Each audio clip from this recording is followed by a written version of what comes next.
Chapter 51 Half a Petrol. Grass. How come there are still butterflies here? The short and fat man's big bushy hands fanned around, trying to expel the butterflies that always circled around him out of the range of his head. Jiang Bui gave Cui Chant an unspeakable look, watching Cui Chant cry, unable to defend himself. How could he know what little thumbnail was thinking? It really wasn't him who wanted to circle around that man. Over there, the short and fat man is still driving away the butterflies that persistently come to him. And the little brother who follows him is also anxious to help him. But the two are not tall. Tiptoe to Flap cannot reach the purple butterflies in the head to play two people, but looks like in the butterfly to play. Walking in the back in the doorway stop, Guan Yu Tong looked at this hot scene, just full of the heart of the imperative and happy. Now all turned into a choke and confused. The corner of the mouth hanging smile. Suddenly cannot laugh out. Two large men of a large age suddenly have a childish heart. Catching butterflies here. Afraid of a person cannot help but look sideways. He shifted his eyes to the culprit.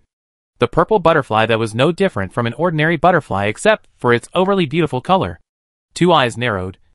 Found that there is something wrong. Exactly what is wrong he could not say. Could it be that his two eyes launched light to look at the butterfly once again? Can it be that this is an animal mutant? Or a butterfly mutant? Maybe it is insects in the flight department. Let him relax his vigilance. The original has been in the doorway, does not enter the door, intends to let the two test the water to send death of the pipe. Yutong actually walked in, slowly close to the last row of shelves. But he is still very cautious. The supermarket's door is wide open. He walked in, while moving the shelves along the way to ensure that there is no obstacle when going out. The man who had just gone and hadn't come out. He knew that. And he'd told those two idiots that the person inside was gone. Just now, he did not stop the behavior of the two people shouting is to want to come to test the strength of the two people inside. His powers are not suitable for use indoors. Here will seriously limit his ability to fight. So he cannot be in the supermarket head-on. He could only let them be cannon fodder destined to die first. But who could be blamed for this? Guan Yu Tong didn't feel any guilt in his heart. Originally, the zombie inside the exceptionally smart. Before the rotten sound and flesh and blood attraction method simply cannot be attracted out of the supermarket, has not been able to clean out. They guarded the supplies can only see cannot be taken. The heart of the heart so will feel good. It's hard to catch this opportunity. How can we let people cut off the supplies inside? Plus the gas station before and after the two houses are very close to each other. Normal people can see what happened. They do not know to take a look so easily believe what he said. So stupid people do not go to take advantage of the death. Then who go to send death? The short fat man and the little brother finally really cannot drive away that butterfly. Simply broken regardless of. Pick up the bag on the madness to load inside. The short fat man will be ham and noodles hard to stuff inside. Want to empty a corner and then put in a bottle of water. Not big backpack was stuffed with his bulging. The early winter wine through the hard tired of his head is sweaty. He once again forced to no avail. The mineral water fell out of the heart of the annoyed, at the same time also very anxious and fearful. Although the supermarket is now no one. But the lorry is still there. People will always come back. Maybe even caught on the spot to see. Stolen. This little life is gone. He has just awakened a useless supernormal ability. Except in front of strangers.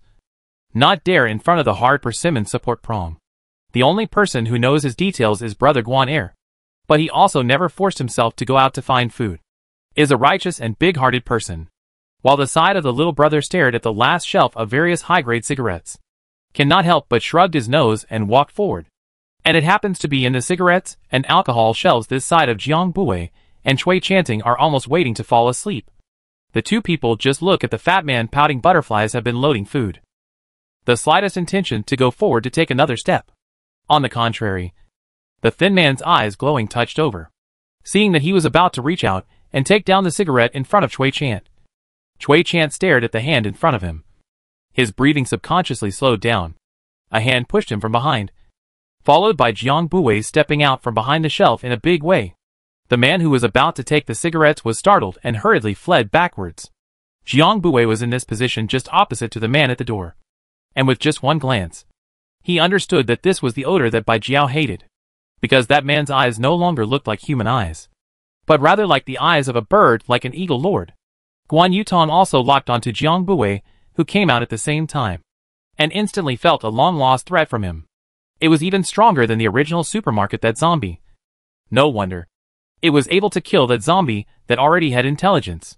He quickly dodged back to the side of the supermarket entrance in the next second, not forgetting to pull the girl back with him. Jiang Bui watched this operation of his, raised an eyebrow, and didn't move. He is not fishing for a person and want to fight with people. The enemy is not clear. Situation is really unnecessary. Chui Chanting saw Jiang Bui went out. He hurriedly followed him out, stood behind him. His brother Jiang did not even ignite a little bit of wariness of the lazy appearance of the deepest feelings. The short and fat man had already run to Guan Yuedong's side with his backpack and his little brother in his arms, coloring in and saying, "The supermarket here is occupied by us first. Our boss is an alien. If you guys are sensible, get lost. Occupied first?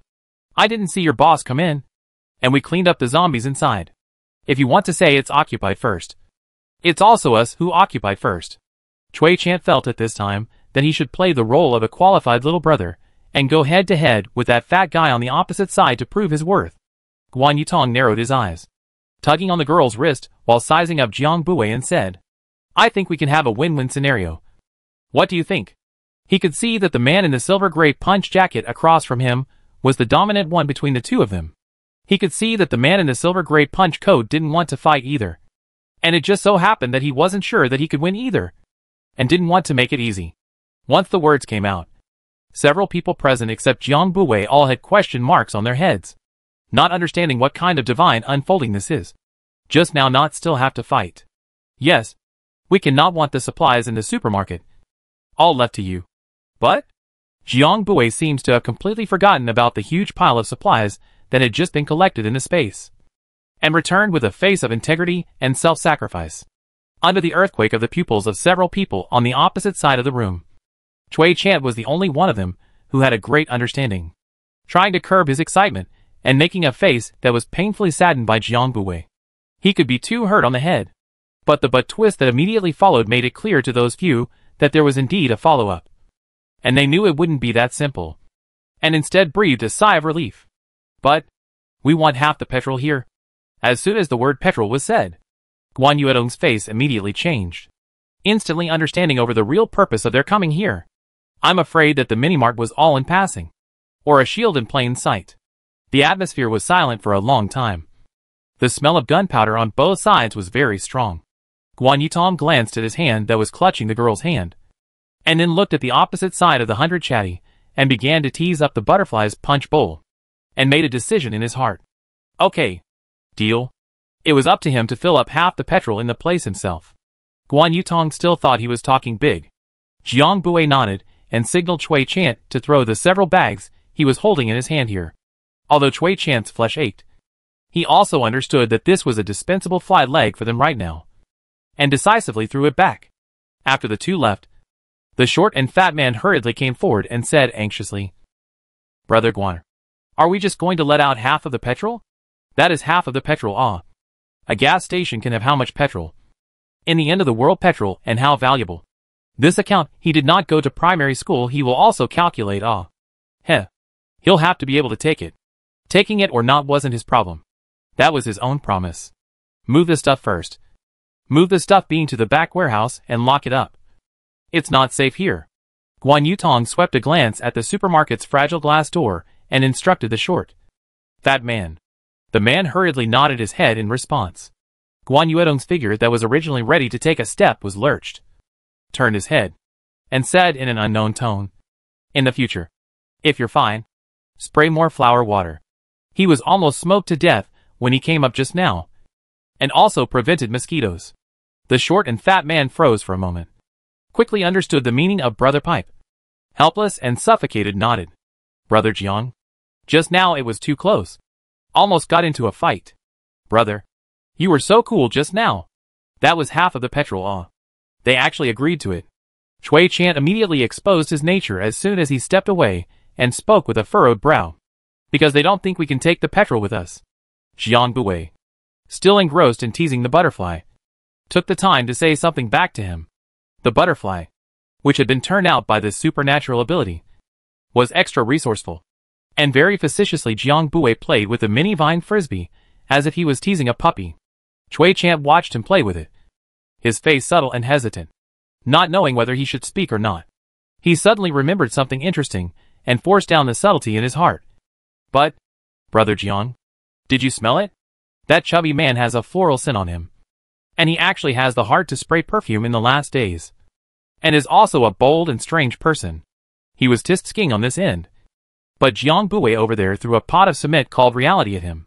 He gave Cui Chant a strange look in his eyes and said, "How come? That's his supernatural ability." Alien ability?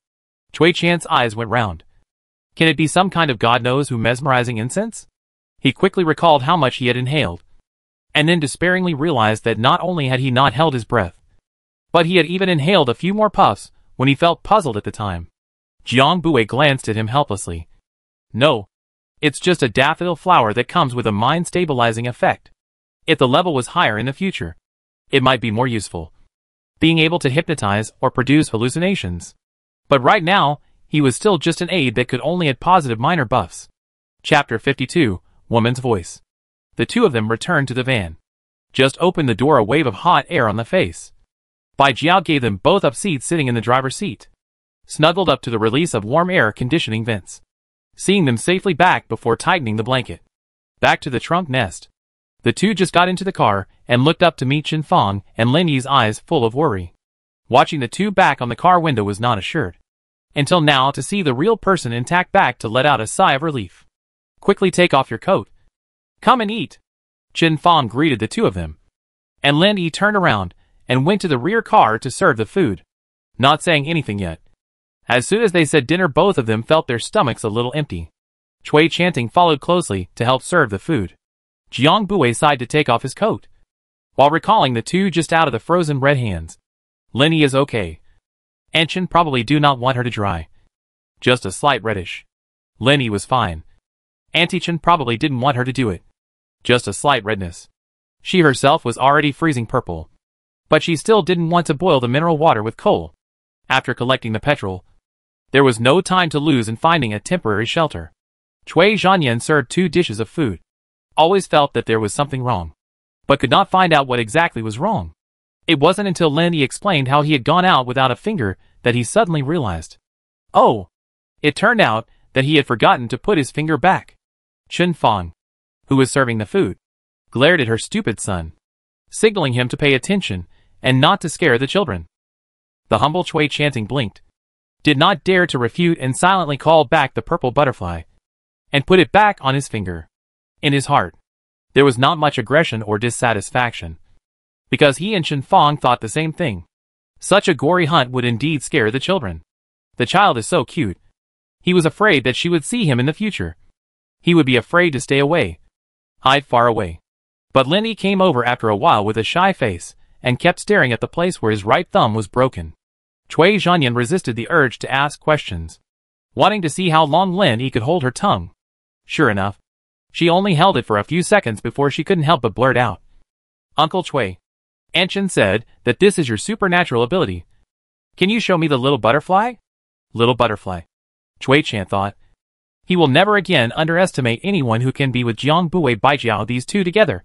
How can the child raised by the two of them be an ordinary child? Lin Yi opinion, he did not seem to mind. The face also loosened up quite a lot. Immediately began his own one-on-one rainbow fart bragging.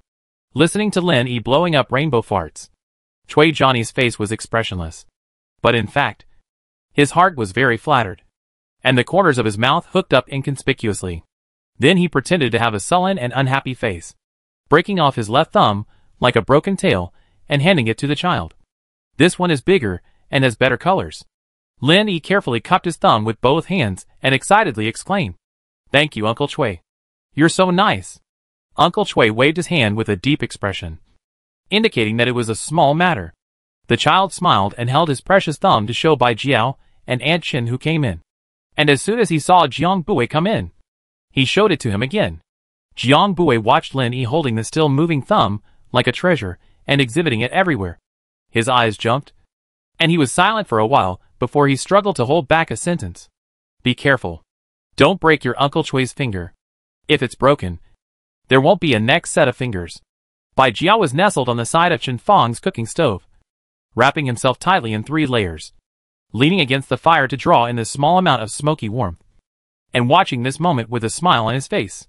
Chen Fang, on the other hand, took in the interaction of the several people, smilingly watching this scene that could be called lively and warm. The food was brought to the table, and it was time to start eating. But Bai Jiao stubbornly didn't want to sit in the seat next to Jiang Buwei. He wrinkled his eyebrows and looked at Jiang Buwei with sunken eyes, pursed his lips, and opened his mouth. "You have a nasty smell on you." After saying that, his body also ducked back, his eyes obstinately staring at the person in front of him. Suddenly turned into a flood beast, was dislike Jiang Buwei close to the action of a beat, looking at the man who does not allow himself to get close to, crying and laughing. The two stalemate for a while, or Jiang Buwei sighed indulgently and took the lead to compromise. It couldn't be helped. Miss Bai was currently in a period of pain literature. He had to give in, signaling for everyone to eat first.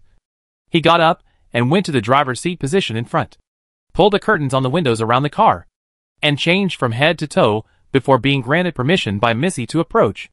Miss White raised her eyebrows in satisfaction, and only then did she condescend to eat off the small bench. Lin Yi, who had been playing with butterflies for a while and felt that it was no longer interesting, looked to the left, looked to the right, and suddenly came up with a ghostly sentence.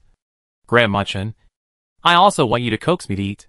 The air is most afraid of sudden silence. A needle could not be heard in the car at this moment, and the atmosphere was subtle for a moment. Cui Chan took a heart-stopping glance at the two parties on the opposite side of the car. Jiang Buwei hung his head and couldn't see his expression, while Bai Jiao's face was dark but somewhat unnatural when looked at closely. Cui Chan ignored the strangeness in his heart and hurriedly came out to round off the situation. "Childish talk. Childish talk. Eat.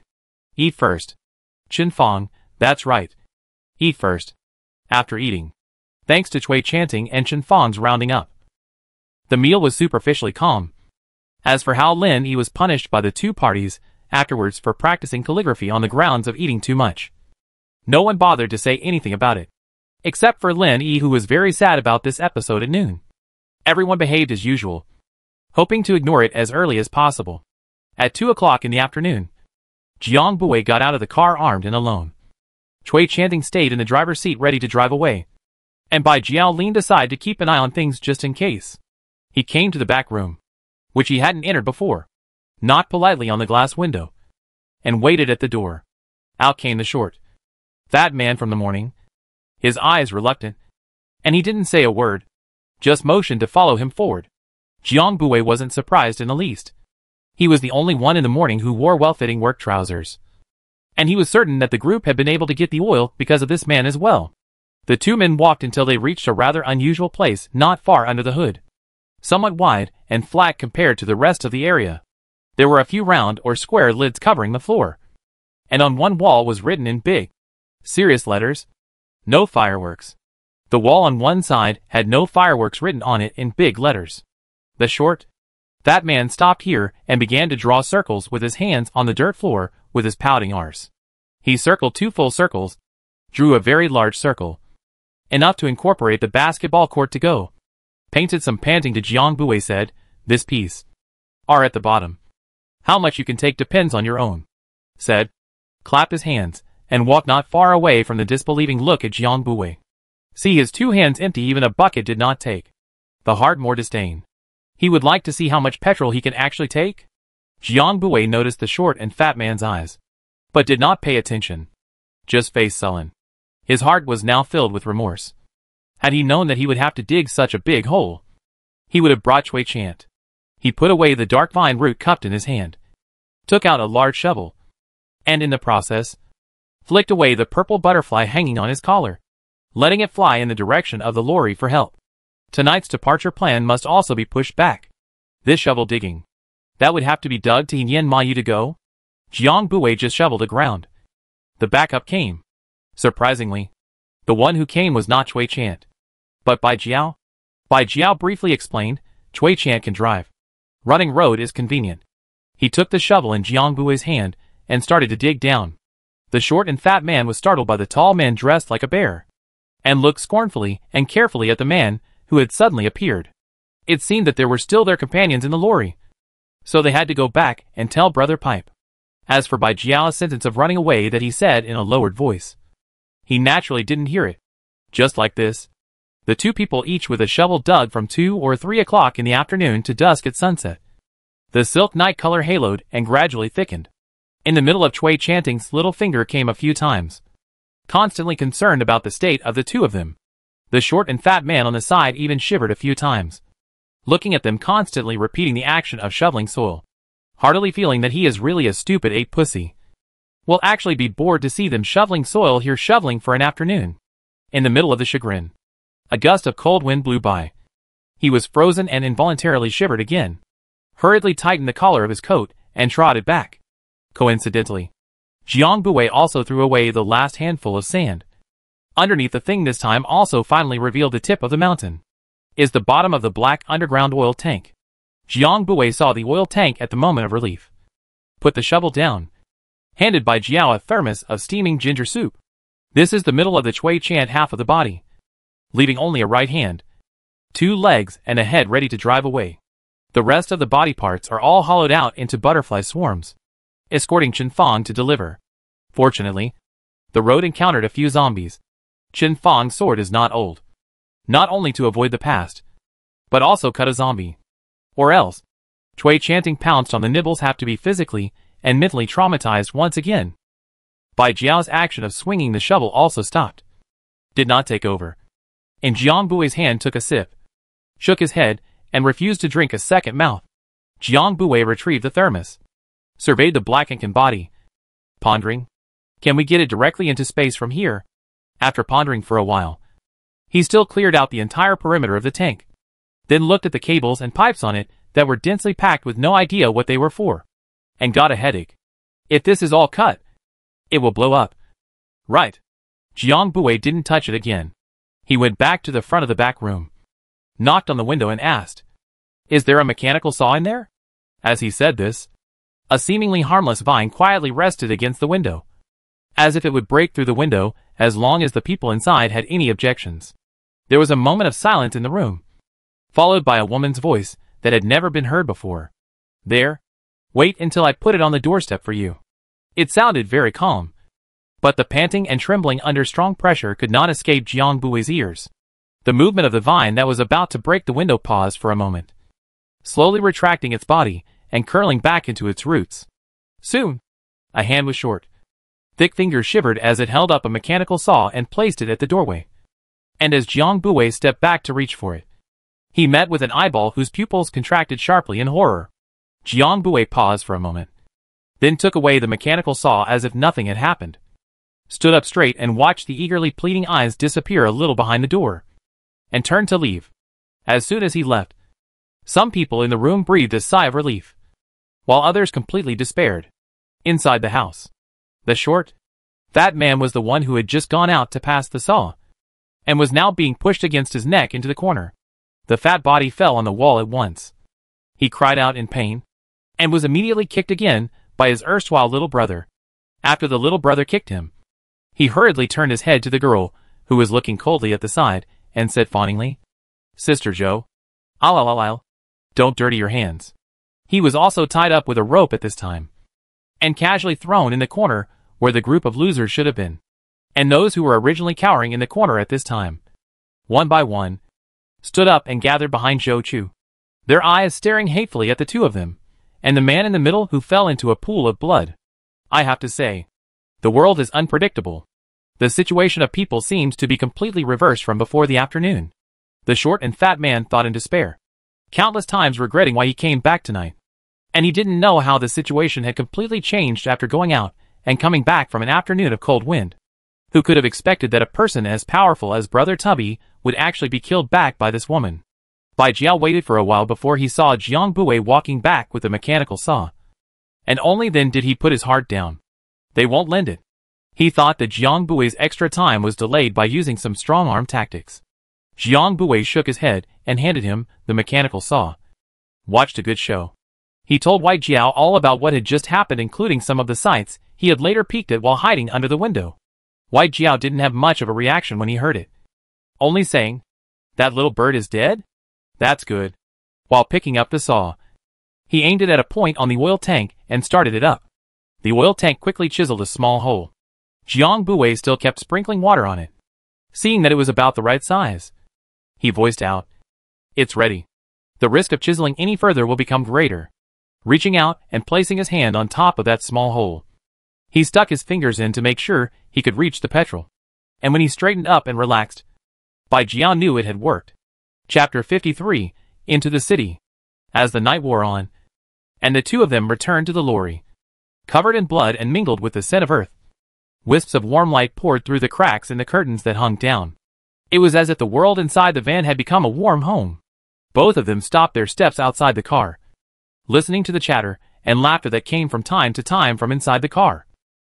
Neither of them took a step first. Standing there, suddenly a wave of unfamiliar emotions. Sour, but undeniably, this moment seemed to be something very far away from them, suddenly close at hand, within reach, because the time they came back was already very late, and the strange hissing sounds around them were even better than during the day. So they decided to stay here for the night, and wait for first light tomorrow morning before departing. Brother Jiang, you and Brother Bai should sleep first. I'll keep watch tonight, Cui Chan said. The two of them had done so much physical work for so long today. It would be too much for a big lad like him to stay in the car all the time. Okay. Call me at 5 o'clock. You can drive in the afternoon. Jiang Buwei didn't even reply. They pried 2 oil tanks in a row. And now it's past 1 o'clock. Tomorrow morning they have to rush. They have to catch up on their sleep. The next day. Jiang Buwei was not woken up by shouting, but by hunger. In his dream, his stomach looked like it had been burned by a hole in the fire. And it was still burning. And a scent was always lingering around him. And no matter how much he looked and searched, he couldn't see the culprit. The fire on his stomach is still burning. More and more pain.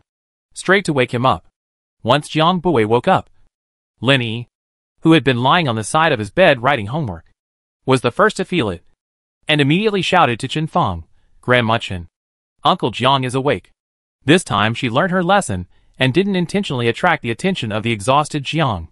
What time is it? He had just opened his mouth and his voice was still a bit muffled. He took the cup of water Lin Yi handed over to moisten his throat. It's not even 6 o'clock yet. Grandma Chen said that you and Uncle Bai were too tired last night and asked us not to disturb you. Lin Yi happily put away her homework. Uncle Jiang was awake. It was time for breakfast. She could stop practicing her handwriting.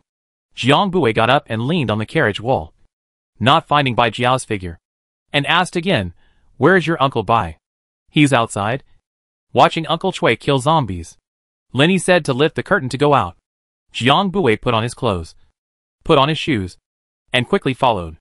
As soon as he got out of the car, the most striking thing was the white Jiao who wrapped himself up like a bear, followed by Cui Chan, who was not far away wearing a black cotton jacket and was hacking at the zombies with a long knife that had rolled up the edges.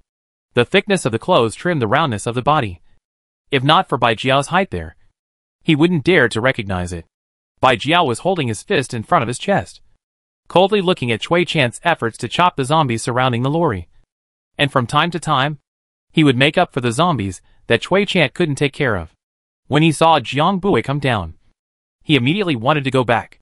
And after clearing away the eye-catching zombies around the two of them in 3 strokes, leaving only the one that was tangled up with Cui Chan, he got into the car with a flourish. Come up for breakfast. Upon hearing breakfast, Cui Chan quickly finished resolving the zombies in front of him, and also got into the car.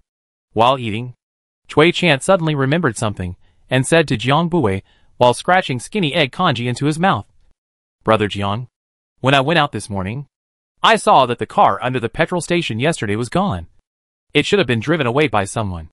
The small car they saw when they came at the very beginning. The one with the zombies struggling with blood inside. Jiang Buwei remembered the scene of picking the corner of the wall last night. And his chopsticks didn't stop. Cui Chan was just mentioning it casually, not really wanting to know anything. And no one at the table took that incident to heart, and started to rush after eating. The city is in the middle of the city.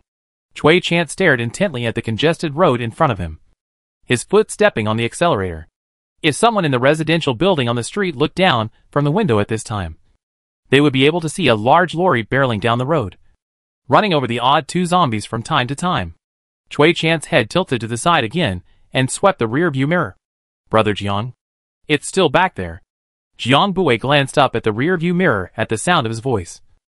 It was that familiar black car. Chen Fong and Lin Yi, who were in the rear car, also probed and looked. This black car appeared behind them from time to time in the past 2 days. And directly from this afternoon after crossing the highway intersection. It did not cover up. Brightly and arrogantly crashed after the lorry. Brother Jiang, we're about to enter the city. Should we settle the car outside the city? It had been following them for 2 or 3 days. Any fool could see that it was borrowing their strength to mang towards the city. Jiang Bui stared and looked a few more times. Then closed his eyes and rested his mind. There is no need to fight. The hard battle is still behind. He used to be lazy and misanthropic. And now it has only increased. And he does not want to pick things up first when he has nothing to do. To solve up and annoying and tired. Only gently returned a sentence, no. Let her follow. Besides, even if Jiang Bui distracted most of the zombies for them, she single-handedly managed to follow them here on her own. Without her, they were going to have to clean up the zombies around them along the way. Ling commented that the adults had stopped talking, and asked curiously, is that the sister? In the second chance encounter, with the car door scratches are the same small car. Jiang Bui told them what he saw that day, as well as who was the person who killed the /kitty/back. Bai Jiao, who had been squinting and nestling in the back, opened his eyes at once when he heard the word sister and looked at Jiang Bui's reaction. The person being looked at was oblivious and was still resting with his eyes closed. But as soon as Bai Jiao remembered what he had just said about letting her follow, he felt very harsh. His heart was so uncomfortable that he always wanted to find something. He didn't want to disturb Jiang Bui, who was hardly free to rest. So he could only stare at the road in front of him and sulk. Bai Jiao was so angry all the way, until the car stopped in a street. Jiang Bui didn't open his eyes at the first moment the car stopped, but gripped the catalytic roots of the dark vine in his hand before slowly opening his eyes. Cui Chan showed a bitter face, looking at the road conditions in front of him, where abandoned cars were directly blocked into the North Second Ring Road, and even the zombies had to walk through the cracks. And then looked at his own brother Jiang with a bitter look of what to do. Jiang Bui roughly swept a glance at the nearby dilapidated doorway and the number of zombies. His heart has a number, right here. Get off. It couldn't go any further. Without a car, it would be inconvenient for the animals to move around. The others listened to him and had no opinion. Opening the window of the car allowed Cui Chan to go out first to explore the road and find a safe and convenient place in the meantime. He directly transformed into a group of purple butterflies in the car, and a stream of them poured out from the window cracks. And from a distance, it looked like a purple sea wave that rose and fell, splendid and bright. Cui Chan had an excellent view from above, and didn't have to worry about zombies sneaking up on him. So the efficiency of looking for a house was very high. The group of people followed the guidance of the butterfly chain in the air, and smoothly arrived in front of a residence. It looks like it should be a new community before the end of the world. The style and exterior paint are very new, compared to the surrounding water of old and narrow hardware shops and breakfast shops. It becomes out of place. The entrance to the neighborhood is a new type of electric sliding door. The open door of the security room is bloodstained. The door is half open. There are already many zombies squeezed in. From the garden can see many strange figures. But it was never big enough for a large lorry. And the surrounding zombies smelled the human smell, coupled with the sound of the lorry's engine is not small. From here, the zombies at the other end of the street are excited and crowded, seeing that the car was about to be blocked in the doorway. Jiang Bui was just about to get out of the car when he was stopped by Bai Jiao, who said to go back, and got out of the car himself. Jiang Bui understood what he was going to do, and urged Dark Vine to first clean up the zombies around the gate, all stabbing them. The gate of the district is an imitation European-style black carved iron fence gate, 4 meters high, quite sturdy. At least the average adult man can't do it with his hands alone to yank it out of shape. But who is Bai Jiao? He is wrapped in a thick cotton jacket. His body shape is like a mountain. Inside hidden countless Hello Kitty warm baby stickers goblin fierce man. Only to see him stretch out a hand with thick woolen gloves, casually resting on the edge of the black door. As if gently pulling, the door was yanked away from the originally stuck electric track, giving way to a road that allowed the lorry to pass. Lenny gave a wow. The sound, said Chen Fong. The sky floating Cui chanting, and the back of the expected evening Big Brother Zhou Chu's heart. This is also too showy. Bai Jiao walked back with a very relaxed and leisurely pace, as if he had just done something as trivial as casually brushing away a speck of dust on the door. When he came back, He even glanced fiercely in the direction of the black car. Jiang Bui looked at Bai Jiao, who was walking back with a bearish stride in his rounded physique. Amused and irritated, how could he not see the arrogance and small smugness under his expressionless face? What? Forgive Jiang Bui's reservations about the physical abilities of cold-blooded animals in hibernation. At least that one just now certainly wasn't as breezy as he'd made it out to be. Good job. Jiang Bui spoke while taking out a 4-layered lunch box from space.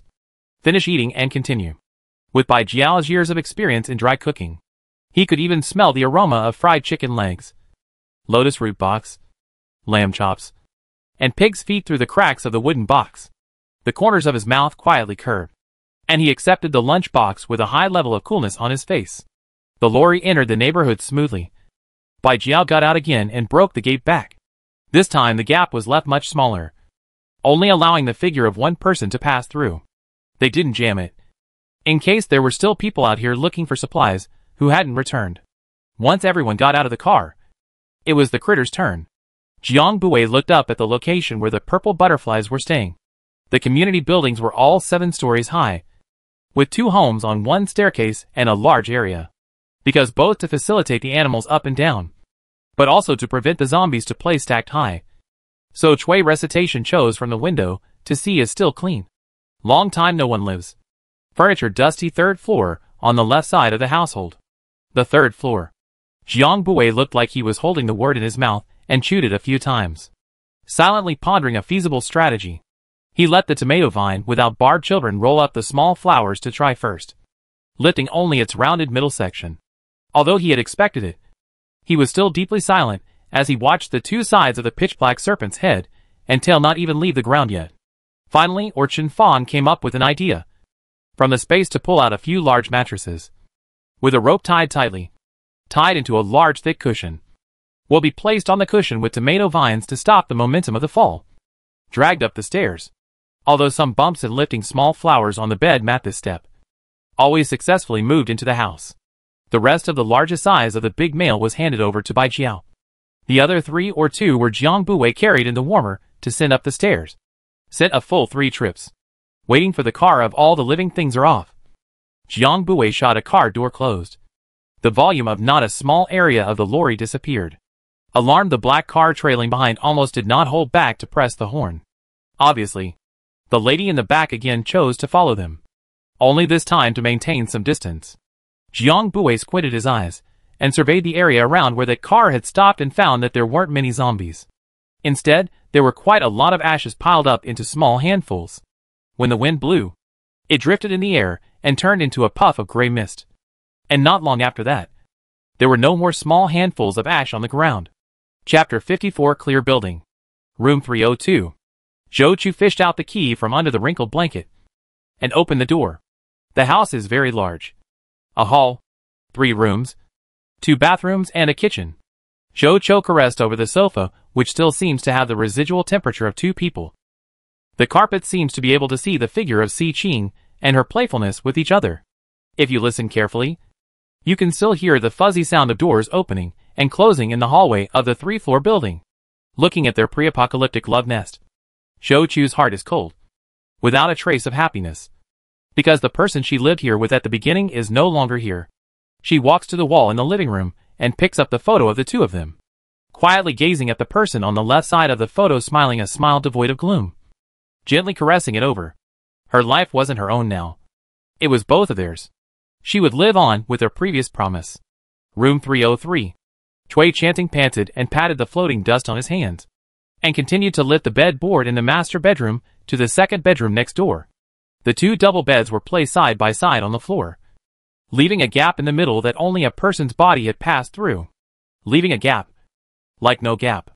Bai Jiao stared at the gap in the middle for a long time. The tip of the ear quietly read.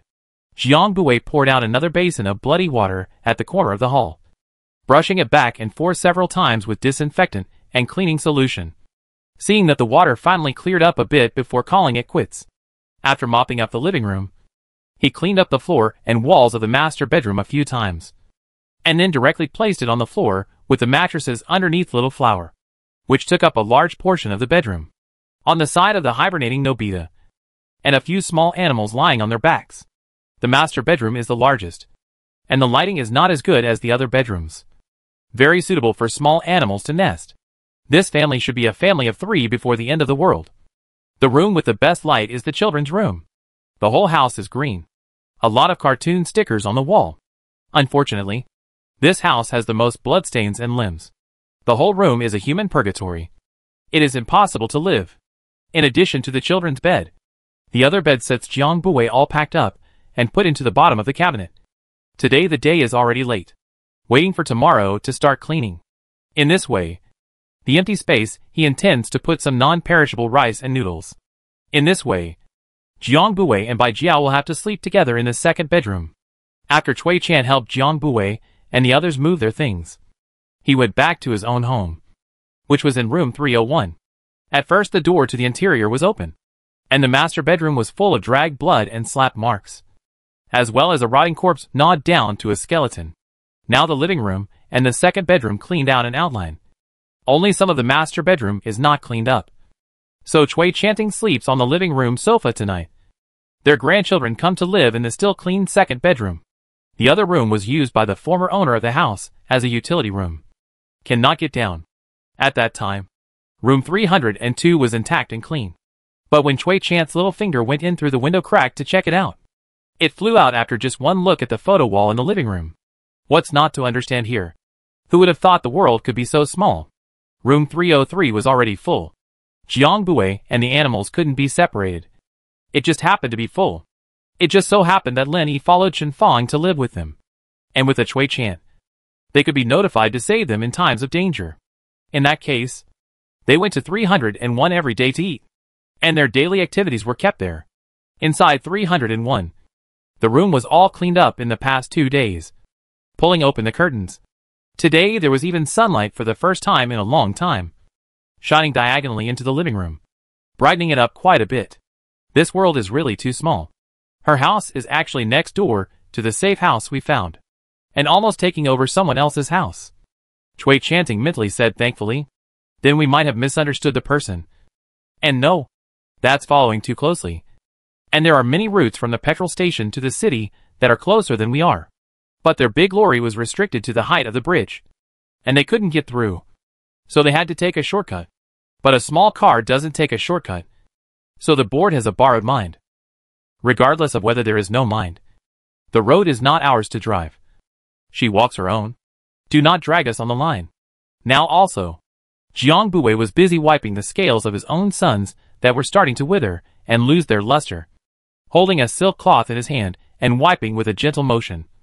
His head didn't look up as he took the time to reply back. Wipe clean, Blackie. Put it aside. Another one after another, waiting for all the little animals to lie shiny on the soft cushion on the coffee table. Jiang Buwei only straightened up and breathed a long sigh of relief. In the next 2 days, we will first clean out the zombies in the hallway of the entire building. The door of the building is broken. It is best to start with the 3rd floor as the bottom floor, and start from the 7th floor downwards. Aunt Chen, I'll trouble you to suffer more in the future. You can't be busy alone with the meals for the few of us. Ask Lin Yi to join you. I'll leave the tomato vine in a potted plant at home.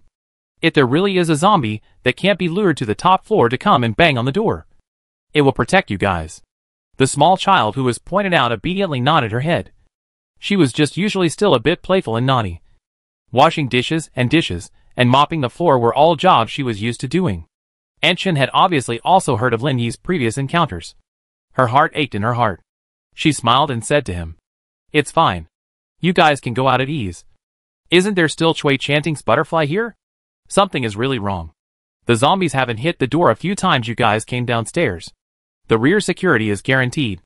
Bai Jiao stayed in the 303 and the animals with the doorman. Jiang Buwei and Cui Chanting fully armed with punching jackets and small short boots together out the door. Before leaving the door, he also threw a long knife into Cui Chant's arms. Brand new. His original knife, with a curled edge, was always unable to cut zombies. As soon as he opened the door, he met with a zombie who climbed up the stairs. And Cui Chant was so shocked that he swung his knife subconsciously and lost his aim, and slashed it on the right shoulder of the zombie. Hurriedly pulled out the knife from the shoulder. Another knife cut to the neck of the zombie almost bit his hand. This time the zombie finally fell down. Before he had time to catch his breath, the top of the stairs was attracted down by the sound of another limp zombie, staggering and rolling down. This time, Jiang Buwei directly urged the dark vine to stop the zombie that couldn't stop falling. Cui Zhanyan stepped forward to make up for the knife. Cui Chant took out his gloves and put them on, gritting his teeth and just about to endure the nausea to pull out the crystals in his brain. Dark Vine directly drilled into it with a jerk and quickly came out with a crystal core and handed it to him. Cui Chant received, eyes wide. Can still be like this? Jiang Buwei let Dark Vine drill his own brain, turned around and went upstairs, not even wanting to look at Cui Chant's stupidity again. He never noticed that he never used his hands during this period of time. It was all Dark Vine's hands. The fourth floor hallway was full of blood and meat remnants, and a big-bellied zombie was lying low on the humanoid corpse underneath him, with his back facing them, making the tiny sound of chewing on a juicy, "Yo, just eating."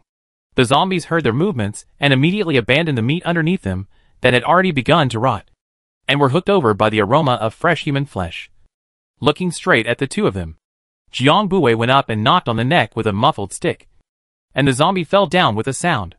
Dark Vine immediately followed him up and pulled out the crystal core, hooking the tip of the vine towards Cui Chant, who was a step behind, signaling him to come quickly. Cui Chant, while alerting the back there is no zombie underneath, to come up. At the same time roughly swept a glance at the ground that was bitten by the remaining bones of the unlucky egg. Cannot bear to look at it again. Muttered, bitten like this, no wonder he can't turn into a zombie. This brother is ruthless enough. While holding open the small cloth bag, letting the small vines throw the crystal cores in, the dark vine threw in all 3 cores in one breath, acting very selfless, looking at the cores as if they were dirt. Of course, because it has already evolved to the second stage. There is no red line of the crystal nucleus for it to absorb a few cups of water. There is no feeling. The doors of the 3 households on the 4th floor are closed. They did not dwell on whether there are still zombies inside, and continued to go up the stairs. On the 4th floor stairway, they could hear the faint sound of banging and hissing upstairs. Jiang Buwei and Cui Chanting glanced at each other. It seems that there are still living people on the upper floors. As expected, just after stepping onto the 5th floor stairs, a bloody mouth whose saliva had been left on the floor immediately greeted them warmly. The dark vine was swiftly thrown out by Jiang Buwei, jerking the zombie out with a hand, and the zombie that was still drooling after death was slammed against the door behind it with a bang. And a few shouts came from behind the door, as if it had been startled. 503. Silently noting the door number, the two quickly made their way up the stairs. The surface of the 6th floor was calm. The two decisively skipped it, and went up to the top floor. As soon as they went up the stairs, they startled the 5 zombies that were wandering around with wooden faces, and they turned back at the same time, their whitish eyes staring at the two of them in unison. Cui Chant breathed a sigh of relief, and silently gripped the long knife in his hand. The dark vine preemptively popped out, and as soon as it bound the two on the left, Jiang Buwei explained in a low voice, "The two on the left. Take care of them first." Without waiting for Cui Chant to nod, he himself rushed towards the 3 on the right first. A knife accurately slashed at the neck of a zombie with the longest clawed outstretched neck. The other 2 couldn't be taken care of. Jiang Buwei incomparably skillfully pulled out a steel plate that still had countless steel spikes in it and blocked it, dodging the 2 most dangerous blows. This was followed by the same trick, slashing one and blocking the other with a plate. After he finished resolving this side, Cui Chant over there also ended by closing his blade. As the door quieted down without the hissing of the zombies, the sound of the door slamming and the trembling sensation of the door panel behind the door suddenly became clear. There are still zombies inside. Jiang Buwei moved his arms and shoulders, which were sore from the edge of his skull, and had to give up his intention of breaking through the rooftop in one breath. Cui Chant gripped the long knife in his hand so tightly that his arm was almost numb from the shock of cutting. But he didn't dare to relax. As a small district near the edge of the small county within the small city district, it only has the face. The inside is still almost fire. There is no lift. Each floor is only connected by stairs up and down. The rooftop saves the common area, is the oldest lift cover. Jiang Buwei let the dark vines climb up the wall, successfully topped the lid of the rooftop, and poked out. Before long it rustled and ended its lookout, landing at Jiang Buwei's feet, the vine still stained with blood and brain matter. Chui Chant stepped forward to receive the crystal core handed over by the dark vine and looked at Jiang Buwei. Brother Jiang, there are zombies up there. Shall we go up? Not today first. The two of them were tense with nerves until they returned to the familiar third floor, actually having a feeling that they had finally returned. The third floor hadn't changed much from when they left. But there was more dragged blood and charred ash in front of the 301 door. And a closer look could still pull out a little gray and white small fine slag. Both of them were startled. Chui Chant moved with some urgency to pull out the key, turn the lock, and open the door. Impatient unlocking sound alarmed the people inside. Did not wait for Chui Chant to open the door. The door from being pushed open from the inside. Behind the door was Lin Yi with a chicken leg in his mouth, a tomato vine in one hand, and a small bench under his feet. The two of them saw that the person's demeanor was still relaxed, and they unanimously let out a sigh of relief. Jiang Buwei looked at the tomato vine sticking outwards in her hand, and the small bench used to look at the cat's eye. She was quite crisis-conscious, and was satisfied in her heart. The sound of the door slamming only lasted for a while, and then disappeared. Jiang Buwei took a look at the ashes on the ground, and he almost understood the whole story in his heart. People are safe. Jiang Buwei went back to the 303. While the time is still early, intends to take a shower and change clothes, make up a sleep, and then go to 301. As a result, the door was opened by the coiled half of the living room. Is sleeping soundly. White Jade Python shocked a bit. Chapter 55. Continue cleaning up. White Jiao. Is he degraded? Jiang Buwei closed the door. Want to come in, but there is nowhere to put his feet. The snake's body, which is even larger than the small flower, is weakly undulating, and its pupils have been open since Jiang Buwei opened the door. Gazing at him silently, seeing that Jiang Buwei could not get in, the snake slowly moved its tail to make a way for him to walk. Little Jiang, I have a premonition that I only have these few days left to be awake. If I am in danger when I fall into hibernation, you go first and leave me alone.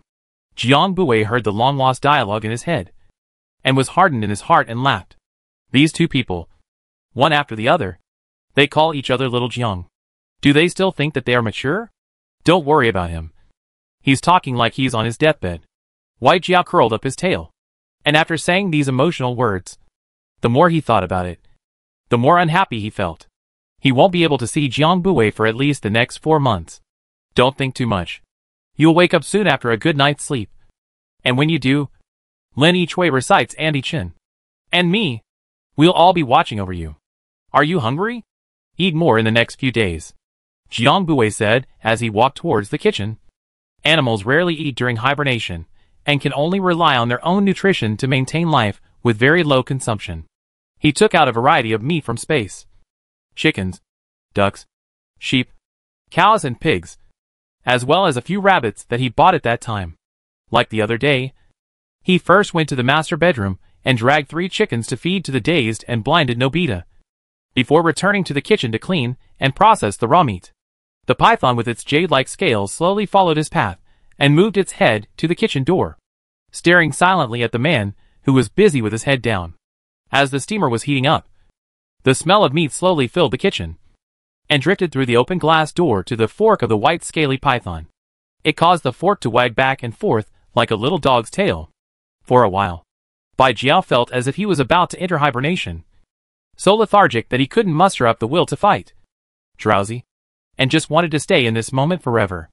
Jiang Buwei was preoccupied with wandering around the kitchen, and it wasn't until there was a knock on the door that he remembered what he had forgotten. It so happened that the ribs that were simmering in the pot were ready by now. Jiang Buwei served some out, and took a box of half-finished roast chicken and handed it to Chui Chant, who had come to call for dinner, and asked him to take it back to the 3 of them to eat it together, and that he wouldn't be going tonight. When handing over the things, Chui Chant stood at the entrance hall, and the whole person was wooden. What the hell is in the living room? Little Flower has albinism? The size is also not right. Chui Chant with a creepy face switched back and forth between Jiang Buwei and the white python on the floor. He remembered that at that time Jiang Buwei seemed to say that the white Jiao was a snake-type psychic. It's hard to believe that. It's white Jiao, Jiang Buwei explained when he saw Chui Chant's stunned expression. Chui Chant breathed a sigh of relief and patted his small chest. So it's Bai Jiao. Scared me to death. I thought it was Little Flower's genetic mutation. Our brother turned out to be so big in snake form. Although he didn't know why Bai Jiao had turned into this appearance. Cui Chant knew that Jiang Bui would not go to 301 for dinner tonight. Cui Chant sharply carried the fragrant ribs and roast chicken that had just come out of the pot in his hand, and couldn't wait to go back and share them. The rest. Sheep he made 2 fried lamb legs. Beef bought by the pound. He only added a little spice seasoning. And finally steamed out the finished product still with blood. Just right. Duck Jiang Bui made 2 8 treasures duck. To do half of the gas is gone. He replaced the new can and began to re-roast. In the end, a meal that made Bai Jiao's entire snake eyes squint. Only his good mood didn't last long.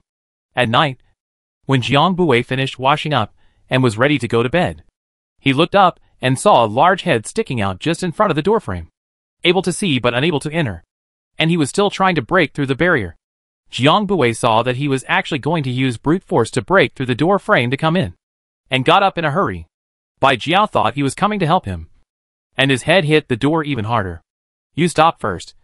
Don't get hurt. Jiang Bui heard the creaking of the doorframe. His heart just felt like it was dripping blood.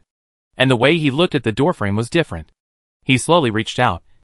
Bai Jiao froze, blinked, and then saw the man touching the door frame with a heartbroken face. Bai Jiao. His face darkened invisibly, knowing that he had thought too much. Jiang Bui realized that Snake was angry and snapped back his hand. It couldn't be helped. It looked like he was destined to have these 2 big beds all to himself. Bai Jiao still slept in the living room. In order to appease his fall from sleeping in a bed to sleeping on the floor, Jiang Bui added a mattress on top of the carpet, smoothly using up all the mattresses in the villa before. After a few days, maybe 2 people know the mentality. Jiang Bui did not go out to clean up to continue the building.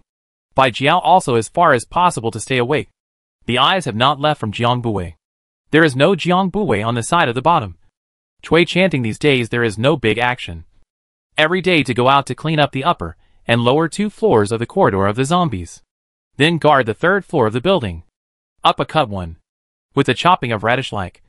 Arm sore or come up several at a time he cannot fight. This time hiding behind the cat's eye Lenny appeared. A pull opened the door to let Cui chanting come in to hide. When the zombie hit the door a few times to see nothing inside, the reaction to go after. And immediately repeated the same trick. This wave of cooperation between the 2 people played tacitly. And when Jiang Bui once again came out, the business has been so skilled that it is heartbreaking. Cui chanting saw the door open. In the busy schedule can still take a moment to chatter with Jiang Weiwei. Brother Jiang. Brother Bai finally went to the cat winter. Have you eaten breakfast? If you haven't eaten, hurry up and go in to eat. Jiang Bui look at him, this messy fist to kill the master's strength. Step out of the doorstep a little hesitant. Hand clasped on the door, at any time ready to go back. Can you do it yourself? It really wasn't the kind of tone that contained a blow of questioning. It was just very purely literal. It's fine. You go in first. I'll be right back after you. Cui Chan didn't think much about it. And while dealing with the zombies in front of him with his hands and feet, he shouted out again. Swordsman Lin, open the mountain gate. One of our own is back. Jiang Bui was startled for a moment by the sudden cranking up of the shout. And just as the words fell over there, the door to 301 was opened, and a small, heavily armored head poked out from inside. With a serious face, he said, Roger, ally. Turning his head again, he beckoned to Jiang Bui, who was still in place. Come in quickly, warrior Jiang. Jiang Bui. It was only after he walked in, with a complicated feeling of a sea of change and things being different, that he finally encountered a normal person. Chen Fan looked at him with a helpless face. And the 2 of them coincidentally looked at the child, who was still patting the bench and picking at the cat's eye. And both laughed. Jiang Bui took the skin and egg thin meat congee and water fried buns handed over by Aunt Chen, and ate them, while briefly talking about the events of the past few days. Chen Fan was relieved to hear that it was just a pseudo-hibernation of the snakes. It's good that it's fine. A few days ago, as soon as Cui Chan, the tuneless one, came back, he said that the white Jiao had turned into a prototype. And I thought something had happened. It couldn't be Cui Chan's pot, as that was what Jiang Bui had told him. He sheepishly lowered his head to pick up his meal. Before he could eat 2 bites, the mountain gate at the entrance opened again. And now the ally had returned. A large and a small person lying on the door. quietly waiting for the zombies outside the door to go away before breathing a sigh of relief. So this is what it means to come back right away. Right, Brother Jiang. Cui Chan stripped off all of his heavily armed lines at the door before he came over and sat down upside down. For the past 2 days, I've been going out every morning and seeing a lot of blackish at our door. And there's quite a lot of it. Can't it be that the sister next door is a fire alien? There were burn marks every day for the past few days. And only on their floor. It wasn't like he had a brain that couldn't think. So how could he not understand? It should be. Jiang Bui wasn't very concerned, picking up the last mouthful of congee in his bowl. Neighbors just need to stay out of trouble. What does it matter to him? Cui Chan looked at Jiang Bui's eating. His heart was a little sour.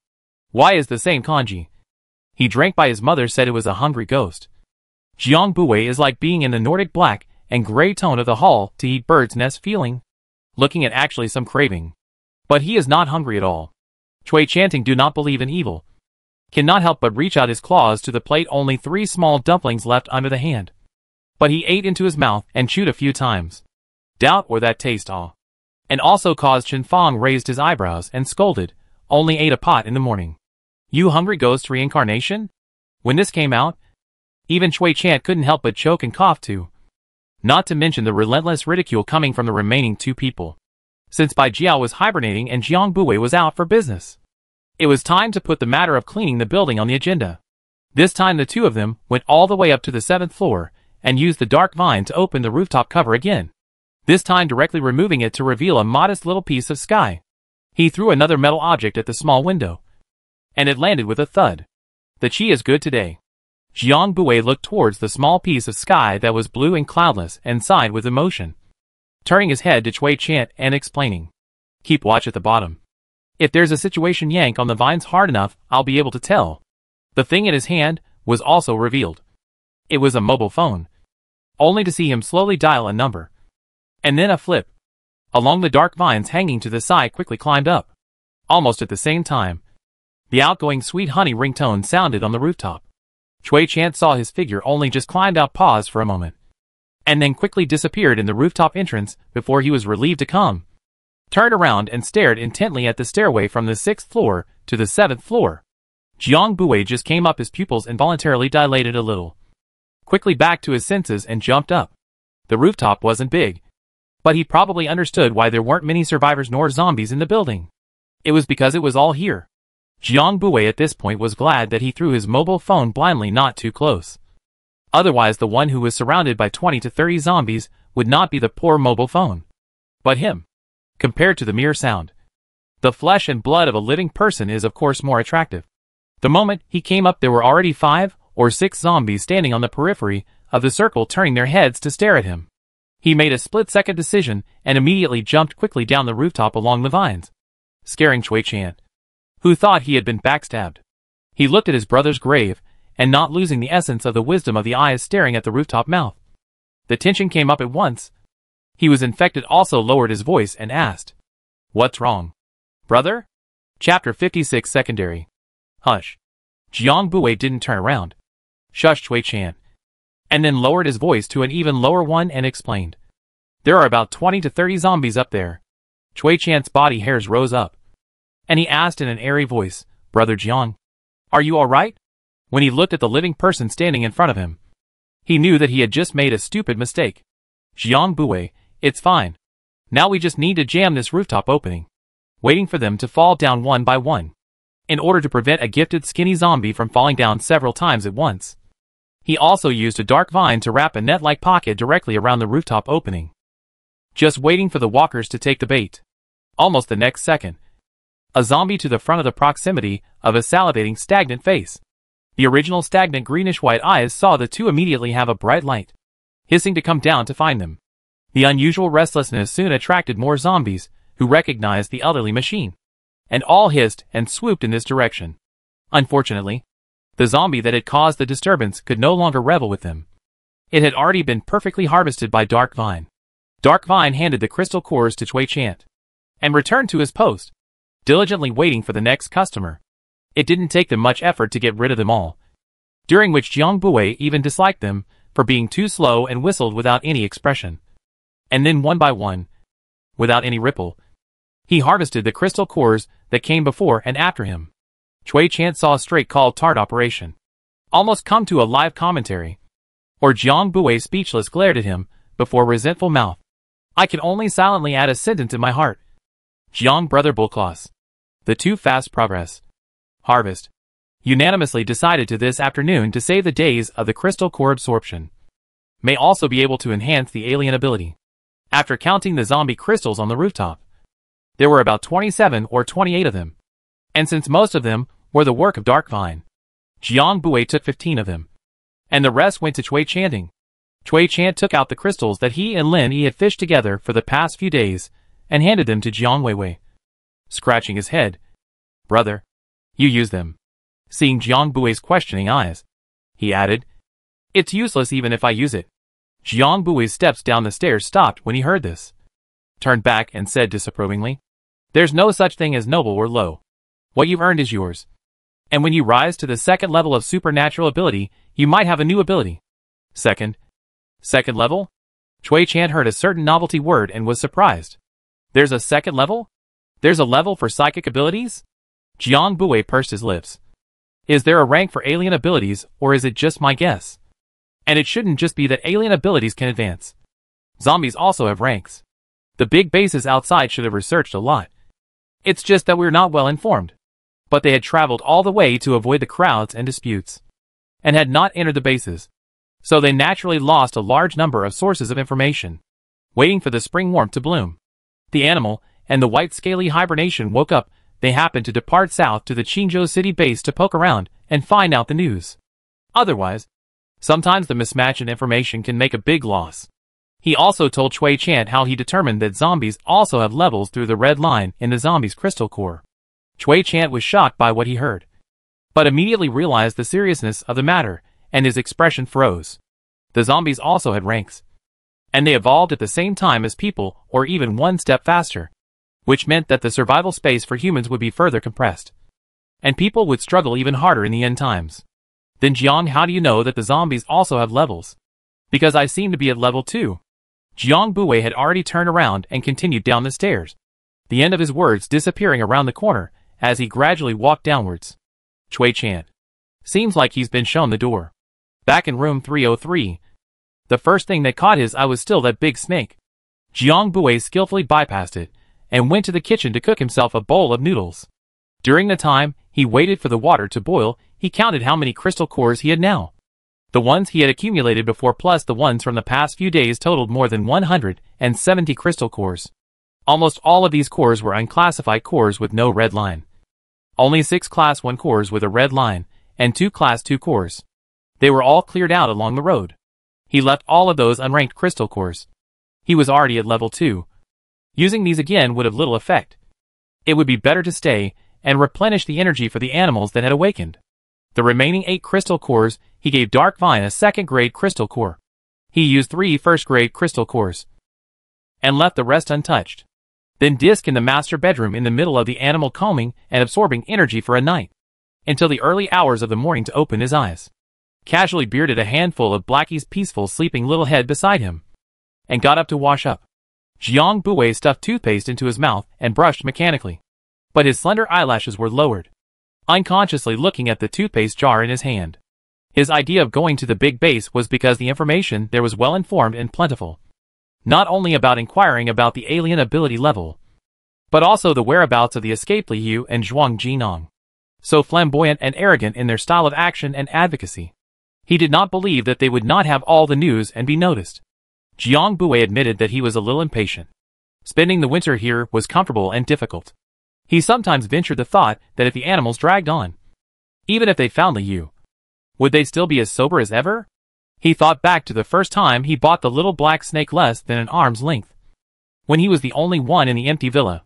He had moved out of Jiang's house by then, and every day he came back alone to fix dinner, did his homework alone, and washed up and went to bed, alone. After a while of days like that, he gradually became a little lonely without many emotional ups and downs.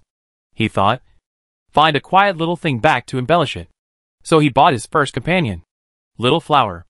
High school classes were tight, and he got out of school late every day, so he didn't have time to take care of it. Luckily, it didn't seem to need tending to. Nor did it need to be fed every day. Just like that, Jiang Bui from then on became a person who watched Little Flower eat his dinner. A person who stroked Little Flower to do his homework. And a person who watched Little Flower wash up and go to bed. Then more Little Flowers came to the house. Jiang Bui spat out the toothpaste foam. Rinsed clean. Stared at the man in the mirror. To him in his heart. He couldn't live without them. It's like a piece of your heart is empty. And there is no place for it. So you are restless. Tormented. And at a loss. The most important thing to remember is that you can't do it without them. Jiang Bui woke up early. Winter night is long. When he went out of the window, the sky is still dark. He came out because he was bored. Did not intend to call on Chui chanting. Expected him to be a long time to finish absorbing the crystal nucleus. So he wanted to go out to take a breath of fresh air. And in the meantime, kill 2 zombies out of the gas. But unexpectedly, there was someone outside the door. It was the girl next door. A little fire in her hand lit up and went out in the darkness. But with just one glance, Jiang Bui could see the zombie limb at her feet that hadn't had time to burn clean. Jiang Bui gave her a polite nod and hurried down the stairs. There were only 3 or 2 kittens on the 3 floors below, presumably from last night's entry. Jiang Bui settled a few of them by hand. And for the first time in the past few days, he went out of the door of the building and saw the neighborhood once again. The first sight is messy. Very messy. Some places on the walls of the lower floors are strewn with bloody palm prints and traces of dragging. And the district is silent and unusual at a glance. Empty. And the rubbish is a couple of steps away from several. From a distance, it looks like a rubbish dump. Gray. With a dark red tinted stench. Jiang Bui was outside. The cold wind poured a full. Hurry to tighten the collar of the cotton jacket. Walk a few steps quickly. At this time, a faint shout came from the upstairs position, roughly meaning to let him stop. Jiang Bui's pace was interrupted. Alert turned back and looked up. Between the gray and unpopular buildings there was a buff-colored silk scarf waving frantically, with a figure looming behind it. Not far from him. On the 4th floor of the next building. No wonder he could see him. Seeing Jiang Bui turn around, the buff-colored silk scarf waved more violently, and the silhouette behind it revealed its appearance. It was a woman with a withered description. Nearly a year of fear. Lack of food and water, snail house, so that she was full of yellow and thin. Cannot see the age. Young man. Do you have any food? She had waved a few times, were about to give up. Thought and the previous times. Saw Jiang Bui nodded, a face of numbness instantly disappeared. Eyes bright as an owl. Jiang Bui lowered his head to rummage through his backpack for a few moments. Actually taking out a few things to eat from space and stuffing them in. Catalyzing the dark vine so that it could be passed up along the outer wall. The woman was shocked and delighted. Looking at the backpack of food in her hand being handed up by a strange vine. She almost cried. But unfortunately, she couldn't cry because she hadn't had a drink of water for 3 days. She from back to God just wanted to thank the young man. Downstairs the original place, but no one. Jiang Bui had already walked to the entrance of the neighborhood. And then unsurprisingly met the alien next door. This time with the scanty skylight.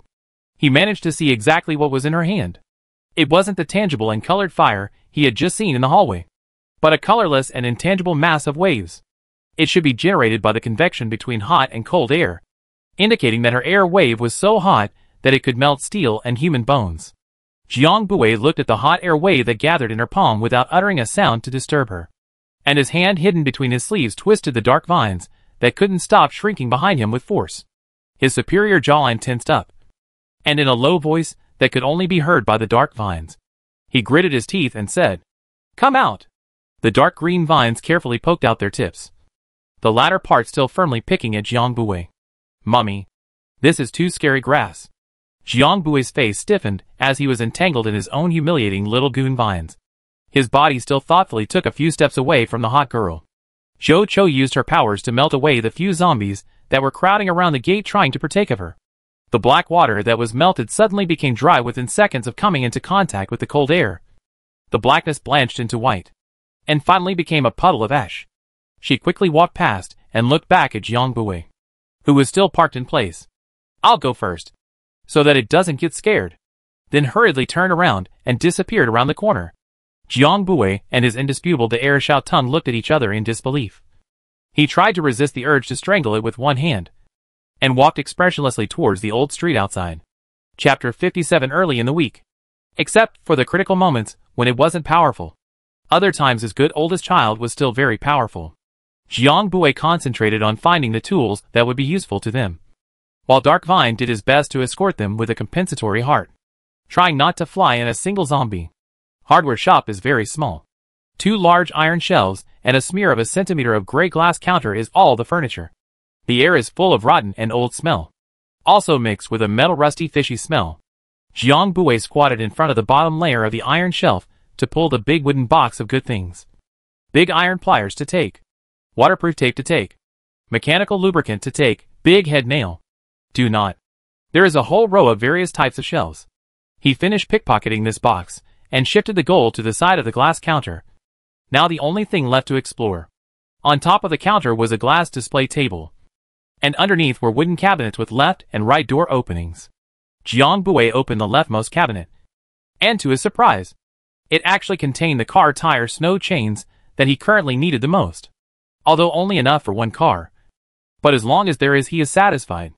Outside the street at this time vaguely came from the commotion.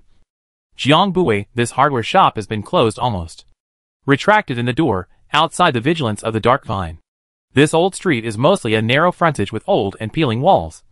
Mostly hardware shops, clothing shops and barber shops. A few milk tea shops and breakfast shops are in a mess. The sliding doors have been smashed. It was the milk tea shop on the street where the commotion was happening now. From his point of view, he could only see a woman in a red cotton jacket and a man in a black cotton jacket tangling outside the shop door, grabbing something in their hands. According to the volume of their noise, Jiang Bui estimated that within a few seconds, they would be killed by corpses. Sure enough, there are already zombies on the other side of the street who heard the noise and came over. And there are also zombies coming out from the surrounding shops. And there is a tendency to encircle them. Those 2 people also found that the surrounding gradually attracted zombies, arguing action more crazy and hard. Black cotton jacket man finally with physical superiority grabbed something, kicked the woman towards the pouncing pile of zombies. And the woman only had time to let out a miserable scream and then no sound. Unfortunately, no matter how fast he ran, no matter how agile he was, he could not escape the constant stream of zombies that emerged from the nooks and crannies. Because there were so many monks and so little meat. The 2 men's corpses barely had any meat hanging from them. And it was a good thing that neither of them had turned into zombies again. Jiang Bui far from this side of the street looked at this a moment of effort out of the number of zombies secretly alarmed, together or hiding in the dark. He is at the end of the street. Simply start from the first shop to clean up one by one. Next to the hardware shop is a clothing shop. Jiang Bui was shaken when he went in, full of big red and green mixes that are popular with middle-aged and old women. There was also a zombie wearing a red jacket behind the counter, which Jiang Bui solved with a knife. He swept through the shop, originally did not want to take some special products to go, but when he reached the door suddenly remembered that the families large and small loved this mix of colors. Tangled for a while, or against his will, turned his head to find a few pieces of clean waistcoats and sweatshirts, collected into the space, and quickly find something to cover. Pretend not to see. Out of sight. Out of mind. The third shop is a 10 yuan wash. Cut and blow dry. Jiang Bui went in when someone was already inside. His next-door neighbor had just melted a killer zombie, and nodded politely when he saw him come in. Jiang Bui returned the nod and backed out. He turned a corner and went to another street corner. Who knew that he would meet her again in a lamp shop 2 shops later? Jiang Bui raised his eyebrows. This can be separated from an alley, numerous shops. It should not be a coincidence. The next-door neighbor saw him see through. Lips pursed. Will be the past few days over and over the idea to say out, handsome. My name is Zhou Chu. Live next door to you. Would like to ask your team is still short of people? Jiang Bui was silent for a moment, and after introducing himself, he spoke. Your psychic ability? Although it was obvious to the naked eye, and it was still a bit presumptuous to ask in the current situation, he still wanted to ask clearly. The girl listened to the right hand raised, spread out in front of him to facilitate Jiang Bui to see the invisible rolling wave in his hand. I'm not sure what it is. Like an extremely high temperature wave of air or heat itself. It can melt a lot of things. Steel and zombies can. Masonry walls can't. I haven't fathomed out exactly how far it can go. Jiang Bui listened and felt that this supernatural ability was indeed very strong. The principle actually sounded similar to Daxiong's supernatural ability. Then what was the fire he just saw in the hallway? Then he saw his next-door neighbor, with an underage look on his face, skillfully took out a cigarette and a lighter and lit it. Want one? No. Thanks. He quit a long time ago. But the question was this girl an adult? After Zhou Chu exhaled a few smoke rings, he saw Jiang Bui's expression of wanting to speak and opened his mouth to explain. I'm 29. Older than you. Jiang Bui's face stiffened for a moment, then recovered as usual. Somewhat embarrassed. Can't see it. It's fine.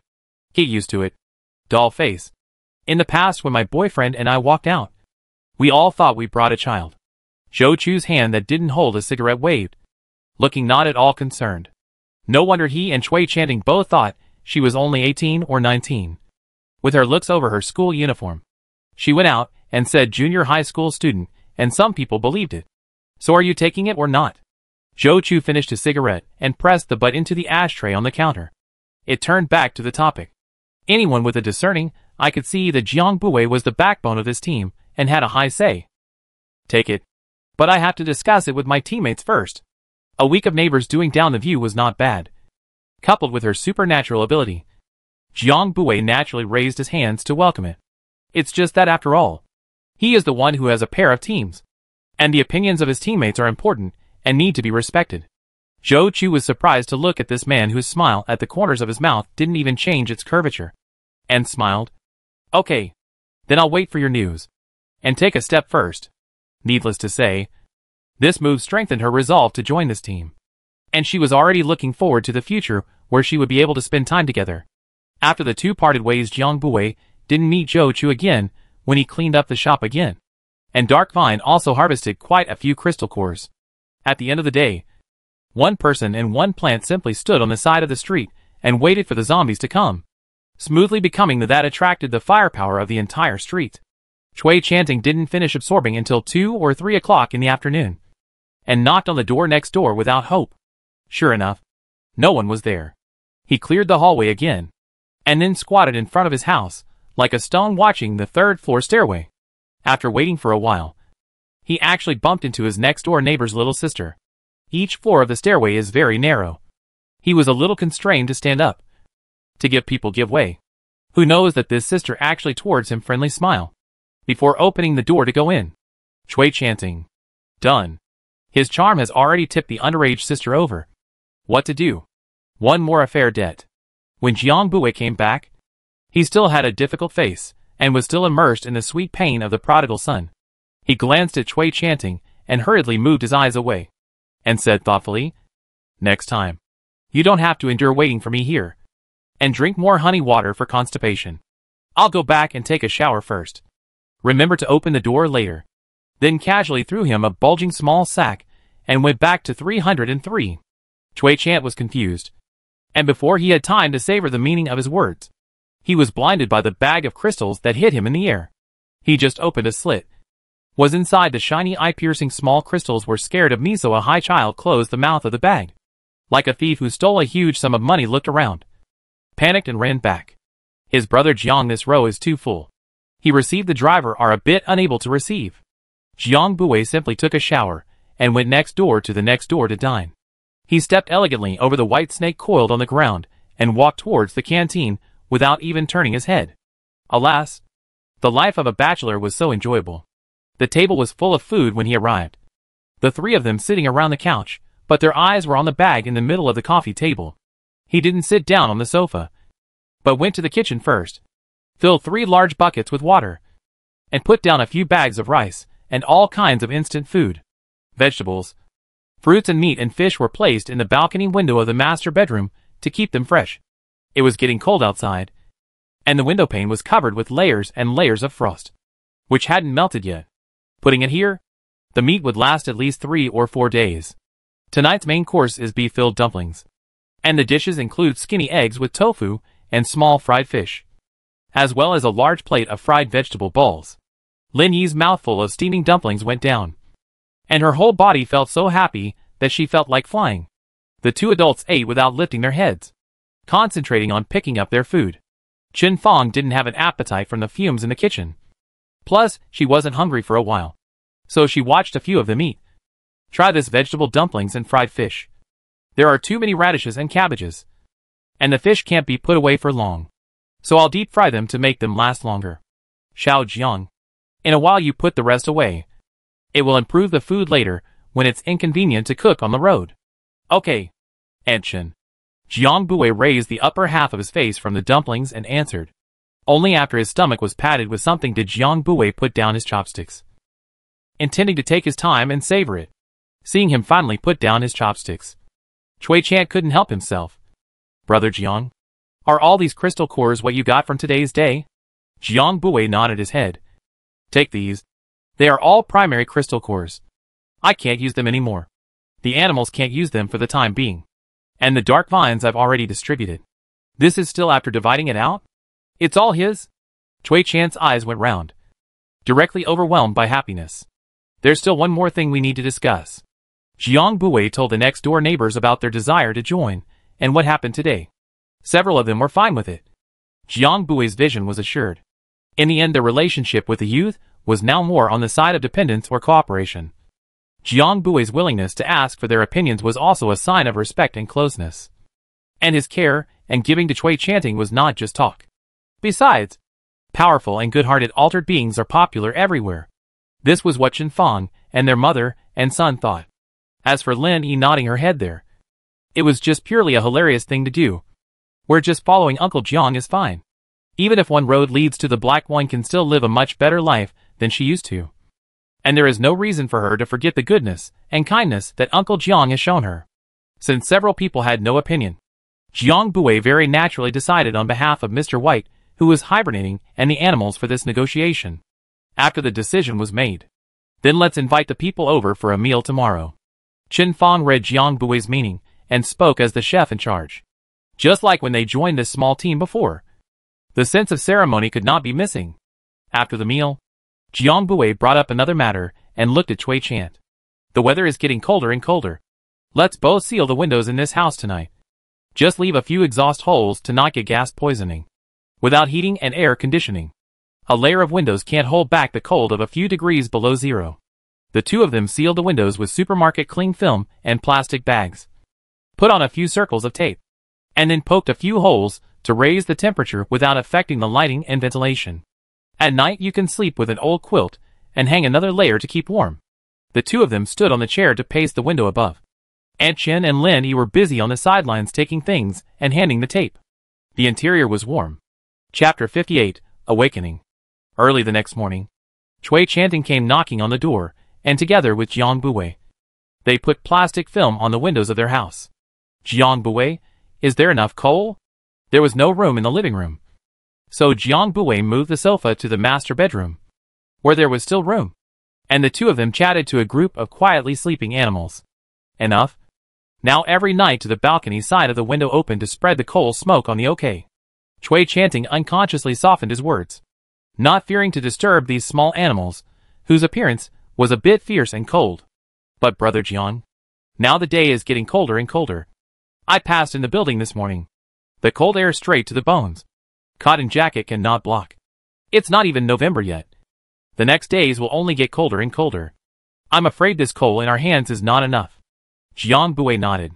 At that time, because of the limitation of the space size, the coal he bought was only enough for less than 2 winters before the end of the world. But after the end of the world, the 4 seasons seemed to have suddenly turned into 2 seasons. And there was no transition between winter and summer at all. But after the end of the world, the 4 seasons suddenly became 2 seasons, with no transition between winter and summer. The winters are getting longer and colder. And now it is an early winter. But it is not certain if the winter will end early. The worst case scenario is that the spring will disappear, and the winter will be so long that it will last for 5 to 6 months. And then, they will definitely not have enough coal. He may have to plan ahead. For example, to go to the coal mining province of Shan Province. Cui Chant blushed poorly. Obviously also thought of something bad, Brother Jiang. Then if the summer is also like this, will it directly bake people or simply lack of water after a long time? Jiang Bui was sure, yes. But what they can think of? Those bases or organizations must also be able to think of. The measures prepared in advance will definitely be there. But no matter how complete the measures and ideas, with so many people, they really may not be able to take care of it. When summer comes, we'll go south. Right. By the time Big Bear wakes up, we will also have air conditioning, ha ha ha. Crap. Jiang. Jiang. Move. Move. Jiang Buwei was shocked by his shock, and Chad, surprised, his eyebrow bone jumped fiercely. What moved? Words. He suddenly, some heartbeat accelerated. The heart of the unbelievable in the sight of Chui chanting eyes into a thick shock. Sour and surprise. Little grass. Brother Jiang. Our grass just now is blinking right. Chui Chant said in a hesitant tone. Jiang Buwei did not answer him, as his entire mind was on the suspected awakened grass turtle. He approached slowly, afraid that if he disturbed the now inexplicably tense atmosphere, everything would disappear like a dream. Brother Jiang? Brother Jiang? Little Yellow's tail also moved. Chui Chant pointed to the small lizard on the side and exclaimed, now without Chui Chant making another sound. Jiang Buwei knew that the animals that had been hit by Li Yu's supernatural powers had awakened. As Little Flower opened its surprisingly large eyes and spat out its snake letters, he had a hunch that Li Yu had had some accident that was a surprise to him. And most likely, he was dead. And Jiang Buwei couldn't stop the joy radiating from his body at the thought of that possibility. Blackie and Daxiong did not wake up. Still maintain the minimum energy consumption hibernation. Jiang Buwei knew that they woke up at this time also because their bodies did not have enough energy to survive this long winter, and hastily pulled out most of the fresh meat in the space. They didn't have enough strength to move. So Jiang Buwei put the meat to his mouth without any impatience on his face. Gentle and full of tenderness. Almost like a loving old mother. Chui Chant was thunderstruck by his own association, and seeing that Jiang Buwei was too busy to come and help as well. As a result, the human brothers and sisters smelled not familiar flavor. Not even open their mouths a little. Eyes closed. Just do not eat. Also do not pay attention to Chui Chuang handed up the meat. Jiang Buwei took the meat in his hand and casually handed it to Xiao Hua. Just a moment ago, also a face of high cold small flower obediently opened his mouth. Let Jiang Buwei put the whole meat into it. Chui chanting. Fine. Who let you all be the great masters that I dare not mess with? Jiang Buwei was amused by his expression of enduring humiliation. Remembering that Zhou Chu still has to come today, he reminded him, why don't you go back and help Annie Chen first? I'll be fine here. She's probably too busy to do it alone. Cui Zhanyan nodded. He also had the same intention. Mainly because there was no use staying here. After the people left, the room was suddenly quiet. Jiang Buwei finished feeding them and patted their heads one by one. A smile hanging unconsciously on his mouth that he couldn't even take off. Lost and found mood makes his heart become soft. Until they all finished eating. Body undulation began to weaken Jiang Buwei's heart only quiet. Little Flower coiled with Blackie with a swing of her tail. And several others were ready to hibernate. But Little Grass and Little Eagle couldn't yet. Turtles can't eat a week before hibernation. They won't excrete during hibernation. And their intestines will be blocked and die as a result. Jiang Buwei had to turn up the temperature for them individually and drag them out for a few days, solely moving them to the second bedroom. The door and windows of the master bedroom were completely pulled shut with a black cloth, creating a light, sheltered, and quiet environment for them. The original 2 double beds in the second bedroom were folded up by Jiang Buwei and pushed against the wall, using black cloth and wooden boards to give the 2 tortoises a good location. Put the inflatable swimming pool that was scavenged on the road, and it took some effort to pump it up, and then it was done. As for a few months later, when Bai Jiao woke up and found his nest was gone, it was not in his mind. Anchen usually has nothing to do at home. She will make portable meals or boil some hot water for Jiang Buwei to put in the space, so that it will be convenient to use it outside in the future. This moment came in handy. He used boiling hot water and a few buckets of that water to mix a small half of the pool of warm water, and then soaked the 2 turtles in it, and then buried some moist sand and soil in it after a week. Jiang Buwei did all this, changed into clean clothes, and went next door to knock on the door. He was not sure if she was there, and knocked by chance. I didn't expect the door really opened. It's rare for people to be at home. Jiang Buwei and Zhou Chu, who was carrying a pile of household rubbish in his hand, all ready to go out, met at eye level. Zhou Chu froze for a moment, and then understood their choice. Spoke a little sharply and said, "Are you going out? Wait for me." I'll go to the back of the building to throw a rubbish. Immediately good, said while shaking the big rubbish bag in his hand to rush downstairs. We are not going out. No need to rush. You walk slowly. Just come to talk to you this afternoon to 301 have a meal. We are all a team from now on. Get to know each other. Jiang Bui cried and laughed as he stopped the girl's intention to leap from the third-floor stair railing down to the first floor. Zhou Chu blinked and felt that it was also right. She didn't know the others in the team yet. Naturally, they didn't know herself either. The two of them said their goodbyes after discussing the matter, with one heading towards 301 and the other continuing to rush downstairs. Evening. Jiang Bui rarely went into the kitchen. He was making Westlake vinegar fish when the rhythmic knock sounded, carrying the pot and pouring sauce on it with a serious face. The door was opened by Lin Yi, who was peeling garlic on the sofa. Sister Zhou Chu, come in quickly. The cheerful and childish little girl's voice obviously makes Zhou Chu a little overwhelmed. They even have a child. She subconsciously softens her voice and face, lifting a long-lost smile up at the little girl. Hello. But probably because she hasn't smiled again for a long time after the end of the world. The arc of her smile is very raw and unnatural. The woman who was so comfortable and cold in front of the zombies is now facing this soft and cute creature, and her whole body is stiff. Qin Fang brought out a plate of food at this time. Saw Zhou Chu still outside the door, did not come in, and quickly greeted Xiao Zhou. Quickly come in. Dinner will be ready soon. Zhou Chu hands the bag in her hand to Qin Fang, who freezes. Zhou Chu explains that this is what she brought back this morning when she went out to look for supplies. A sort of meet-and-greet gift for her first time partnering. Of course, she didn't say the latter sentence. Originally it was a precautionary measure. And now that she's smelling the aroma of the meal permeating the room, she's incredibly glad that she made the right decision. Qin Fang unintentionally glanced at the ham and various chicken and duck legs that were by no means small in the bag, then took a look at Zhou Chu's resolute face and glanced at Jiang Bui in the kitchen. So she could only helplessly accept these things that were full of sincerity. Come all the way here. Still taking these things?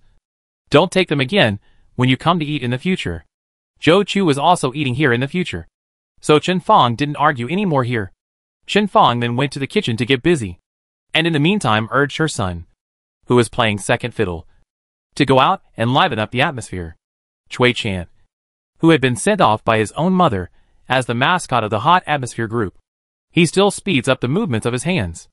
Zhou Chu sat down on the sofa with all the constraints, and Lin Yi, who was wearing a princess dress and holding a doll, faced each other. Lin Yi is full of curiosity. Sister, did you go to high school? Uncle Jiang said that before the end of the world, I'll be going to primary school soon. Zhou Chu, the doll face can't be hurt, she explains. Up. I've already graduated from college a few years ago. It's better to call me auntie.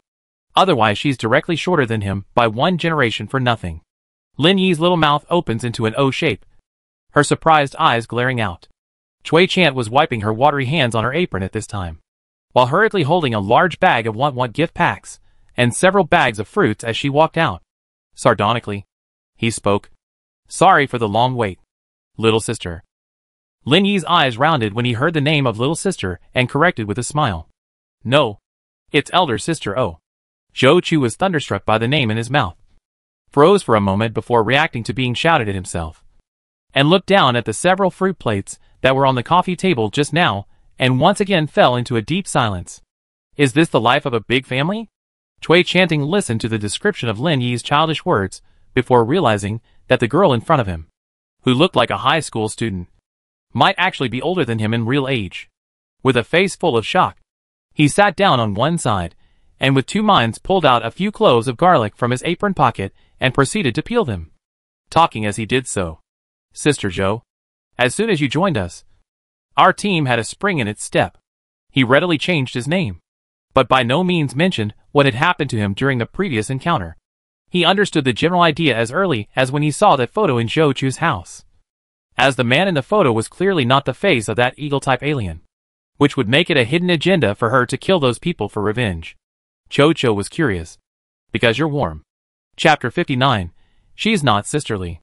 Just at this time, Qin Fang came over with 2 plates of dishes, her Cui chanting the stupid words of hatred, and glared at him, and looked at Zhou Cho with an awkward smile. I'm sorry to see you laugh. Xiao Zhou. Zhou Chu. Zhou Chu's eyes are glued to the 2 dishes in Chen Fang's hands. She had the intention to move away. But the eyes do not listen to the call. A girl with a thin skin. Only felt that her face was going to burn.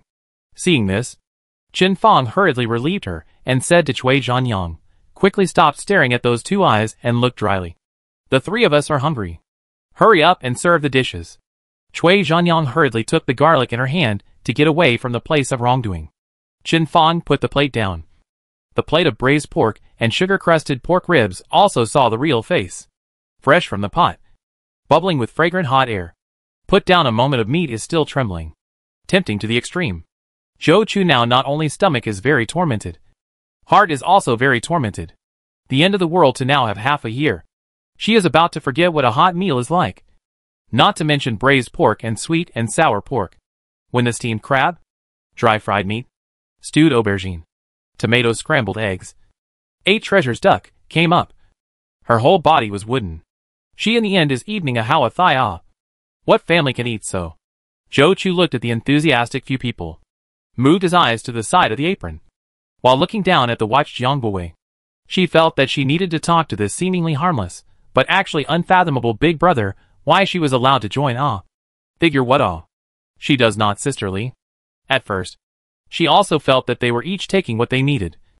And now, the big brother needed her to order what Jiang Buwei finally brought a plate of sweet and sour fish and then sat down. He saw Zhou Chu's face hesitant, as if he had something to say to him, and spoke first. Let's talk while we eat. What do you want to ask? Zhou Chu, associated with the joke Cui Chant just said, felt that she seemed to have touched the edge. Still very puzzled, you agreed to join the team because of my supernormal ability? Seeing Jiang Buwei nodding, she was even more puzzled in her heart. Her ability wasn't considered special. At best it was a branch of the fire system. And if Jiang Buwei's ability was really a dual system ability of plants and space, then his battle would still mainly rely on manipulating plants.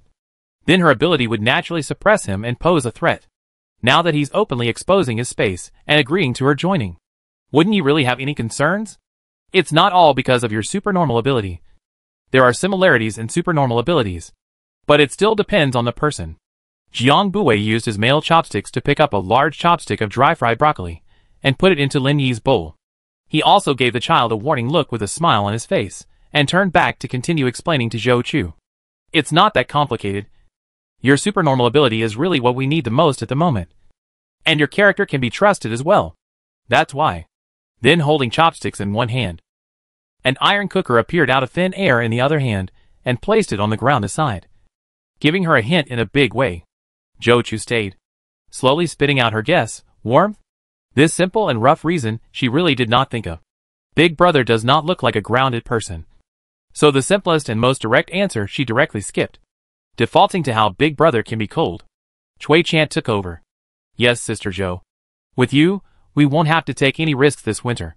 He had a clear idea in his heart. If there wasn't enough coal, Jiang, the main combatant between them, would have to go out to look for coal this winter. Not that Cui Chant couldn't go. It's just that a few of them, except for Jiang Buwei, couldn't even get out of the city without losing their lives here. The nearest coal city round trip will take more than 10 days. Not to mention the road is full of crisis. 10 days, or the fastest time is expected. However, Jiang simply cannot rest assured that the animals are still hibernating and by he left, really encountered a powerful zombie or unexpected situation. No one can defend the home. Jiang Buwei understands Cui Chanting's meaning, and his heart is similar to what he thinks. He can't get away. If it comes to this, he will simply go together, dragging the family to the mountain province. Although the road will not be too stable, but it is also considered to be a solution to the dead end. Zhou Chu is an unexpected pleasure. Zhou Chu thought they were afraid of snowy days to rush travel too dangerous. The heart of the concerns also dispelled. She from beginning to end actually did not see the animals, and the White Jiao's specific appearance. White Jiao and animals off the stairs when she hid in the back of the car, because the angle of the problem also smoothly avoided. Has always thought that the small team is so many people. Doing the maths, she wasn't losing anything at all. She was making a crazy profit. She only need to give them heating every day. They supply food every day, also work together to clean up the zombies. Not only the safety coefficient increased, psychological well-being is also bursting. Okay. The most important thing is that the atmosphere in the team is really good. She has been through the perilous experience in the petrol station and before that. A little bit of supernormal ability in the post-apocalyptic world will be floating. Relying on their own physical advantages to bully people is not at all uncommon. But this team, Zhou Chu saw this Chen Fang and this little girl know what is different. A meal to eat until the sky rubbed dark before finishing. Zhou Chu this time followed the end of the plate. Jiang Buwei and Cui chanting together end. Was small Cui a face to share half of the plate. After cleaning up, Lin Yi went to do her homework. Chen Fang could not help but sow insoles for Lin Yi. Jiang Bui's space is full of samples. But there are no insoles for children. Cui chanting digested for a while, and went out in full armor. He wanted to kill a few more zombies. Try to see if he could break through the second level, and whether his powers would become stronger or take a turn for the better. So he couldn't just put the burden on Jiang all the time. Zhou Chu and Jiang Buwei discussed how to generate heat continuously without using coal. In the end, the two tried several kinds or decided to use the northern kind of heating, filling 10 buckets with boiling water. Zhou Chu heated a few buckets of water and still had some regrets. I have a feeling that I haven't fully mastered my powers yet. Or else I would be able to do it now without using water as a medium. And it wouldn't melt the tin. Have you ever absorbed a crystal core? Jiang Buwei just remembered this. If Zhou Chu hadn't bumped into anyone from an alien base from the end of the world until now, except for the people from the city at the petrol station, then there was a good chance that she still didn't know anything about it, including the usefulness of crystal cores, the level of her powers, and so on. Zhou Chu froze. Crystal cores? She recalled the time she pretended to compromise, but actually sneak attacked and counterkilled the surname Pipe. The first cut of her neck didn't cut. She panicked and burned her head in half. And as a result, her fingers touched the inside. Jiang Buwei saw Zhou Chu's face changed. From white to green to white. Ugly poorly. Is it in the human head, that kind of small crystal-like transparent crystal? Zhou Chu couldn't continue. Stuck for a moment before continuing. I seem to have absorbed it once. After accidentally going in, her fingers touched a small particle. The alien energy still functioning in her hand had a chemical reaction with the small particle. Immediately there was a magical sensation of a seemingly warm stream of water entering her blood or meridians from her fingertips. And she was almost nauseated and vomited by the magical sensation. It's hard to believe that it's useful for exotics? Cho was shocked. It's useful. The supernormal ability can be upgraded. So it has a level. The crystal core is the key to upgrading the supernormal ability. The best way to upgrade your alien ability is to keep on fighting in real battles. Absorbing crystal cores. Fighting in real battles. And absorbing crystal cores again. Until it feels as if the alien energy has touched a membrane. Break through it. And it can be upgraded. Zhou Chu's eyes couldn't help but widen as she listened to Jiang Bui's easy way of talking about the knowledge of alien energy that the onlookers had worked hard for a long time, but couldn't even touch the edge of. As if it was just a small matter of did you eat? From today onwards, she was going to properly evening out this golden thigh, knowing how the supernormal ability is enhanced. Zhou Chu also couldn't sit still, and couldn't wait to go out to verify the effect of the crystal core. Both people went out, and the room cleared up a lot at once. There was a movement of someone sitting down beside him. Jiang Buwei looked up. It was Chen Fang. And Chen Fang was holding a needle and thread in one hand, and a cup of water in the other. Drink some. It's not hot anymore. There's nothing more to do here. You should hurry back and get a good night's sleep. You've been so worried these days that you've gone green under your eyes. He has been worrying about how to break the deadlock in front of him for the past few days, and did not show any signs on his face. Who knows that Cui chanting and Andy Chen have seen it? He smiled in embarrassment and took the warm water, raising his head to drink it all. Chen Fang saw him raise his hand. Although his wrist is strong, but very thin, drinking water jawline sharp enough to cut his hand. Looked at the heart broken up. In the end can carry things their own are still a small child. She hurriedly sent him back to rest, along with a few full of tin cooker to bring back. Jiang Buwei was pushed all the way back to the door before he let Chen Fang stop. Urge the dark vine will emerge under the stairs of the zombie unlucky to solve. Open the door back to 303. He really hasn't had a good night's sleep for a long time. And lately the good news has been coming one after the other like they have legs. So he'll be able to get a good night's sleep tonight. He was able to get a good night's sleep tonight. 1 month later, Cui Chan dodged sideways, dodging the zombie's fishy, bloody mouth. His brow furrowed in disgust as he kicked out, then drew his sword and chopped off the head. Waiting for Dark Vine to come over and pick up the crystals on his own, he swept around, not daring to enter the school gates, and shouted in the other direction, "Brother Jiang." The sound drew the attention of some zombies, but Chui Chan didn't pay attention to it. His eyes searching around for the man's form. He waited for a while longer, and instead of waiting for Jiang Bue, he waited for an SUV. The window was lowered by half, revealing half of her pretty cheeks, only to see the girl with a cool face, looking straight ahead, and said to him, "Get in the car." Chui Chan hurriedly got into the car, fearing that if he was late, he would be left behind by his ancestor. Chui Chan's expression was incomparably calm. The whole person looked very composed, and if it wasn't for the two large eyes that were so terrified that they were about to stare out, exposing his true thoughts, it would still be very convincing. "Sister, where is Brother Jiang? Where's Brother Jiang? How can I let you touch the car?" Chui Chan asked with his mouth, but in his heart, he secretly slandered. Zhou Chu glanced sideways at the stiff sitting posture of the person in the passenger side, not bothering to point it out. His foot hit the accelerator and knocked over another zombie attracted by the sound of the engine. "He's at the south gate, waiting for us to go over to meet up with him." As soon as the situation of the school was mentioned, Chui Recitation was scared by the life and death of the scattered heart, distracted a little back. The north gate is directly across the street. Too many zombies. The east and west two doors, a caravan of parents to pick up the children, blocked. A cement directly sealed, leading Jiang to check out the east gate. It's been half a year. Are there really still survivors inside? Zhou Chu was still skeptical. "You doubt the eyes of my little thumb." Chui Chan spoke with spirit, looking at her with a condemning face. 3 days ago, Chui Chan split his 10 fingers in the morning, as usual, to go out and check if there was anything unusual outside.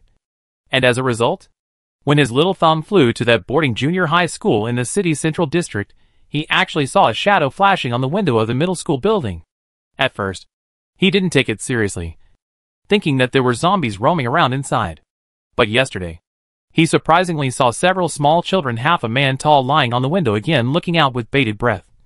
He was curious to fly closer, and surprisingly someone pursed up their smile and tried to hook him. "Survivors? Surprisingly, there are survivors here?" He hurriedly told Jiang and the others about his discovery, and several people agreed that this situation was better to be mistaken than spared. And so there was this scene today. Chapter 60, Teaching Building. The periphery of the east gate was also blocked by the private cars that had frantically come to pick up the students at the beginning of the apocalypse. They parked their cars at the roadside and waited on the spot. In a short while, a tall young man in a black raincoat came out from the inside, with dark green barbed vines dancing around behind him, showing his ferociousness. "Brother Jiang?" "Here." Chui Chanting's eyes were sharp, and he opened the window to beckon. As he waved his hand, he felt something wrong in his sleeve, and then his whole body seemed to be violently dragged forward, hitting the door of the car. Chui Chanting felt his own weight suddenly become lighter sleep. Fortunate that he just did not open the car door. Otherwise, there is no car door blocking him. "I'm afraid that the little guy will be directly fell out." Jiang Bue looked down towards the bright green vines running towards him. That its old man is still close to the level of fire, now can skillfully pick up the crystal nuclei. So from time to time to Chui Chan and Zhou Chu to play the hand. The dark vine skillfully stretched out a small tip to pick up its own splintered offspring, and threw it onto its body to wrap around. Chui Chan and Zhou Chu watched without blinking, their hearts longing for it. Who wouldn't want to have a little maid that can fight zombies at the top, pick up crystal cores at the bottom, and occasionally squeeze a little shoulder? And now this little maid can also give young master another little maid. This kind of good thing they envy. Jiang Bue approached the front of the car and raised his eyebrows when he saw Chui Chanting. There was a smile in his eyes. "Why did Zhou Chu even go to pick you up? It's a waste of that fuel money." Zhou Chu heard Jiang Weiwei's teasing, and laughed out loud. Chui recited a strong man of 8 meters, to reveal the expression of a small daughter-in-law aggrieved. The whole person instantly turned into a pink and purple vortex, swarmed to the back seat, and then honestly sat behind Zhou Chu. Zhou Chu's back was pressed tightly against the backrest and held his breath, waiting for this burst of dust to pass. Then exhaled a long breath, and looked at Chui Chanting and sighed. "You're no different from a moth when it comes to indiscriminate attacks. Don't worry, you can't be poisoned." Chui Zhanyan cracked his mouth with big white teeth and smiled heatedly. This month, not only Jiang and Dark Vine are about to step into the third level, he also last week really became a second-grade alien. The ability to have a new ability, originally useless, can only regulate the body temperature of the Lin powder into a highly toxic powder. As long as people stick a little bit immediately killed, the zombies will not see the effect immediately. But after sticking on the original inactive muscles will slowly decay, until there is no more sinewy connection to support the skeleton will fall. This is a pleasant surprise. Chui Chanting was happy for several days, until he realized that his powers were so weak that he could only make his face allergic to a few pimples for the time being. And only then did he stop. Still early in the morning, Ms. Zhou woke up and touched her face. A few new pimples forced to stop. Jiang Bui opened the door and got into the co-pilot. Briefly and concisely, the north gate can't go. Turn left. The back fence didn't sprinkle glass ballast. The car should start. Helping to run a few steps, Jiang Bui took the lead to cross the fence. Bright green vines fell a tail along the wall. The tip of the bend. Come! Don't look at Chui Chanting usually play the fool. After all, is a 1'8" or so mixed society all tendon meet adult man. These things that require physical ability is not difficult to defeat him. Easy easy easy. Seeing Zhou Chu at the wall face difficult, he simply squatted down, indicating that Zhou Chu stepped on his shoulder up. Zhou Chu only hesitated for a second, climbing the bright green vines that drooped along the wall and stepping on Chui Chan's shoulder to go up with difficulty. It can be said that the second half of her climb up the wall was completely relying on the small vines dangling from above, while Chui Chan stood up straight below and sent her upwards. Jiang Bui carefully stood sideways on the wall that was less than a palm's width. To his left was the inside of the campus. The most he could see was the playground empty, but there was a strange hissing sound hidden in the teaching building. On the right side are two teammates outside the wall. He observed the left and right, while manipulating the dark vine still on his body to cover the strong blind unprotected teammates. The dark vine can also invisibly split. He did not know. He thought at the time that it was just about to rise to the third level this month, so it grew an extra fork. I did not expect to split a small dark vine. Then was Jiang Bui simple and roughly named the second vine, because its body dark vine will split itself out every time it rises one level. If this situation continues, it is foreseeable that there will be 3 vines, 4 vines, 5 vines, and a lot of digital vines in the future. Naming them one by one would be too difficult for his memory. Chui Chan saw Zhou Chu climb up. Without the help of the second vine, an assisted run directly climbed up the wall. A few big living people for a long time hungry zombie attraction is not small. The school side of the wall has gathered under the root of a dozen zombies, mostly wearing worn ragged school uniforms. Jiang Bui saw that both of them had followed, and sidestepped. I'll go down and clean up first. Later Chui recitation you come down first. After saying that, he leapt and landed on the ground. And in the next second, he started harvesting the crystal cores around him. The dark vines gave more strength than before. Jiang Bui clearly felt resistance when he slashed his neck with his long knife, and pulling out the knife was much tougher than before. After almost being caught by the zombies' claws once again, Jiang Bui was finally sure that the zombies had evolved as a whole. Not only was the probability of a level 1 zombie appearing in this dozen or so increased, the physical quality of ordinary zombies without levels was also improving as a whole. Reaction speed, strength, bone strength are all improving, although not to the extent of a level 1 zombie, but more than a star and a half stronger than before. This is like to the end of the year. Zombies and humans are desperately trying to catch up with the performance. You catch up with me. It's not easy for the human alien side to lead a little bit, only to find out that the zombies will unknowingly bend the road and overtake the car, regardless of whether it was an ordinary person or a psychic. This discovery was bad news for the human camp. Jiang Bui was very self-aware. His fists and kicks were only based on his body's reaction speed and the advantage of his long arms and legs. But in reality, they were all flowery fists and kicks. And he really relied on catalyzing plants when he went into battle. Every time he was sore and couldn't lift his arms, he would deeply miss the hibernating one at home. This time too, after Darkvine quickly finished the zombies and started picking up the crystal cores in bunches, Jiang Bui squinted his eyes a little bit, and the hands inserted into the pockets of his punching jacket kept clenching and relaxing, trying to ease the joints that had been shaken to the point of being numb by the skulls of the zombies. Chui Chan jumped down first, and Zhou Chu stood on the wall. And when choosing whether to fall onto the dark vine net that was indulging in skewering dissected crystal cores, or Cui Chan, who was looking silly and happy, she barely hesitated and jumped directly onto Cui Chan. Even at the same age and after spending a long time together, both of them did not have a male or female mind. Instead, they were more like brothers or god dog Shao Qi and his master. The three of them ran through the playground, all the way to the school building that Cui Chan had previously marked. The zombies that were attracted in the middle of the way were either pierced through whole by Jiang Bui with a vine going over, or were swept across by a wave of high temperature at the beginning of the week, directly melting half of their bodies. Cui Chan had transformed into a swarm of butterflies from the start, flying above the front of the two of them, showing them the way while dodging zombie attacks and easing the burden of the two. The distance from the playground to the school building wasn't short.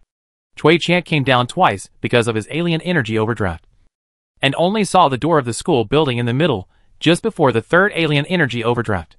Jiang Bui didn't need to take a closer look to see countless stiff silhouettes wandering aimlessly behind the flickering glass windows of light and shadow. Rest for 20 minutes before entering the building. Their supernormal abilities all needed to be replenished and restored, and the situation at hand could not be rushed into recklessly. There was no hurry. The three of them rested in place for a while, with Dark Vine and Second Vine guarding the periphery. Absorbing the crystal cores were all much more efficient. Several doors of the school building are single open glass doors. Now has been destroyed by something almost. The zombies in and out, unimpeded. The atrium on the ground floor was a hall, with a long corridor on the left and right sides. As soon as the three of them entered, the zombies crowding the hall turned their heads smartly to look at them. Their murky eyes turned to them, and a shudder that went straight to their heads struck them. The great battle was imminent. Dark Vine was thrown out at once, directly wearing the three zombies running at the front of the string. The second vine protects around Jiang Bui and Zhou Chu, preventing the master of his combat power to pull the crotch from being gripped at once. Zhou Chu was originally a combat type ability. High temperature wave blade thrown a large area, with her as the center of the surrounding instant vacuum a large area. Neither of them bothered about Cui Chan, concentrating on stopping the zombies 3 meters in front of them. Cui Chan stood alone at the rear, so leisurely that she didn't fit in with the surroundings, until an unusually robust zombie appeared. It quietly groped its way past the powerful wall of firepower in front of it, and felt its way to Cui Chan's eyes, trying to use one of its claws to get him to join their lively family. Cui Chan smiled evilly at this naive zombie, and then transformed into a purple hurricane that instantly rushed out of the door and filled the entire sky. Looking closely, the middle of the hurricane was also interspersed with a few clothes and knives and sticks. The zombie whose claws fell short. Where's a family member my size? It cocked its head, deciding to give up trying to come up with an answer with a head that couldn't comprehend thought, and shifted its target, pouncing on the completely undefended backs of the two in front of it. In the next moment, it was forced to learn that the world was a dangerous place. A pinkish-purple hurricane rushed in the instant it made a move, looming as the body of a grown man, a blade slashing down directly at the neck. Zhou Chu, who saw a little bit in the afterglow in front of him, calmly pinched the bridge of his nose and sighed. Under Jiang Bui's puzzled gaze, she expressionlessly explained, "The arse is quite perky." Jiang Bui choked hard on his own saliva, then silently distanced himself from the raw woman on the side. This caught Zhou Chu's attention and interest, and with a curious and teasing look at Jiang Bui, she gossiped, "Never been in a relationship? Or a golden house?" Jiang Bui almost lost control of his powers when he heard the second sentence, and Dark Vine frantically started weaving strings between the zombie groups. Zhou Chu was originally joking, but now he is really surprised. No way. There really is a step-forward wife in the house. Jiang Bui just wanted to retort, remembering certain things. His complexion suddenly became a bit strange, not denying it. Well, it's hidden in the house. This time it was Zhou Chu who almost choked on her saliva. She looked at Jiang Bui in shock, gradually turning into the strange look of looking at a beast. Really? Then she will suffocate if she never goes out. Right. Can't see it. So controlling. Jiang Bui turned his head to look at her with a subtle smile. He's not in good health. It's too cold now. Wait for spring. You'll be able to see him then. Zhou Chu only took that as a doting and loving smile, hurriedly shaking the goosebumps on her body and concentrating on fighting the zombies. He didn't see Jiang Bui holding back his laughter until his brow bones were twitching and his cheeks were tensed. He decided, must go out to avoid the wind when the little petite wife woke up. At least hide for 10 days, and half a month. The two finished regardless of what was in their hearts. All of them put all their attention on the zombies. Their efficiency was fast to flying. Soon, the atrium is lying a ground of zombie limbs. Dark Vine is wriggling all over the ground to pick up the crystal core. The second Vine also wanted to follow the upside down to rush into the ground. Fortunately, Jiang Bui's hand is quick to yank. This only to save the clean soul seedling. Chui Chanting came in with a sweaty head. Panting. I just went to look again. The third floor is quiet, a little bit not quite right. I didn't see where anyone was. Jiang Bui pondered for a few seconds and looked at the two of them. Zhou Chu walked towards the corridor on the left in a single bound. And without looking back, he came up with a common language. Come all the way. The two of them looked at each other and followed with a smile. Chapter 61, Level 3 Zombie. The corridor walls are pale and dark, covered with more or less dark and faded dragged and spattered blood and dirt. The floor was covered with dust, debris and bloodstains, and every classroom door was closed, with small gray windows that made it impossible to see what was hidden inside. Standing at the entrance of the stairs, it looked deep and mysterious, like a passageway to the unknown world of Cthulhu. Jiang Bui's expression became grave. Something is not right here. Be careful. Several people quickly went up the stairs, saw some bloodstains and limbs, and then associated with this boarding junior high school. The atmosphere could not help but be a little downcast. There is no atrium hall on the first floor. The whole corridor is empty. Only a few zombies wandering around, cut down by Chui Chan's few knives. The three looked at the classroom door is still firmly closed, looked at each other, did not choose to disturb the things inside, continued to go up the stairs. The third floor was the one where Chui Chan saw survivors. Unsurprisingly, all the classroom doors were still closed, and there was not a single zombie in sight. The silence was creepy and empty. They eased their steps. Chui Chan hesitated for a while in front of a few classrooms with similar locations, and then stood in front of the classroom with the name Junior Class 32 on the door plate. Jiang Bui stepped forward, curled his index finger slightly, and knocked on the door twice. Not lightly but not heavily. Excuse me. Is there anyone inside? The clear and certain knocking and questioning sound was unusually piercing and eerie in the empty and quiet corridor. The people inside couldn't help but collectively cower for a moment. Jiang Bui waited for a while, and was about to knock again when the door opened a crack. The first person to poke his head out was a tall boy with a dark complexion, who looked at Jiang Bui's trio with a wary expression on his face. What are you people, here to save us? Jiang Bui nodded his head affirmatively, and seeing how he was trying his best to maintain his trembling voice, thoughtfully gave Zhou Chu the front row seat and stood back. Sure enough, seeing a peer, the black boy's face eases up a lot, and he's able to open his mouth to ask a question. Are you from this school too? Zhou Chu fakes a smile. She glared fiercely at Jiang Bui in an unseen place, then used all of her flood of energy over the past 29 years to squeeze out a rusty and harmless gentle fake smile. The voice line was so gentle that it didn't even appear to be talking to her prematurely deceased dog. No, but I used to be from this school and graduated many years ago. Do you have any company? Young student? We might have to be quick. This place isn't right. The black boy's face hesitated for a moment, glancing backward, wondering what kind of response he was getting, and pulling the door open to let them in. Come in first. With a strange and fearful look, he glanced behind Jiang Bui and the others and hurriedly closed the door. The three of them looked at each other, leaving their guard up in their minds. Jiang Bui and the others then saw the full picture of the house.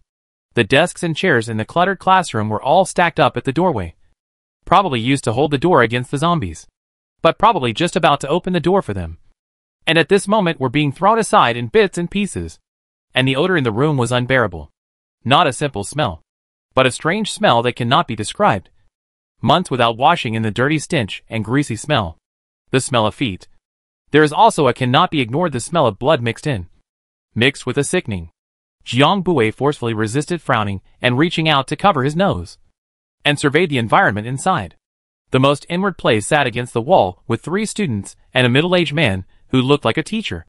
All of them had withered descriptions and numb eyes, not even turning their eyes when they saw them come in.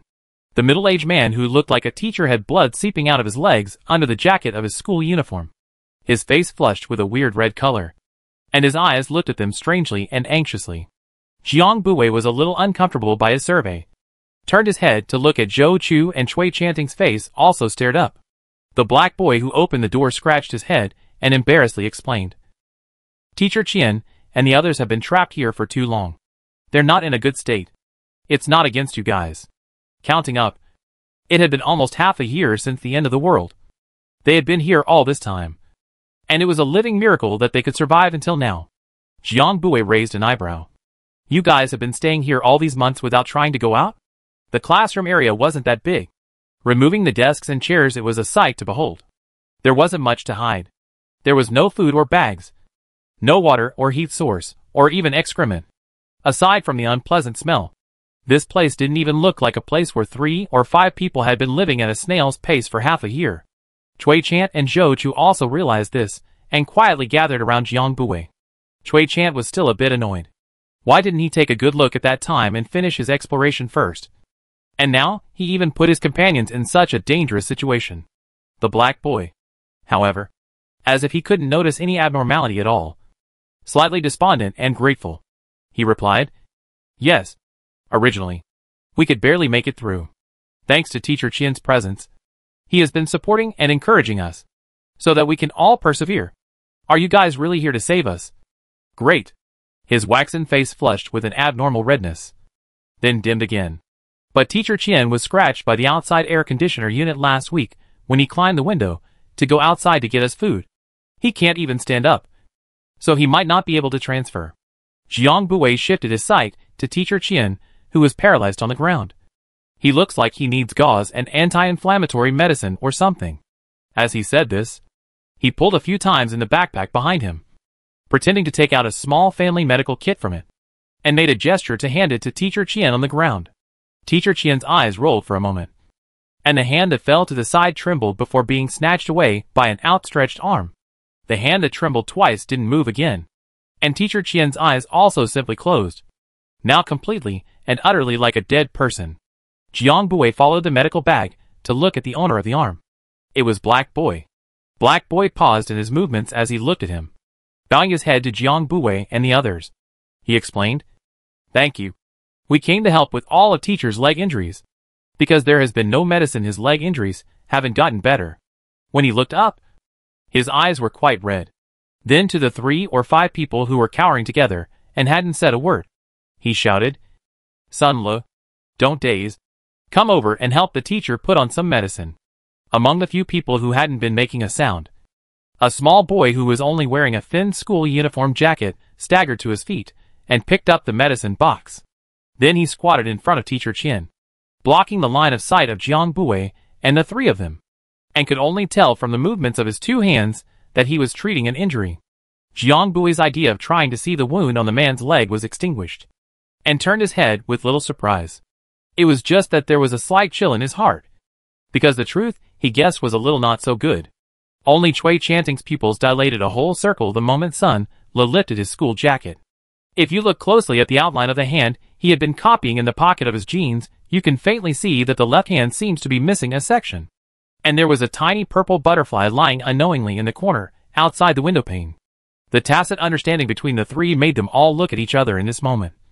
Which was the worst-case scenario? Jiang Buwei, in full display of curious and puzzled innocence, asked Black Boy. "We came all the way here and found that apart from the ground floor hall where some zombies had gathered, there wasn't even a single one on the other floors. Why didn't you guys go out?" This time, all 3 of them saw it. And the moment Jiang Buwei asked, Black Boy and the 3 or 5 students, including Teacher Qian, all reacted, despite hiding it quickly. The minds of a few small children were a blank sheet of paper in front of an adult, clear as day at a glance. Especially those few students who were curled up stiffly. Their faces full of fear did not seem to be faked. But it seemed that they were not all facing the zombie outside. One of the extraordinarily skinny boys shivered and said, "No, we can't go out. If we go out, we'll be eaten by the zombie. It's all a trap for him." Several students' bodies began to shiver involuntarily with his words. "Him? You know?" Cho grabbed the keyword. But the boy didn't open his mouth again. only still shivering unceasingly. In the end, it was the black boy who explained to Jiang Buwei and the others with a bitter smile on his face. There's a very strong zombie out there that wants to trap us. It's wearing a school uniform. It's probably our former classmate. We don't dare to go out at all. Or else how did Teacher Qian's leg turn out to be like this now? Its IQ is like a human. It can even order other zombies. You guys don't look at the fact that there isn't a single zombie outside right now. That's all its trap. When you get out, you'll understand. He hung his head low and spat out a soft and slow sentence. Here now, only those who can enter are not allowed to leave. Those who heard this were silent, just with different minds. Jiang Buwei looked at the mess in front of him. His temples had never been more active. There were ghosts here. Things were actually quite clear now. But he still felt that it wasn't that simple. And according to him, the zombie that could drive other zombies and intelligence, I'm afraid that the level was not low. And it was very likely that it was a level 3 zombie that he had never encountered before. Simply to save a person, actually have to catch a ghost. And this ghost may be more than one. With a gentle face, he analyzed it coldly in his heart and opened his mouth. No matter what, we are going out. If any of you want to go out, you can join us. Black Boy was a bit anxious. It's really dangerous outside. Staying inside is at least safer. In his words, he didn't want them to leave. Jiang Buwei intuited that he didn't want them to leave. At least alive. Then he must have some kind of dependence to be so sure and not give up. Thinking that he would be able to force the three of them, who weren't exactly delicate looking, and had killed countless zombies coming in from the outside, to stay here. Either it was his own special ability that allowed him to fight 1 against 3, or it was an external force that supported it. Then, this external force, Jiang Buwei felt that it should be related to the zombies outside. There's no way. There are people waiting at home. We can't not go back. We'll rest for another half an hour, and then we'll leave. This sentence is the most genuine sentence Jiang Buwei has said since he entered the house. Black Boy was silent. And everyone else was silent as well. Click. In the silence that could be described as suffocating, Jiang Buwei breathed a sigh of relief. Watched the mechanical watch on his hand match the hands. And got up. It was time. And still no one made a sound. It seemed that he had guessed correctly. That high-level zombie outside and this dark-skinned chap were in the same gang. Probably still good friends. He or she retained a high IQ in life, so had left his good friends behind. And it was powerful. So powerful that none of the rest of them dared to come forward and state that no one dared to bet that Jiang Buwei and the others would be able to defeat that zombie. There was even a worse guess that they were all in cahoots. After all, how could they still be alive if they hadn't eaten for half a year? The reason why this place was so neat and dirty was because they hadn't even eaten properly here. Teacher Qian's leg injuries, Cui chanting, had all gone pale and exchanged pen and paper with them. And the descriptions of the cuts that were deep enough to see the bone, or fresh or rotting, had all made their jaws tight and jittery. So, here's the question. Since Mr. Qian was the victim, how did he survive? On what did he sustain his life after having his flesh dug out with a knife for so long? And on what did he have to fill his stomach? He felt he was missing something. Chapter 62, Advanced Zombie. The three exchanged glances. Jiang Buwei maneuvered the dark vines to directly trap the upper half of the surrounded Teacher Qian, and quickly fished him over. The black boy's face suddenly changed, frantically pouncing on the grasping dark vine. But helplessly, the dark vine's power had evolved to the point that it was now about to break through the third level of the mutated plant. How could it be that he, a person who had been living on the body of his own kind for a long time, could not fight against it? He was thrown away severely, fell on the classroom floor in bad luck. Behind, a few companions are still cowering at the back, shivering and not daring to move, and did not react to the black boy being knocked down. Jiang Buwei only hastily swept over the lower half of Mr. Qian's body and averted his eyes, taking out a thick piece of cloth to bind the person. Cui chanting also saw it, hurriedly turning his head to avoid the pair of inhumanly shaped legs that could not be called legs, and took the person and placed him at his side. The black boy who fell to the ground has not yet climbed up. Jiang Buwei hard knows. Dark Vine did not lay a heavy hand. It can only be his own body is weak. The black boy saw a few people look like they want to rush out of the posture. Eyes are glaring red. Panting to sit up. You want to save him? How dare you? I was about to let you go. But now you're asking for trouble. How dare you want to save him? As he spoke, the hatred in his eyes looked like it was going to turn into something physical. Poking the three of them, and the dark vine, who had just robbed the Qian surnamed and injured him. He was not surprised that Jiang Buwei and the three of them were able to easily recognize the conspiracy. So he simply stopped acting and revealed his malice and heart in a big way. Jiang Buwei listened to his words, turned his head to look at Teacher Qian, who was leaning against the wall without any movement, like a dead man, and laughed softly. Cui Chan understood at once. His face poorly patted the cuffs of the person he had just picked up behind him, and turned back to tug Zhou Chu to pull her and Teacher Qian away from each other. Ha ha ha ha ha. See? Get it?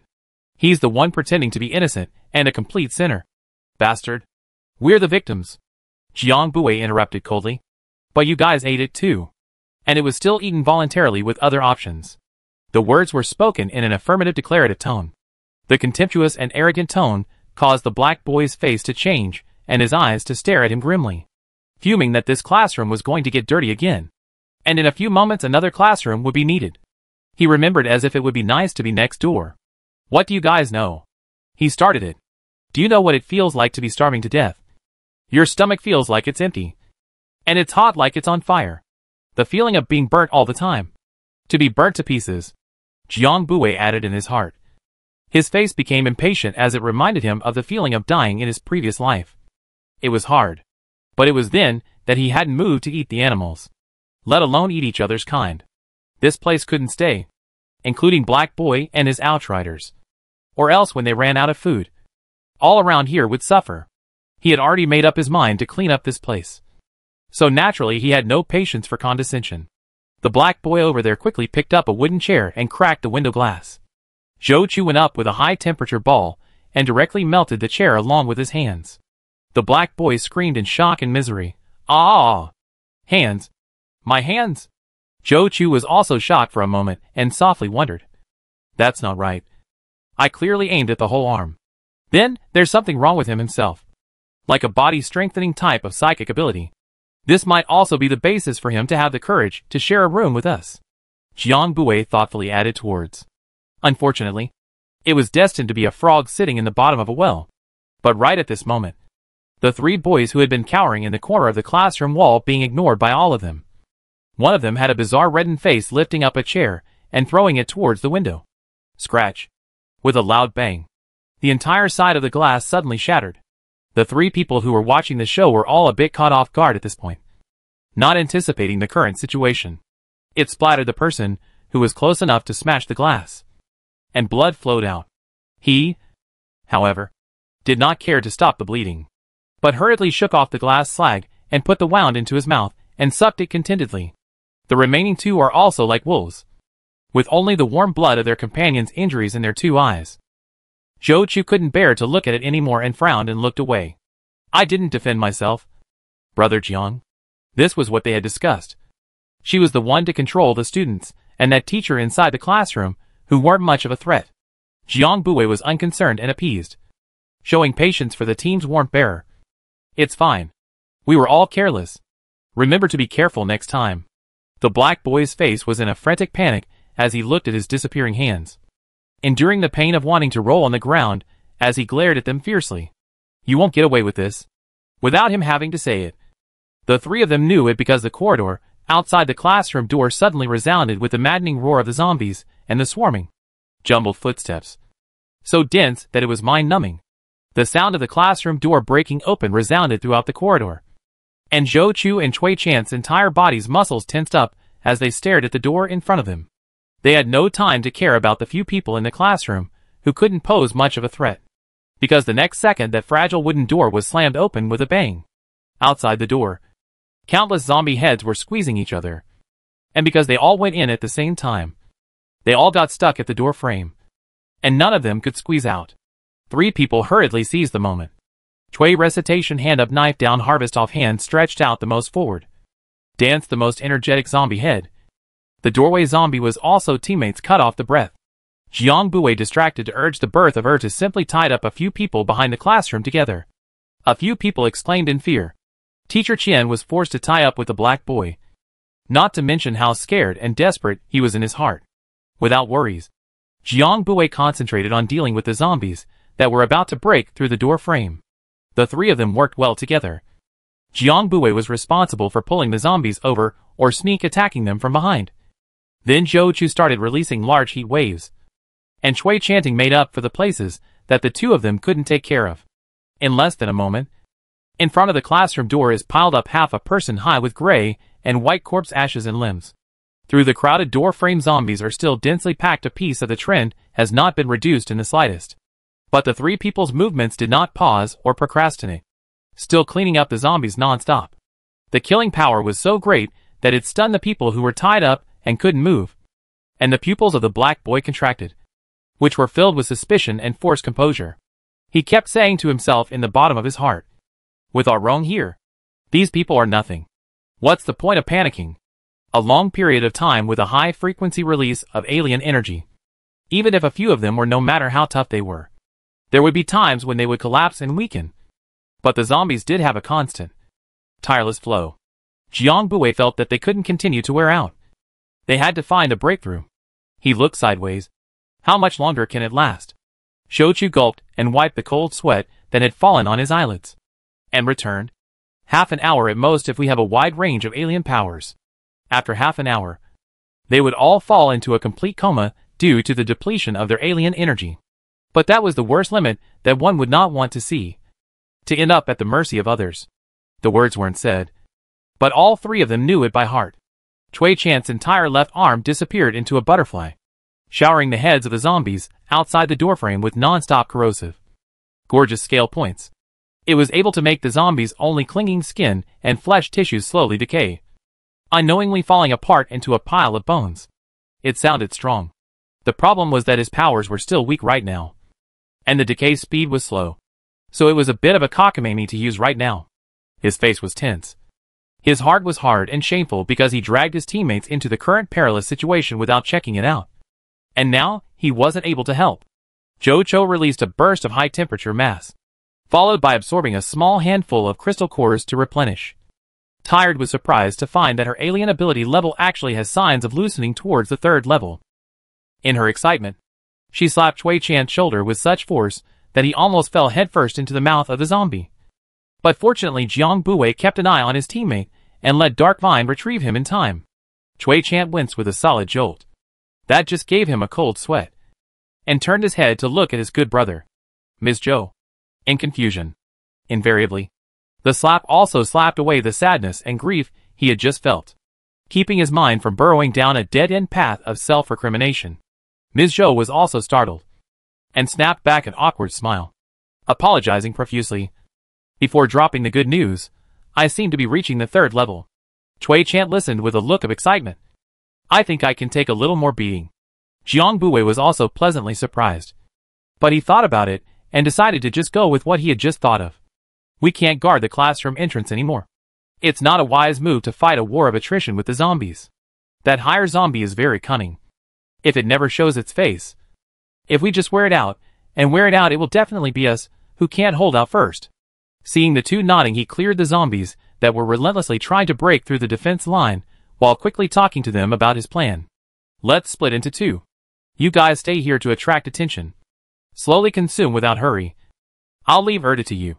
If necessary, take the black kid who opened the door and his teacher to jump out the window and run.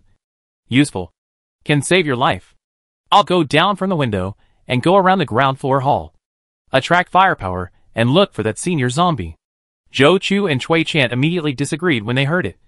He is trying to be a lone hero. It's too dangerous. Zhou Chu's opposition was justified. Big deal. We'll just run. There's no need to spend time with it. It's not like we can't run away. Then this operation will be a complete loss. Jiang Bui's complexion and tone were still calm, but the words that came out were not so calming.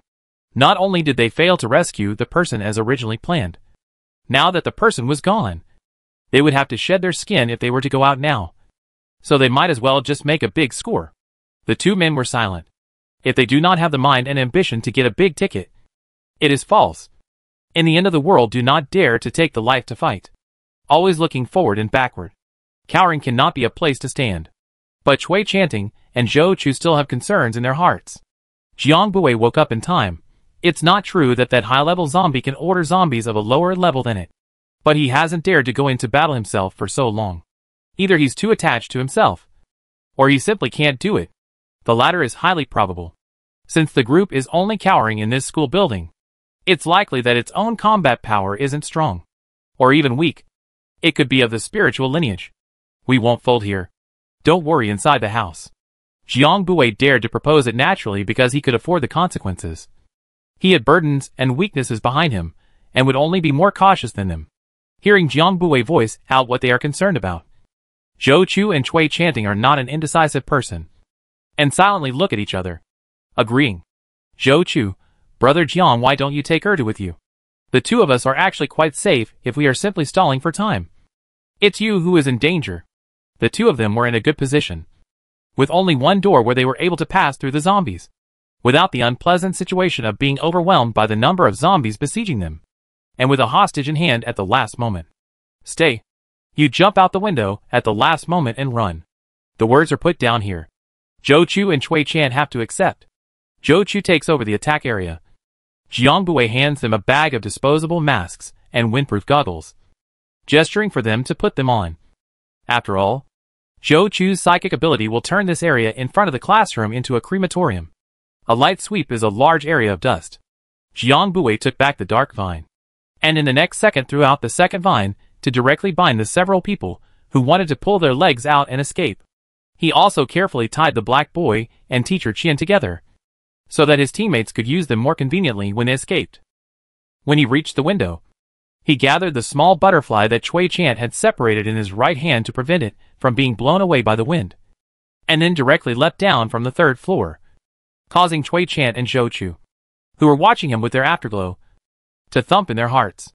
Fortunately, the next moment Jiang Bui's hand of dark vines flung out in a smooth manner, firmly hanging on the wall of the air conditioning unit. The two breathed a sigh of relief. But this breath immediately hung up again. The dark vine quickly became loose again, swung down along with the effect of gravity, and the next second the whole vine immediately taut as if it was going to break. By this time, from the angle of the doorway Jiang Bui's figure could no longer be seen. Zhou Chu had to put her heart back into it. She saw that Cui Chant's face was subtly pale, and she was anxious and doubtful. Brother Jiang is in danger? No. No. Cui Chant slashed a small zombie and returned with a weak face.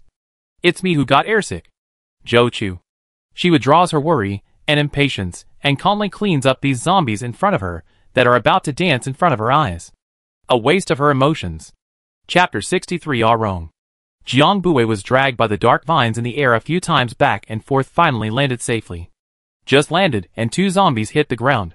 The distance was so close that his breathing stopped for a moment, and then quickly resolved the two Oong who had the luck to blow up. The school building faces south. He jumped down from the back, but he didn't hurry around to the front door when he came in.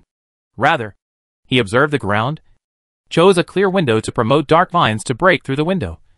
Time is very tight. He from the ground floor of the classroom directly into the speed will be faster. The smell inside the house is suffocating.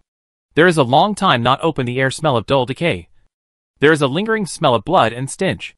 There are no zombies in the house. The door is open. Probably received the manipulation of high-level zombies gathered on the third floor. Jiang Bui quickly turned over all the classrooms in the left half of the long corridor. But there was no luck. Pushing open the door at the top, out of the corner of his eye, he swept into the empty hall. Outside, gradually influx of small-scale zombies. Not the worst speculation verified. That high-level zombie can barely drive the low-level zombies near this school building. No more. But we can't let it continue, or one day this town will be under its control, becoming a truly dangerous no-man's land. Jiang Bui ignored the zombies that were still coming in, and rushed straight to the right corridor. No. It was empty again. On the first floor, there were still some immobile zombies stuck in the stairwell. Jiang Bui took some time to clear them out before looking for them one by one. Still nothing. He walked to the window in the corridor and peeked out slightly, patting the fuchsia butterfly standing on the zip of his chest. He whispered, "Go see which floor upstairs has a zombie gathering. Be careful." Opening the window and letting it fly out, he waited for the butterfly to fly away and looked upstairs where the footsteps were unconsciously much weaker, narrowing his eyes for a moment. Hopefully it wasn't on the third floor. He probably flagged himself down though. Jiang Buwei had just finished clearing the stairwell from the first floor to the third floor from the back, relieving the pressure from Cui Chant and Zhou Chu, and hadn't even had time to absorb the crystals to replenish his supernatural energy, when he saw the purple butterfly fly up from below. Draw a circle if there aren't many zombie sightings on any of the floors above. The violet butterfly flew a circular pattern in the air. Jiang Buwei frowned, feeling a bit troubled. The third floor now had at least a few hundred. More than 1,000. He hadn't planned to tough it out. He just wanted to find that high-level zombie to kill, and take the crystals after jumping out the window and running his. We'll have to tough it out now. Tell Zhou Chu. If you can't hold out, you two will withdraw first, he said to the small butterfly still flying in the air. 12 minutes had passed since he jumped out of the window. Zhou Chu raised his hand to wipe the cold sweat that fell on his eyes and asked, "How's it going?" Cui Chant didn't have time to reply to Zhou Chu's words, chopping off the claws of the zombie that was about to reach her neck with his eyes before he returned. The worst-case scenario we surmised at the time. Both of their complexions were grave. On this side, Jiang Buwei finished his explanation and took out dozens of level 1 crystal cores to hold in his hands and absorb them, and expressionlessly surveyed the entire corridor that was blocked. He was now standing at the very edge of the stairs, less than 10 meters away from the classroom where Zhou Chu Cui Chant was in. But he was blocked by the crowded zombies to the point that he couldn't even see where the classroom door was. He paused here for a little too long, and a few zombies near the corridor had already poked their heads out and lunged this way. Dark Vine, who was standing by at the side, coolly poked them through, pulling out a crystal core in the process. Jiang Buwei slightly loosened his tight grip. The gray crystal dust that had finished absorbing kept leaking out from between his fingers, and a black shadow with a flash of sharp light interrupted his energy storage process. He dodged his head sideways. The thick steel plate appeared out of nowhere in the side of his ear, and the next second the plate made a loud clang, shattering. The next second the steel plate made a loud noise and shattered. He urged the dark vines to frantically wrap around the zombie, took a few steps back to avoid the dirty liquid, and then watched coldly as a level 2 zombie was strangled by the vines. Jiang Buwei casually wiped off the blood that flowed down his neck, pulled out the crystal core with 2 red lines, and crushed it directly between his thumb and forefinger. Zhou Chu crushed a few more crystal cores and wondered, why does it feel like there are less zombies outside? Cui Chanting's face was subtle. Jiang is on a killing spree outside. I'm a little. The words did not finish. Like finally cannot help it hurriedly twisted his head to vomit a little. Zhou Chu, you airsick again? She sends away the last few zombies surrounding the doorway with another heat wave, and is pleasantly surprised to find that the corridor, that was full of zombies just a moment ago, is about to be empty. She only hastily glanced at it before making the same reaction as Cui Chant. The entire corridor was now miserable, except for the ashes piled up at the entrance of this classroom. The old whitish walls and blackened floor were dirty, and there were limbs and bloodstains poked through by the vines everywhere, making it look like a hell on earth. What is the 18th floor of hell like? They think it is no more than that. There was no figure of Jiang Buwei and Dark Vine in the corridor. Cui Chant and Zhou Chu glanced at each other, and simply took the few people bundled up by Air Vine out of the classroom door with them. When Teacher Qian, who had been silent and numb like a lifeless dead man, saw this scene, his legs, which had been cut and dug up to the point of having no flesh left, couldn't move, and he could only bounce feebly for a few moments, crawling backward frantically with his hands. Those 3 students were already about to go crazy, their mouths screaming nervously, constantly trying to dodge back. Only the black boy was silent, his eyes glaring like a calf's, scarlet, as if he was slow to believe. He mumbled and shook his head. No, it can't be right. Right. Ah wrong him. And ah wrong. After shouting, he violently raised his head to glare at them, like a wolf cub that wanted to skin them alive and devour the flesh and blood. Cui Chant was originally quite comfortable being stared at by him, but when he thought about the fact that people were really capable of such things, he stiffened up a bit. He patted Ertu, who came over begging to be petted, and told it to tie these people up a little more tightly to save them from thinking so much. Cui Chant felt that it was tying them up too loosely that gave them a sort of leeway to do anything but gasp for air. The 2 of them had the intention to avoid the corridor's limbs and various liquids that were about to solidify into a solid state. But the Dark Vines, or Jiang Buwei's methods were too rough and bloody, so there was no way to avoid them. when Jiang Bui pushed open the closed classroom door covered in blood. The person inside already knew that he couldn't escape this fate. Its greenish-white and gray face couldn't make any expression.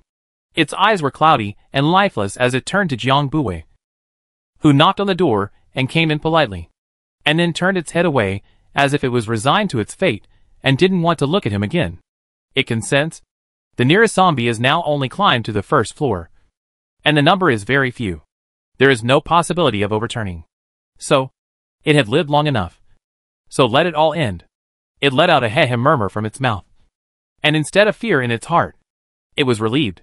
It thought, "Oh Kai. It's not that I don't want to continue living to protect you. It's just that I just can't beat this person anymore. There's no way out. Don't blame me." Jiang Bui's ear, which had been cut by the concussive cracking of the steel plate, hadn't stopped bleeding yet, and the fishy red liquid stained the grayish-white lining along his jaw and neck. His eyelids lifted lightly, his eyes scraping icily across what could no longer be described as a humanoid in front of him. And he said softly, "So that's how it is." The tone of his voice was one of long-expected implication, with some unexpected heaviness. Unlike the other classrooms, this classroom was piled with desks and chairs on the side near the corridor, leaving only a small area where one could just see the outside window. The sparse and dull light hit directly in front of the senior zombie's body, miserably illuminating the concrete floor that was less than 2 palms in size. It also allowed Jiang Bui to follow the blurred light to see why the so-called senior zombie was unable to move. The highly decayed texture was a rough, leathery texture glowing lead gray up close, and its upper body was askew on the side of the podium, and it was still vaguely discernible that he was wearing a school uniform. The lower half of his body, however, was empty. Only 2 shaved and bare thigh bones remained barely attached to the upper half. The door was left open, and Cui Chant and Zhou Chu, who came in later, were also silent when they saw the scene. Teacher Qian and the 3 students closed their eyes tightly, shaking so much that almost didn't even drag them in. The black boy lost his voice and screamed, interrupting the calm on the surface of the atmospheric lake. "Hey, Wing? Is that you?" Black boy looked towards the walker whose face was gnawed deep into the bones by the walker, and there was unbelief, remorse, hatred, and heartache in his eyes. The zombie who was named heard Black Boy's voice. His already stiff body stiffened even more, and his 2 hands hastily supported his body, trying to hide behind a table and chair on one side. "I thought." The latter words were suddenly lost on Black Boy. He realized that he was actually able to imagine what could happen to a handicapped person who had his leg flesh shaved off raw, and then had his new flesh spawned by Qian's incessant use of his supernatural powers, and who was thrown out to attract zombies. He just didn't dare to think about it. Didn't dare to figure it out. Aaron was lucky to have survived, but he was also unfortunate to have survived. The black boy froze, a little afraid to look at the half-bodied walker, his eyes drifting and dodging, searching around as if he were trying to find a reasonable outlet for his catharsis. Soon enough, he found it. Cui Chant was thrust into the air by the black boy without looking, and watched as he struck Teacher Qian with a hysterical look on his face. The 2 were tied together, and he couldn't pull them apart when he went up. Not knowing what to do, he looked towards Jiang Bui, asking him for help with his eyes. Jiang Bui was attracted by the commotion over here and looked over. Seeing that Cui Chanting happened to make a look at him, he waved his hand, signaling to forget about it. Jiang Bui didn't pay any more attention to the farce of primary school students shirking each other's duties over there, and satisfiedly sized up this zombie in front of him for a few moments, and sighed with a sigh on his lips. "It's a pity." Then his hand rose up and chopped off its head. The scuffling and chastising sounds over there suddenly stopped, and a mournful scream erupted. The dark vine had turned into a battle-damaged form after this battle. It stepped forward and fumbled for a moment, handing over a crystal core that was considerably larger than even before. There were 3 scarlet thin lines on top of the crystal's pure crystal. Jiang Bui stretched out his gloved hand to receive it, and backhanded it to Zhou Chu, who was watching from the sidelines with a complicated expression. Zhou Chu, who still had a heavy face and despondent eyes, and was a little saddened by this story. She stares wide-eyed at the crystal nucleus Jiang Bui hands over, points to herself, and looks around at Cui Chant and Dark Vine before finally hesitantly saying, "Give it to me?" Jiang Bui nodded his head and said to Cui Chant in a somewhat joking tone, "This time, this one will be given to Zhou Chu first. She needs it to rush to the 3rd level." And no one will snatch it from you next time for the third-level crystal core. Chui Chant didn't care. With an expectant and smug expression. After Sister Joe rises to the third level, our team will be even more awesome. He had only just risen to the second level, and hadn't even touched the threshold of the third level. So it was useless to hold the crystal core in his hands. Besides, the main combatants this time were Brother Jiang and Sister Joe. And Brother Jiang didn't even have a problem with it. So this was what Sister Joe deserved. And Chui Chant thought prettily. He also didn't feel that Jiang Buwei would treat himself poorly when it was his time. Zhou Chu was touched in her heart.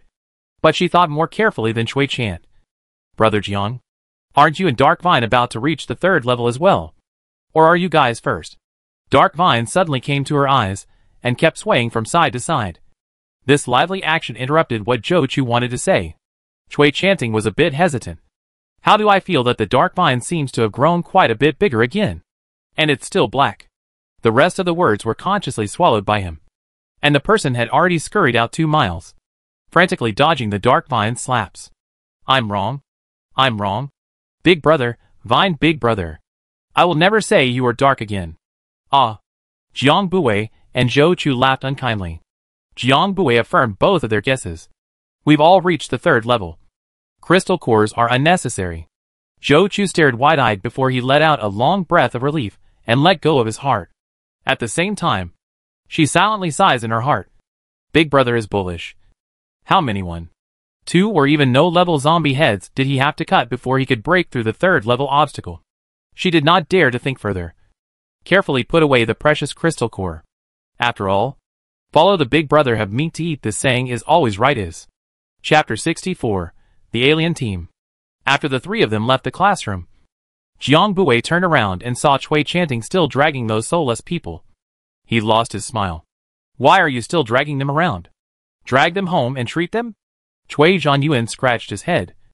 I forgot about it for a while. Then he looked at those people and was in a dilemma. What should we do with them? Just leave them here?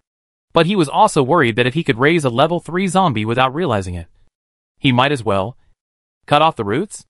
Jiang Buwei was silent for a while before he spoke. Their grudges. They solved it themselves. When the 3 of them walked out of the school building, Chui Chanting was still a bit hesitant. Brother Jiang, really leave it to them to solve it themselves?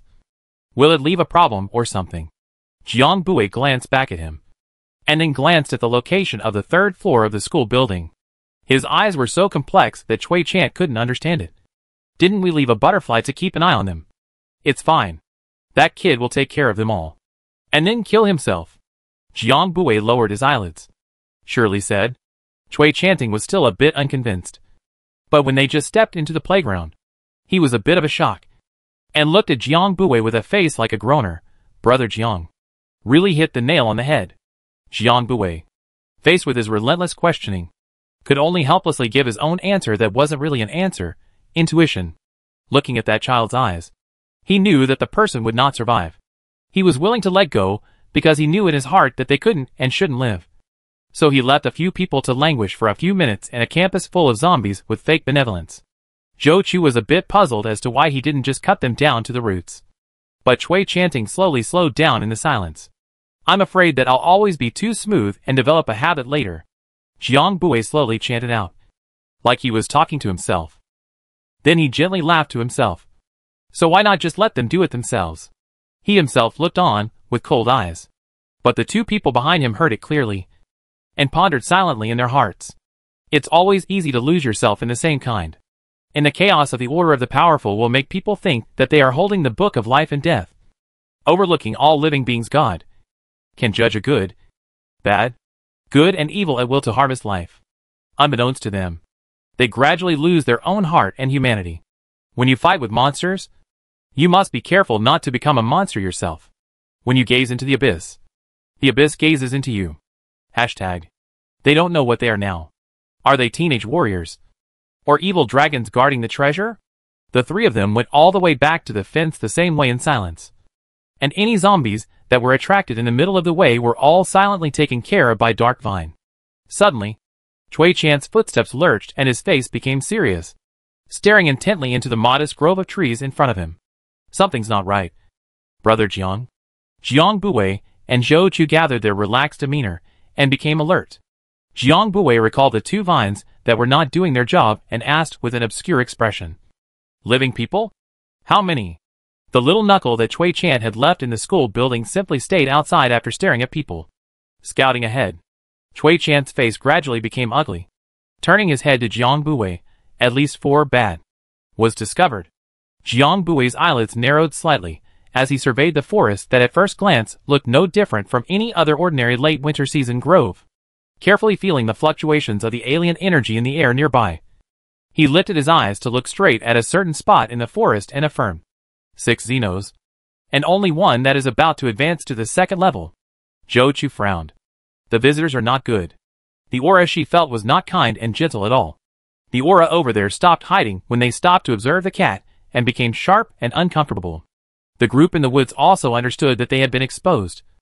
And an electric grid that shimmered with fine light and crackled suddenly appeared above the 3 of them, and was about to come down on them in a circle.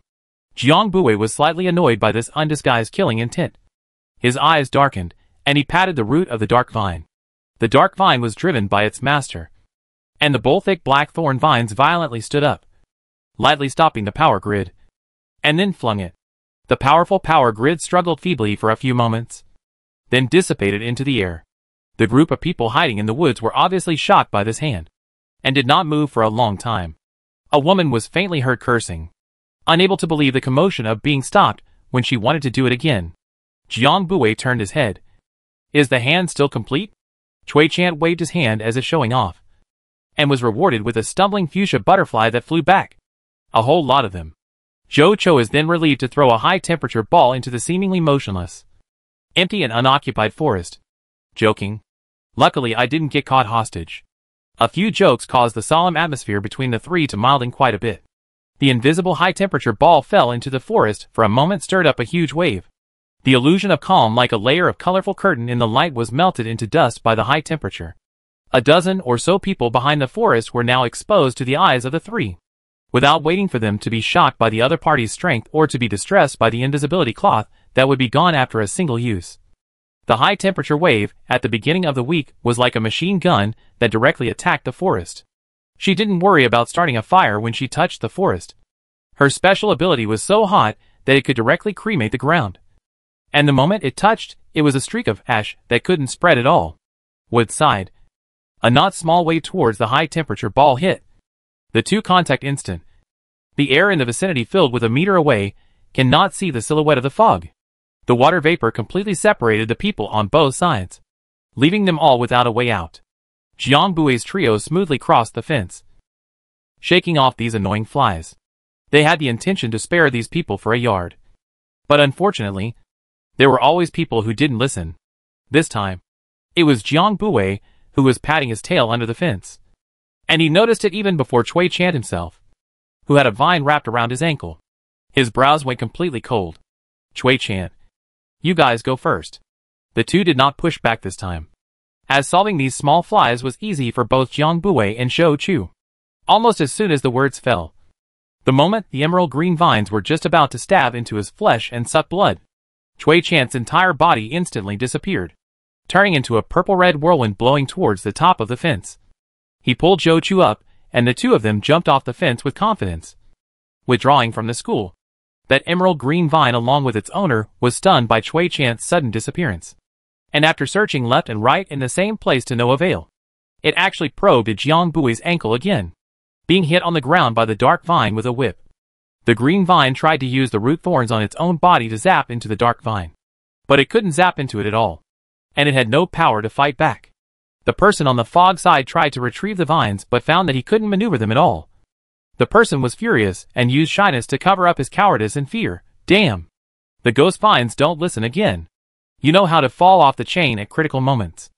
Jiang Buwei approached the still struggling vine in silence, treating its sharp and horrible thorns as if they were nothing, picking up a small section of the vine and rubbing it delicately.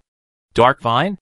The flame of competing for favor in its heart was ignited and blazed up, and recklessly began to squeeze under Jiang Buwei's hand as well. Like a silly dog with a small heart, it asked its master to touch it one after another.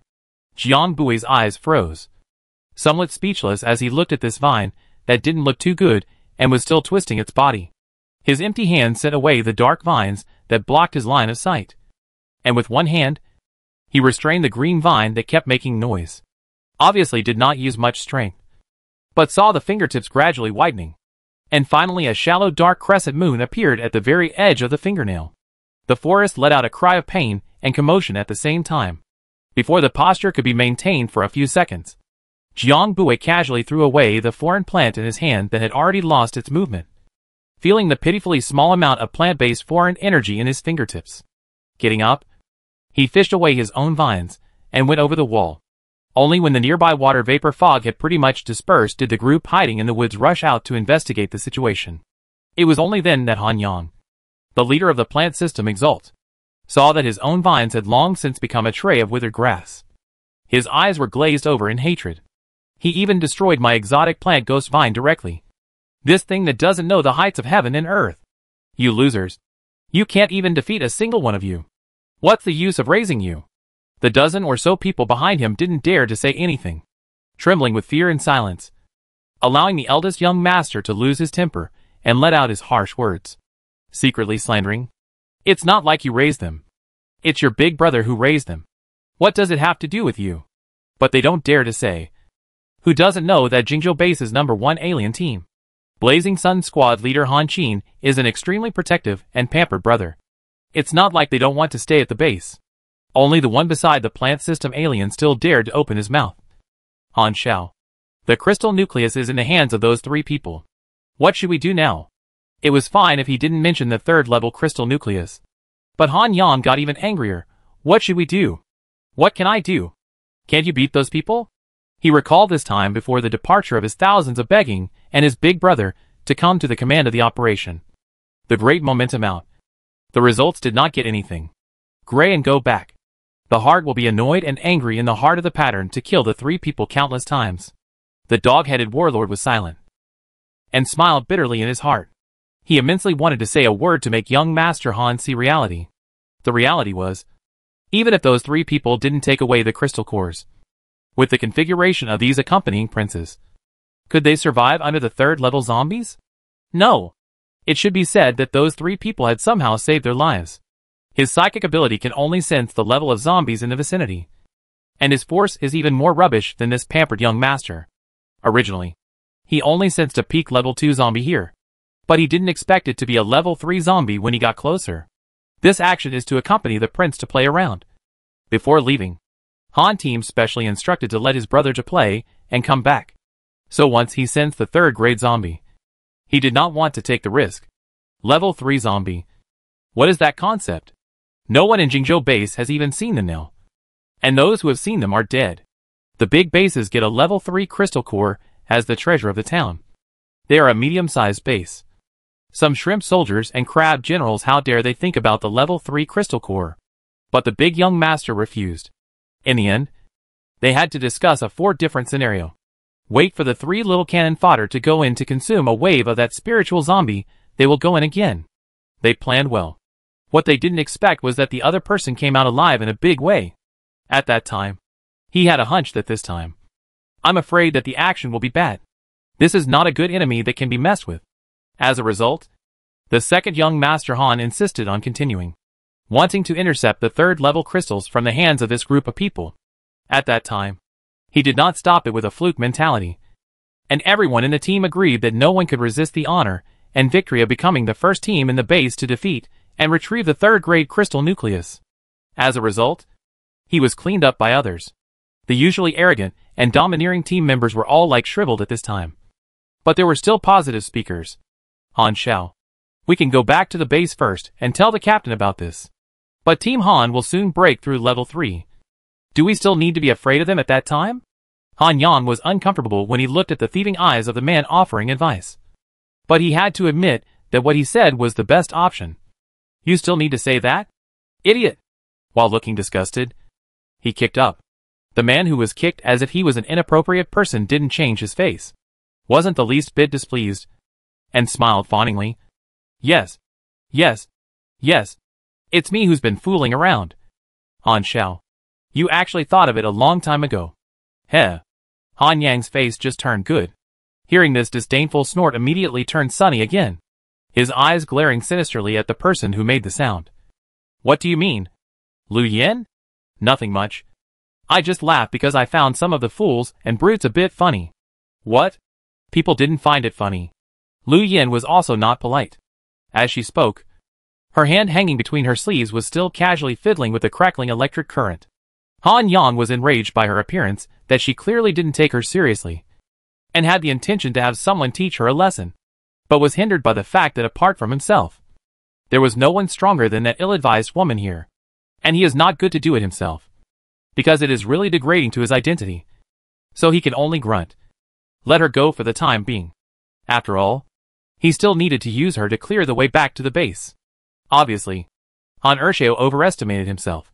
His alien ability level that was fed by his own brother with crystal cores was all false. Like a pavilion in the air that collapsed as soon as he stepped on it. LV Yin saw the young master of this stifled look finally relieved. Did not continue to stimulate him. She still has some concerns about the young master of the pro-brother. Han Qin. Chapter 65 Neighbors. How the storm clouds inside the wall Jiang Bui is not clear. He just jumped off the fence. He saw his car parked right next to the fence.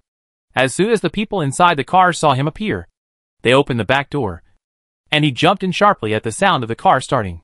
Zhou Chu in the driver's seat almost at the same time he jumped into the car. A foot of accelerator flew out, turning left and right several times. In no time, the car turned to their neighborhood. When they went upstairs, they just happened to meet up with the residents, who were going downstairs. Cui Chanting and Zhou Chu went upstairs first, and Jiang Bui was still looking for a hidden place under the building to put the car into the space. So he was the last one to go upstairs alone. The tenant who moved to the 4th floor was a large family. 2 large and 1 small plus a pair of elderly people. The one who came down now was the lady of the house. On such a cold day, standing in the corridor was almost no different from being outside. But she was only wearing a thin spring dress. Jiang Bui walks his way normally. 2 battles in a row made him physically and mentally exhausted.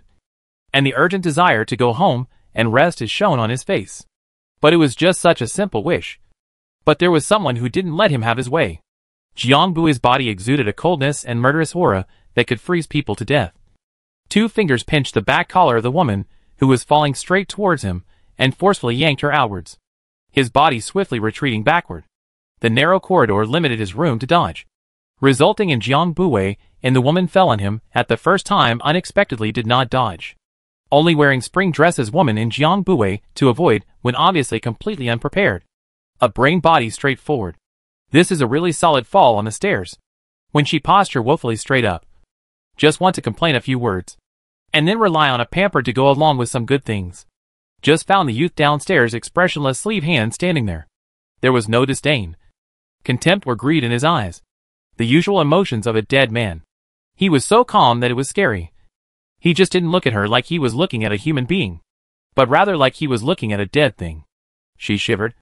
But her past record and the youth's power and beauty kept her going, seeing that she was still not dead in the water. And her eyes were drawn to reach out and grab his trouser leg to climb upwards. Jiang Bui quickly stepped back with a dark face. Jiang Bui narrowed his eyes slightly, took a few deep breaths, felt that he really wasn't in a good position to talk to a lost woman, and could only warn icily, "Don't move those crooked thoughts. Or else." He paused for a moment. This short pause meant so much that one's mind conjured up fearful imagery, and softly spat out the last sentence. "Tell your family to be more careful when they go out at night." His tone was cold and threatening. A few words down the line scared the woman out of her retreat. Jiang Bui quickly walked up to the 3rd floor. The 3rd floor was specially arranged when they left. Only an empty space for people to walk up and down the stairs was left. The rest of the place was occupied by huge tomato vines, which were densely hung with dried-up zombie corpses. Even the 3 doors of the rooms could not be seen clearly. The tomato vines sensed that their master had returned, waving their branches with increasing excitement. And it was only after Jiang Bui stopped them that they had to move out the door of room 303 for him to enter. Jiang Bui sensed the tomato's abundant energy. It had absorbed a lot of visiting zombie crystals, and had already broken through the 2nd level. Opening the door. The home was still the same as when he left in the morning. As the only creature in this house that could move to go out, the first thing Jiang Bui did when he entered was to take a shower and change his clothes. Then one by one. The disc in the living room. Lying in the inflatable pool. Lying in the master bedroom, all gently wiped with a clean gauze. Some special habits, he did not move. Jiang Bui put on a comfortable home clothes. Dry all this before collapsing on the sofa in total relaxation. Animals are hibernating. He was a little bored. Casually picked up the flat screen thrown aside. Found a film that had been downloaded before the end of the world and watched it. Only dragging his slippers, feet casually resting on the tip of the living room's massive white snake's tail. The film played slowly. The film's human voice but failed to wake Jiang Bui gradually lost eyes. Just as he was drowsy. About to fall into a dream world. Upstairs crackling scolding cries and shouts to make him instantly awake. Shit! His eyebrows suddenly knit tightly. His eyes didn't even bother to open. And he cursed silently in the bottom of his heart. After waiting for a while, there was no sign of it subsiding upstairs. This him down. He also did not sleep. So he got up and washed his face completely awake. Went to 301. When he went, Chui Chanting and Zhou Chu had changed into clean clothes. And all three of their heads were together at Lin Yi's table. Muttering. Jiang Bui was curious. Also went over. Glanced at all the chicken and rabbit rolls. Instantly turned back with a lack of interest and wandered to the kitchen. In the kitchen, Auntie Chen is busy cutting fruit. Saw him come in and said no. Rice has long been done without their help. Rejecting Aunt Chen's suggestion to give him something to pat his stomach, Jiang Bui returned to the sofa to continue lying on the corpse. Boredom. He took out a large basin from space. Pour clean water into it. And pressed the dark vine into it and scrubbed it hard. Trying to wash out a shiny little vine. Unfortunately, after changing 3 pots of water, the dark vine did not meet his expectations. And came out still a mixed autumn. Full of horrible barbed vines. Jiang Bui looked at his vine with a subtle expression. He had always thought that it had become gray after sweeping the corridor of zombies this afternoon. Not at all eye-catching. Simply because it was dirty. He didn't expect that it was actually the color that came with the body. Could it be that the higher the level of the alien plant, the more inconspicuous its appearance? After a moment of heart attack, he still wiped the dark vine clean and fed it some crystal core snacks. By the way, he counted how many crystal cores he had in his pocket now. Apart from the crystal cores, he usually gave to Zhou Chu and Chui Chant. He would dump the rest in a large pocket. Now this large pocket had been replaced with a small-sized sack. Some of the ones that casually leaked out from the mouth of the sack were scary enough. And he had roughly categorized these before. Among them were 50 to 60 grade 2 crystals of various colors. A few hundred classless crystals. And the remaining thousands were all grade 1 crystals, with only a single red line.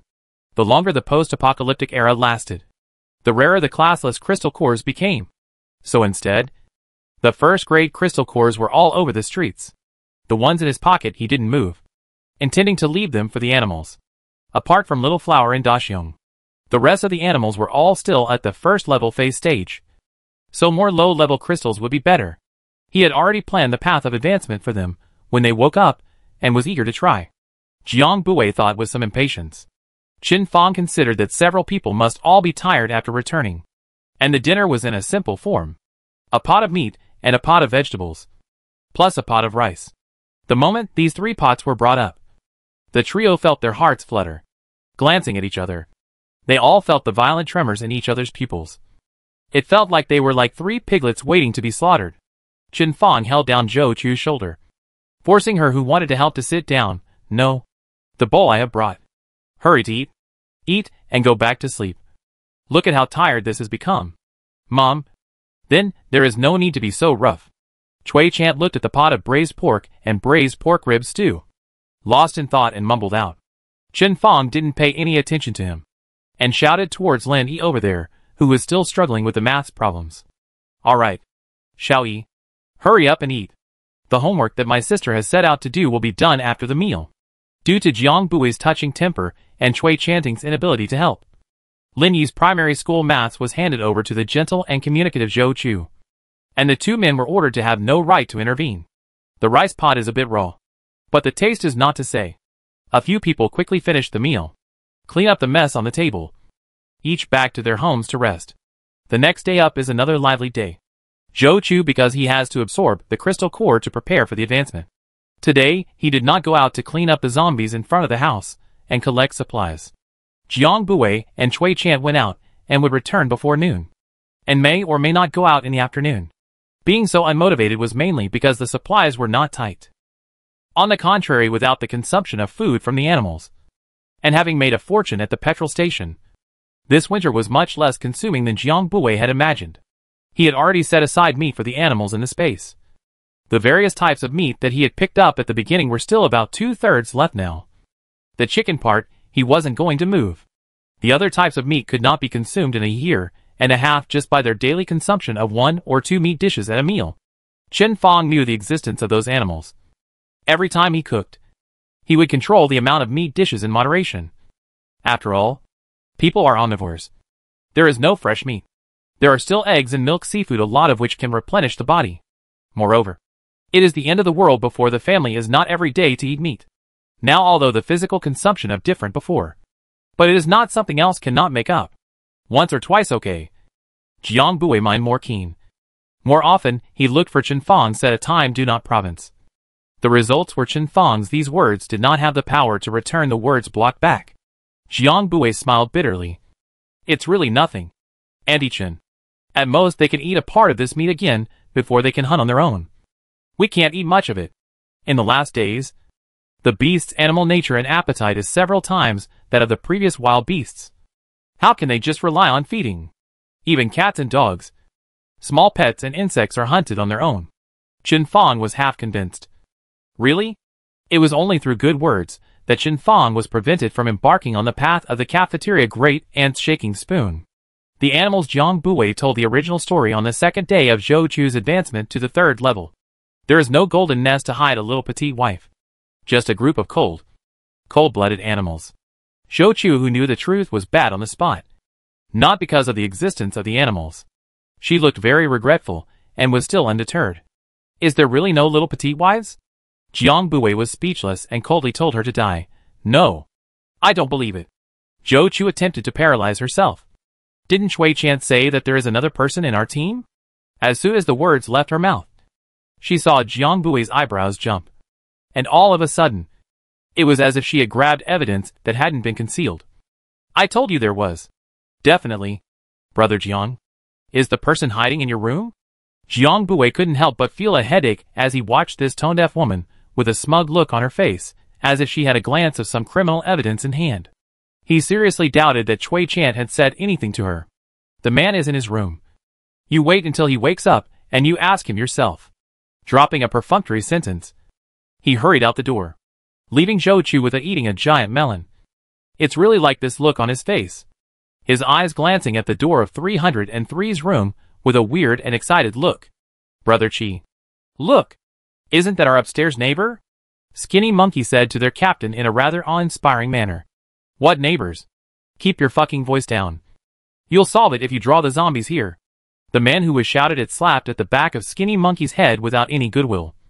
And his sight moved to the 2 figures in the old bookstore. The Skinny Monkey child was not annoyed. Mainly because the slap was not forceful. And continued to smile and kibitz with his captain. That young lady is quite good looking. Hey, Brother Chi. Why don't you go and strike up a conversation? Chi-shan looked at him askance. Dare to mess with that lady. Do you think your life is too long? Those who had crawled around in the post-apocalyptic world all understood one thing. A woman who dared to go out alone was definitely not a good person. The situation of 2 people going out now also applies. Skinny Monkey. Did you find anyone? Chi-shan quietly disposed of the zombie not far away that seemed to have sensed them and urged. At the mention of this, Skinny Monkey air wilted quite a bit with the naked eye. And wondered. No. Obviously it was particularly strong in Cannon County. But when I got here, I couldn't feel it instead. Could it be that it has been taken in advance? The thin monkey was shocked by this speculation of his. Can't be. Those who know the news besides us are only the gang of Lieji. What kind of person is Han Qin? This time he let his brother go. Even if he returns empty-handed, he won't let anyone else get that crystal core. And what's the use of the pair of people that young master of Han's family brought out to top it off? They can't bring away the 3rd-level crystal core at all. What if it's not from our base? Chi-shan glanced at the 2 people who were still in the shop and hadn't come out. His intuition made him feel that it wasn't simple. The surrounding several bases are not as good as Jingzhou City. And those big bases can't see this big old deal. The thin monkey child wondered about the meaning of his words. His eyes glimpsed his boss's sight was still at the bookstore. Suddenly a jolt. No way. Chapter 66 Bookstore. Under the faded and narrow door. The bookstore's internal area is not big. The surrounding shelves are piled up with books in the sky. And the middle floor is piled up with flowery publications and newspapers, which makes people have no way to put down their feet. The slender and upright young man rarely put on black-rimmed glasses, making his aggressive features look a lot more gentle. Not like being in a small bookstore that is old and bloody, but like a scholar who focuses on knowledge. He was looking down and rummaging through the book he wanted. And Zhou Chu, who was choking on the dust on the writing, was nearly bewildered by his harmless and gentle appearance. She puts on a disposable mask for herself and continues rummaging. Brother Jiang? Is there really a map and textbook here? Jiang Buwei made a silent gesture without lifting his head, his eyes staring intently at the open book in his hand. Zhou Chu was choked by this pretense and exhaled, intending to go out for a stroll and get some air. Be careful. Those two little flies are still there. The scholar drifted in with a double mind, his eyes still glued to the pages of the book. Zhou Chu nodded, quickly realizing that he couldn't see, and said he understood. Jiang Buwei is still slowly looking at the book in his hand after Zhou Chu left. After standing for a while, he pulls out a thin air recliner that can be put down inside the shop. Turns out a cup of warm milk tea. Slowly savoring and enjoying it. The thing in his hand could not be considered a book if you looked closely. It was a booklet of many sheets of cardboard folded up, like a folded book. The back cover can be vaguely seen above the map of Jingzhou City printed a few words. He slowly swayed in his recliner, pushed his index finger against the frame of the mirror, squinted at the flowery topography, and slowly thought and deliberated in his mind. According to past years, spring will start in less than a month, so they can start planning to go to Jingzhou City. The radio in the car had announced the location of the base in Jingzhou, on the outskirts of the city, which was converted from a large nursing home in Jingzhou. They were now on the outskirts of the city, only that one was the southernmost and the other the northernmost, separated by a whole city center. This kind of geographical disadvantage by Jiang Buwei is not cautious. Every day run here with the clock like serious study research. In the morning and Chui chanting Zhou Chu. One of them went out to collect supplies, clean up the zombies. Lunch, afternoon, and another go out. He came to the bookstore to check the information. Enjoy the afternoon tea time. Any teammates in the same street clean up zombies. Such a regular life they lived for 3 days. He felt that he had entered the state of retirement in advance. The milk tea hadn't even gone down halfway when Zhou Chu's urgent call came from outside. Brother Jiang. His face changed and he pushed open the door and ran out quickly. He saw Zhou Chu confronting two unfamiliar men not far away. Her new down jacket was dirty, and there were stains from the snow on the ground. The two unfamiliar men confronting Zhou Chu were Qishan and Thin Monkey. Qishan noticed that the moment the little girl, who originally had a tightly tense face, saw Brother Jiang come out behind her, as if she had something to fall back on all of a sudden. Her figure involuntarily tilted at an angle towards the man behind her. His eyes rose cautiously as he looked towards the youth walking towards them, feeling that things were getting a little complicated. The skinny monkey at the side sensed something and suddenly stiffened, looking incredulously at the only youth who was walking towards the center of the battlefield. He might have come over in a hurry. His black-rimmed glasses were a bit askew, and he was holding a cup of steaming fragrant piaoshaoli, the scent of which reached the tip of their noses all the way across the room. He lowered his voice, as if trying to hide the trembling in his voice. Brother Qi, come this across the street? It's definitely more than grade 3. Jiang Bui's ears twitched vaguely. Who was it that could tell that he was already at level 4? The person over there probably thought that he wouldn't be able to hear him if his voice was lowered, and was still in the middle of the exchange. Qishan heard the words of the Thin Monkey. His heart set off shocking waves. His face forced calmness. He believed in the Thin Monkey as sensing ability, bitterly smiled and murmured. So there really is someone who has already risen to the 4th level. His face gradually stared up, quickly weighing up the pros and cons of the current situation. Not to mention level 4. Level 3 was now a hurdle for them. He didn't know if the big bases had their own undercards or humanoid biological weapons. At least the highest level on the surface was level 3. In the entire country of China, not counting the hidden corners and remote areas with no communication, there were less than 80 level 3 psychics. But with this, it was already a demographic advantage in the international arena. As a result, Now a level 4 alien was found in a small county. After a short period of silence, Qi-shan made a decision. Monkey, put the gun away. Brother Qi? Then Monkey saw Qi-shan's face and understood what he was planning to do. And with bitterness in his heart, he put his gun away. When Zhou Cho saw that the man opposite him had actually put his gun away, the supernatural energy in his hand also paused for a moment. But he did not immediately wave it away, instead looking at Jiang Buwei. Only when she saw that Jiang did not have the slightest intention of evoking her supernatural energy did she disperse the high-temperature ball. What's going on? Jiang Buwei looked towards Zhou Chu. The milk tea in his hand hadn't had time to put it down when it came out of the bookstore and continued to take a sip. Zhou Chu coughed a little bit to cover up, like she wanted to clear her throat. The first time I saw a real gun. I'm a little nervous. He didn't feel it just now. But now that he said this reason in front of Jiang Buwei, Zhou Chu is still a little hot-faced.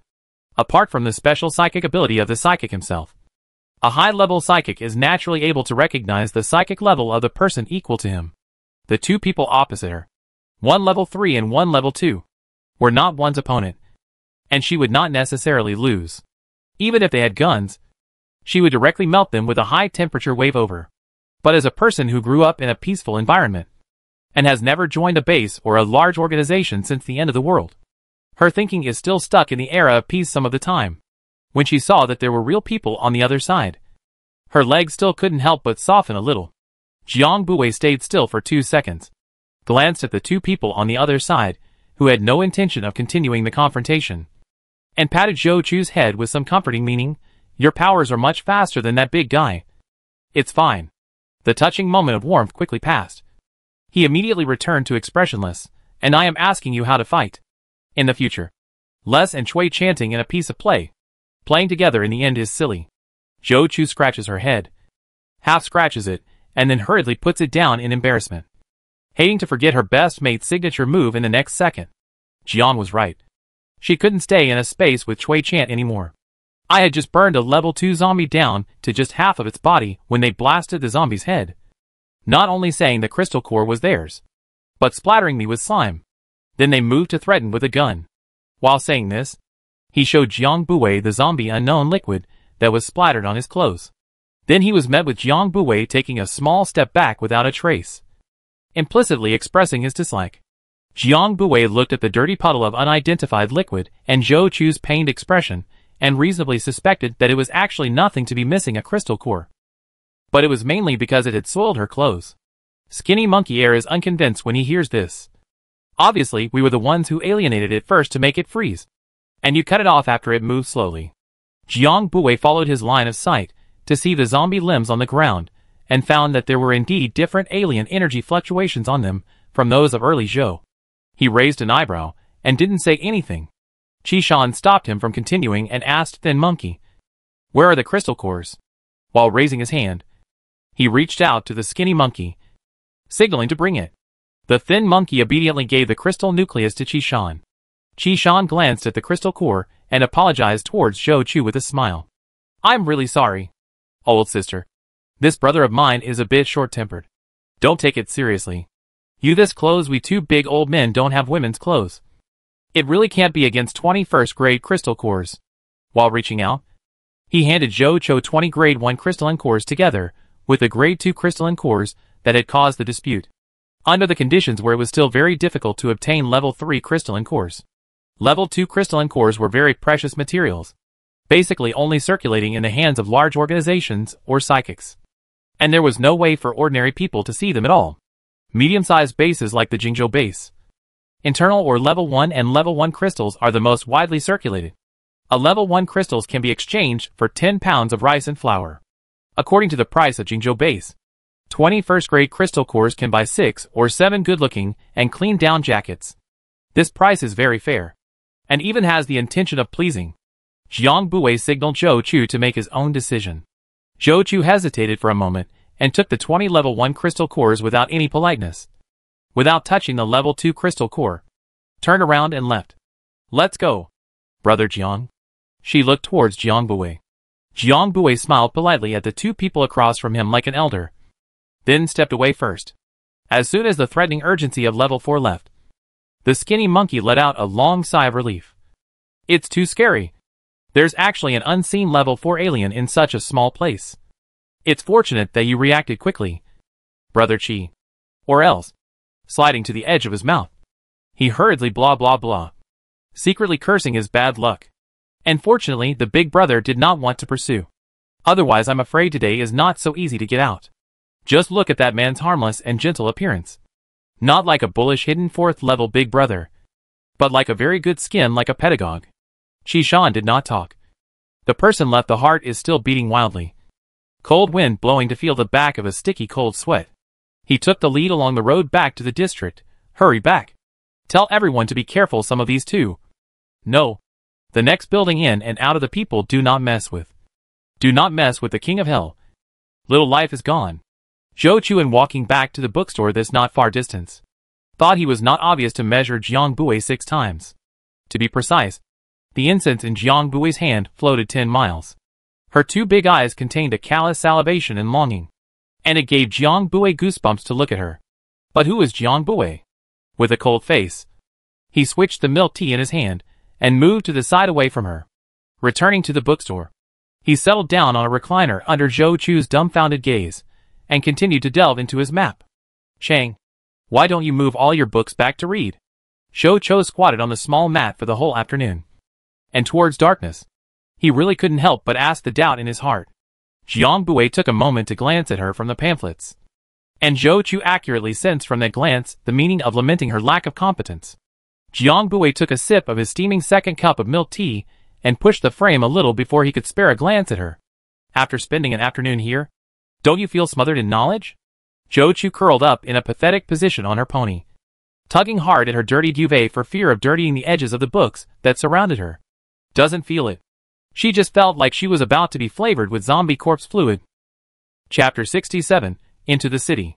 In the evening, when the 2 of them are having dinner, they briefly tell the others about what happened today, focusing on the need to beware of the people in the next building. Jiang Bui wrinkles his brows. That leader should be about the same level as Zhou Chu. And the other one is able to sense the level of alien energy. Cui Chant stared wide-eyed. When did our small county become so popular? Jiang Bui also did not understand. So he simply said, soldiers come to be. Water comes to cover the earth. In the end, it is still because of their information blockage.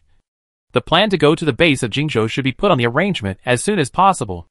Jiang Bui remembered this matter, and simply chatted with everyone about his intentions first.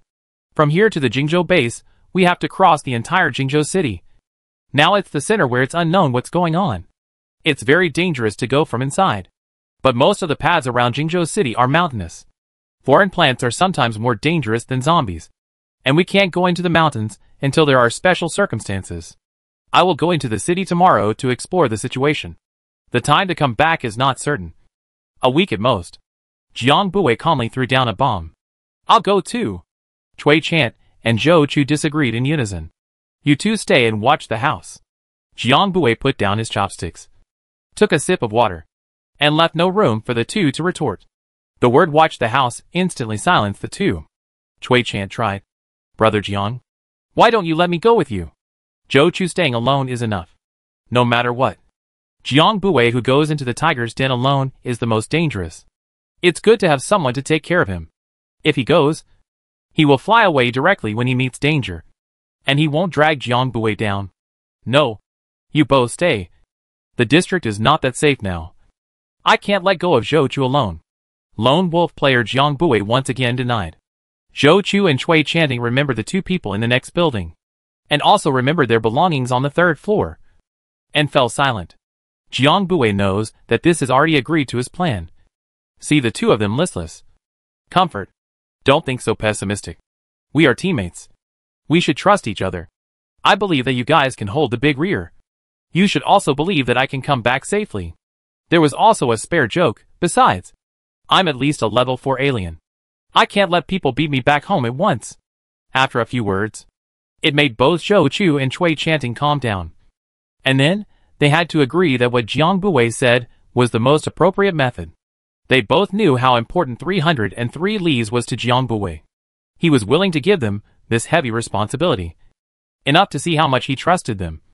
Then, They couldn't let down this trust given by Jiang. Settled down at home, Jiang Bui early the next morning before dawn to drive to downtown Jingzhou. He is from the national highway into the city. Ran for about 3 or 4 hours before finding a remote and uninhabited place to stop and rest for a while. Rested less than 20 minutes quickly on the highway. Highway intersection was blocked, a lot of vehicles are over the toll gate, stopped for a while, and then no longer able to start. But this is not a big thing for Jiang Bui. He will be off-road directly into the space. Replaced by a small donkey picked up in the county before last night with a generator full of electricity. Run up extraordinarily dashing and easy. Green small electric donkey in the congestion of vehicles whooshed through. Not waiting for the zombies still struggling with the seat belt from the half-open door out. He turned into a man like the wind quickly drifted through. Where the congestion was too thorough, Jiang Bui had to come down and use his legs to catch up, bouncing along the way. Luckily the road section wasn't too long. When he and his small cross-country wind up getting off the highway in the city, he glanced at the fuel gauge, and it was almost at the bottom. Finding a shop on the side of the road with a reasonably strong and intact roller shutter door, he parked and pulled the handbrake. The start of the SUV was not a small sound. Such a big guy attracted the zombies wandering not far from the roadside. They quickly weighed the pros and cons of giving up the not-so-big meat on hand, and then scrambled over.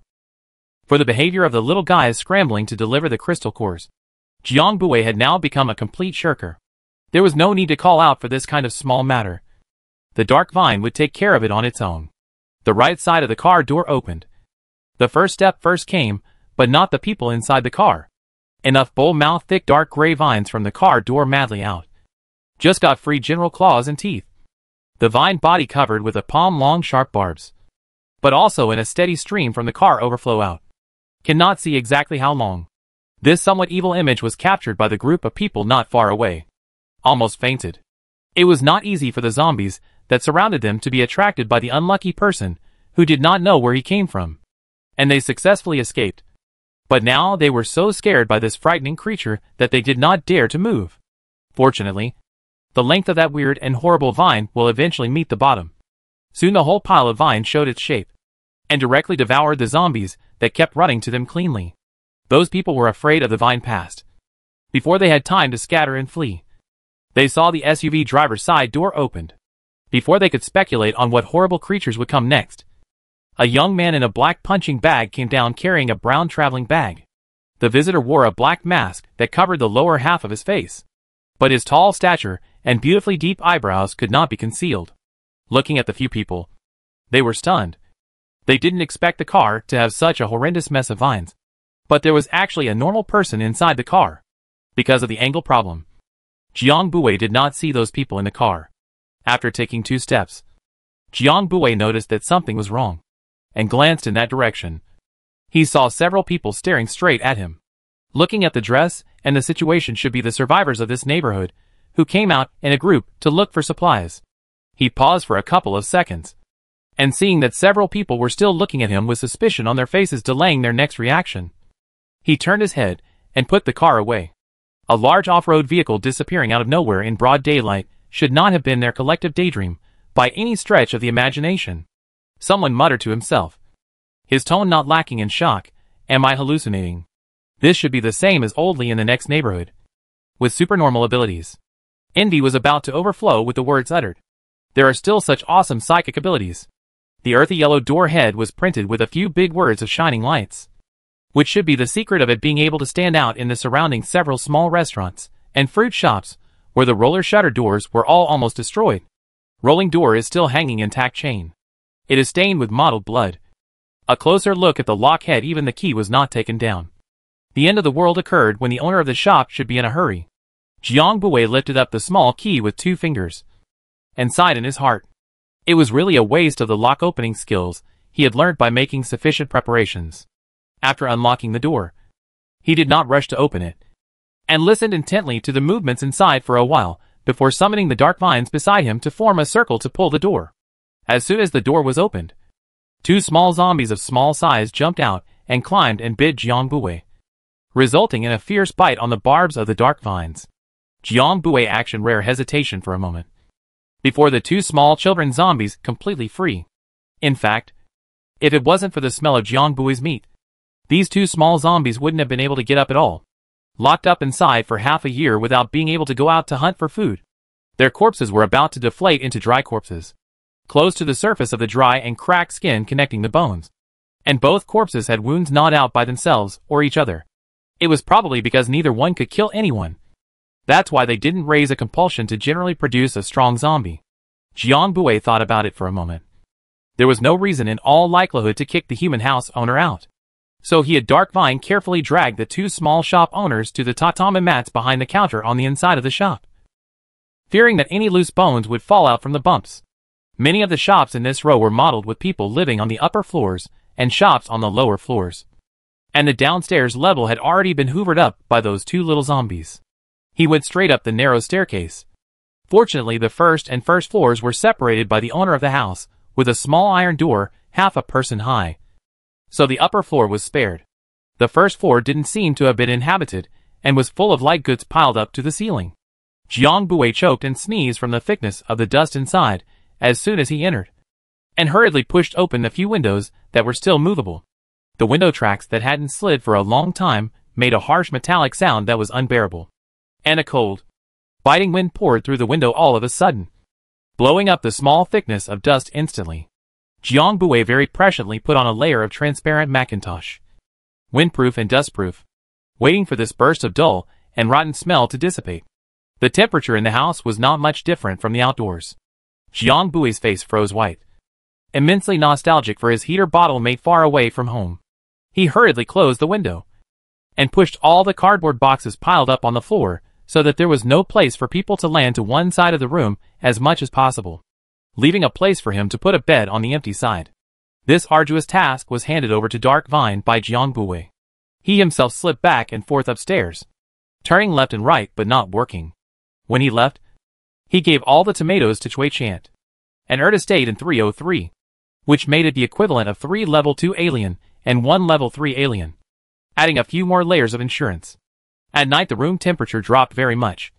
He sat on the bed with a large quilt wrapped around his body, and moved the gas stove with a pot on it to the bedside. Facilities are simple. Jiang Bui boiled 2 bags of instant noodles, added a few ham sausages and Aunt Chen's good tea eggs, with Aunt Chen rushed to make out of the previous night's meatloaf, and quickly solved the problem of food and drink.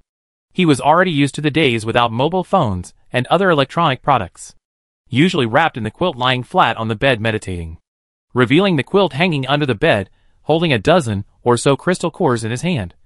From time to time with the absorption of the palm of the hand after becoming empty, and then change a wave of crystal cores, until his right hand was frozen stiff, only to take it back and rub it hard for a few times, picking up the warm water bag nestled in the side of his chest to warm it up for a while. When his hand regained its strength, he extended it again to sprinkle powder, and the cycle went on and on and on and on. And he didn't stop until the gloomy winter sky broke and gradually brightened up. After a whole night of no sleep, almost all of which was absorbing the crystal cores, Jiang Bui did not have any fatigue on his face, and was refreshed. The need for sleep is very small. The effect of sleeping is not even as energetic as absorbing crystal cores for a night. At dawn, he packed up his things and prepared to leave. As soon as he pulled open the door, a cool air that could pierce through his clothes drilled into his collar, forcing Jiang Bui to wake up one more time. He filled the car with fuel, quickly got in and started it, turning on the heat.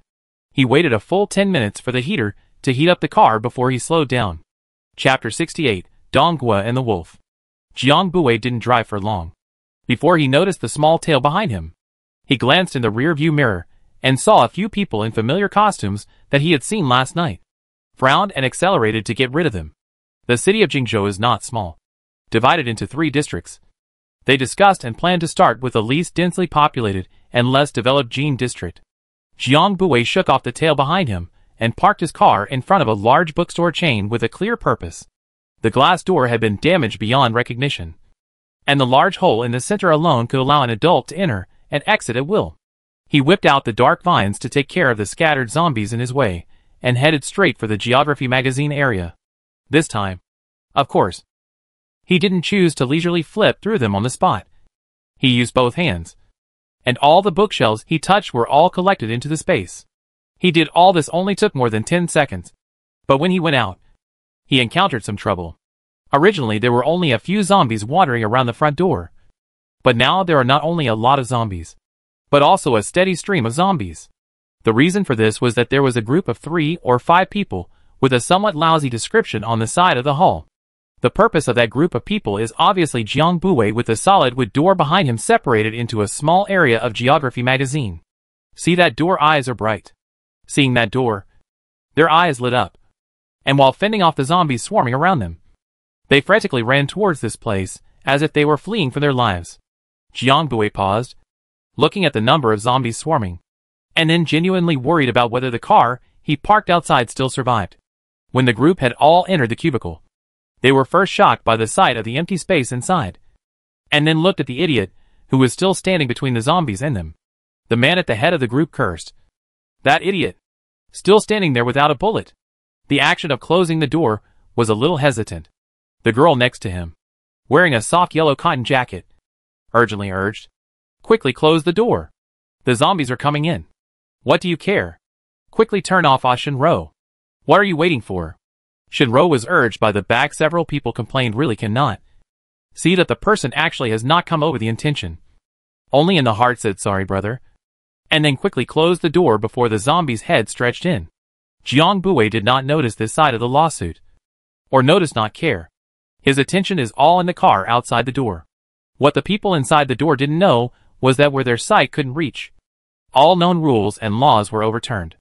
The impassive idiot outside the door was heading towards the pile of zombies, ignoring the large number of zombies close at hand and walking forward idly. With every step forward, the zombies took a collective step back. The zombies that were forced to retreat disappeared in unison under the dark vines that went on a killing spree, turning into piles of withered bones and limbs under Jiang Buwei's feet, which he mercilessly crushed through. The step backward scenario continued until he exited the bookstore and saw his beloved car, and the door that had been half smashed by human violence. He and the smashed car window looked at each other face to face, and the atmosphere gradually froze. Jiang Buwei's mood was not very good, visible to the naked eye. Squinting his eyes, and scanning the car window, obviously being traces of human damage. At the same time in the heart pinched their own people. Tell yourself not to move the gas-hurt body. Deep breath. Deep breath. Move the gas-hurt body. I can go to fuck. The car was smashed for no reason. He is still here to cultivate the body and gas what? And the people in the house are still ignorant of the crisis that will soon be faced. The girl in the yellow cotton jacket is still frowning and complaining. He's so kind-hearted and hypocritical. We wouldn't have to live if we were a step behind. That's right. Looks how noble he is. It's really bad luck for us to walk with you. Another big tall boy added fuel to the fire. Disgruntled and hateful voice. He had long been tired of Shinro, that little white boy before on the basis of their own too many children were polite voice school bully. Hooked away from the school quite a lot of girls' heart. Now well, they all became a starting line of people. And even he has the power supernormal ability. Surname Shin lied that he was a psychic. But now he is cowering. Not to make it out.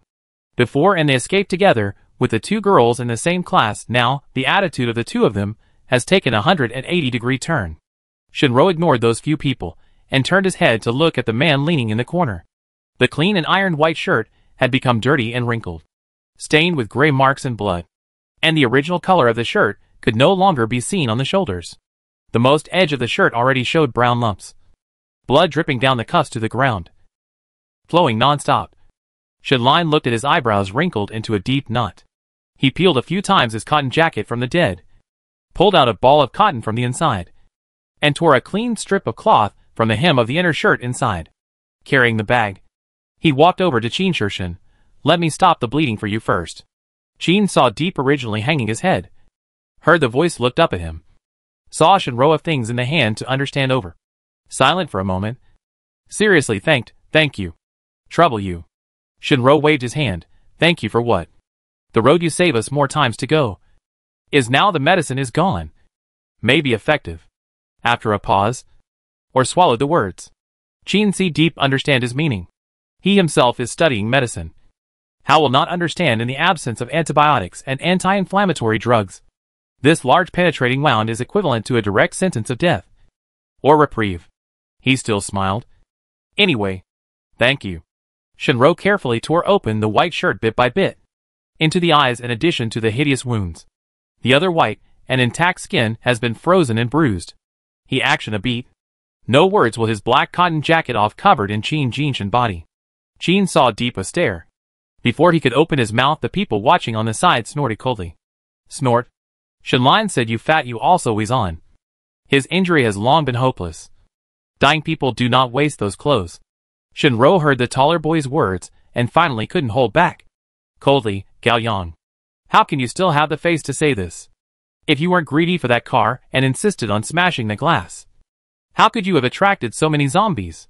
When they saw this car when they were collecting supplies through here, Gao Yang's eyes couldn't move. And he didn't listen to him and Qin Jinshan's advice and insisted on smashing down the car. How could that much noise not attract zombies? And really, speaking of waste, giving you guys the clothes is the waste.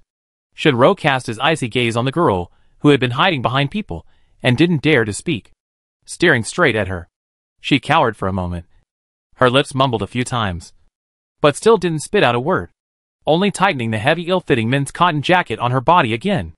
Gao Yang was said by him, face cannot hang. Scolded 2 sentences and feel meaningless. Resentful, no sound. Shenro face cold. Heart all disgust and anger. He is on behalf of Qin Si deep hold injustice. Kindly lend the cold coat to the girl saved in the middle of the Shen line, does not feel that this is wrong. And even if he was not elsewhere, will certainly lend to her. Unfortunately, the story of Mr. Donghua and the wolf endures for a reason. There was even more than one white-eyed wolf. Qin Sishan was the school doctor of their school. And at the very beginning, he was running out with quite a few medicines on him. And all but one of their injuries along the way were thanks to his medicines. Shenro said that he saved them many times, not to say it politely. It is a real occurrence. As a result, now it is his turn to end up in such a situation. Not to mention Qin Sishan. He is cold-hearted. He pulled out a small bottle of ergotu with only the bottom of the bottle left from the innermost part of his rucksack, and carefully drizzled it onto a clean cotton cloth, fearing to waste a little bit. Now not only Gao Yang and the girl with the yellow cotton jacket were dissatisfied. Even the girl who had been hiding behind her in Qin Jinshan's jacket also showed her disapproval. The girl with the yellow jacket didn't dare to speak out loud because of the zombies outside. But there was no shortage of thorns in her words. Xing, the team's liquor isn't all your own. What gives you the right to use it? Not only could white wine warm the body, it could also act as a sterilizing medicine. The degree of preciousness could be imagined. And they were not willing to use alcohol on a dying person. But they had apparently forgotten one thing. If the alcohol I went out and found isn't mine, is it hardly yours? Do you guys need me to list for you one by one how much of what you have on you and in your backpacks we both went out and found? 5 people. 2 girls do not want to go out to look for supplies. Gao Yang empty supernormal ability, but only dare to scream at the living. Do not dare to face the zombies. It was almost always the 2 of them who went out to look for supplies during this period of time. Feeding 5 people. Thinking about this out, Shenlin almost wanted to slap his previous self. Bitch or not. When he said this, his hand movements did not stop. His back was turned, and there was already killing intent in his eyes. Only the few people who had their backs turned to him did not realize anything in the slightest. Gao Yang's face burned a little, feeling that he was belittled. Irritated. You're looking for a fight? Raising his sandbag-sized fist in a gesture to fall. A regular knock on the door interrupted his continued movements. Several people were then surprised to realize that the hissing and banging of zombies hadn't been heard outside the door for a while, and that the sound just now was clearly a human knock. Excuse me. I would like to ask, who smashed my car just now? The tone and attitude of the youth outside the door was still gentle and polite. It was just that it inevitably looked a bit weird in this situation. Shenro's face was grave as he and Qin Jinshan exchanged a glance. Both of them knew the seriousness of the matter now, and coincidentally thought of the youth who stood outside the door earlier. At that time, they still felt that people were stupid. And now, they feel that they are like a stupid person. Gao Yang, they have not yet realized the seriousness of the matter. They just feel that there is something odd. But in the case of this person, who did not know how to interrupt him to act, or the owner of the car that he smashed, he had to use bluffing and shouting to cover up his own emptiness and fear.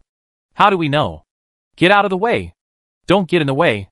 Before his words even left his mouth, a loud bang interrupted him. A loud bang interrupted his yell.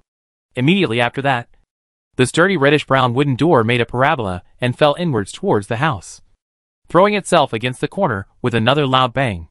This time the impotent barking man was silent as well, and the house was suddenly terribly quiet. Without the cover of the door, the youth outside the door then revealed his full face. His almost perfect to mean bone and skin appearance shocked the people in the room. Even more shocking is hanging around the body climbing around the hideous gray and black giant vines. His line of sight first made a cursory tour of the room, pausing for a moment at Shinxingyi and Qin Jinshin, before settling on Gao Yang, who was cowering in fear and did not dare to look at him. Thinking of the few sentences he had just heard outside the door, his heart played tricks on him and seemed to smile. Gao Yang? Lam is right. Chapter 69, Repairing the Car. From the time the people inside the house argued about wasting their clothes, Jiang Bui was at the door of the bookstore with his excellent hearing for most of the day to listen to the wall, and also successfully found the culprit. Knowing who had smashed up his car, Jiang Bui was in no hurry to clean up the mess. He slowly disposed of the zombies that blocked his way, then slowly walked to the red and brown wooden door, and then slowly kicked the door open. Don't underestimate the physical quality of a level 4 psychic. While his psychic ability keeps improving, his body is also strengthening in every aspect. It was no joke to say that he was as strong as an ox. Much stronger than an ox. Jiang Bui moved his eyes away from staring at Gao Yang and turned around, ready to leave. Gao Yang was staring at him for a while, creeped out. See the person move away from the line of sight before he had time to breathe a sigh of relief by the huge group of vines bundled into a not very good-looking dumplings. Was so scared that he almost fainted. What the hell? Ah! Quick, let go of me. Help! Help, Shin! Brother Shin, save me! Jiang Bui's headache was caused by his screaming chicken-like falsetto, and told Dark Tongue to simply plug his mouth. Dark Vine's gagging motion hesitated for a moment, before slowly approaching the chattering mouth. Shinny Line has been vigilant to look at Jiang Bui. See him dragging the wrapped into dumplings. Gao Yang is about to walk out of the door, stumbling for a moment. Just a little retreat, but the hot temperature of the man under him made him bite his teeth and shouted out to stop that person. This? Big brother, wait. He looked at Jiang Bui's face and called out the word big brother for a moment. Jiang Bui paused, turning back in confusion, sure that he was calling himself. His eyes inquired, not understanding why he was called. Being called for no reason, the reaction of the person is very common. At least no dissatisfaction, which makes Shinlin slightly relaxed.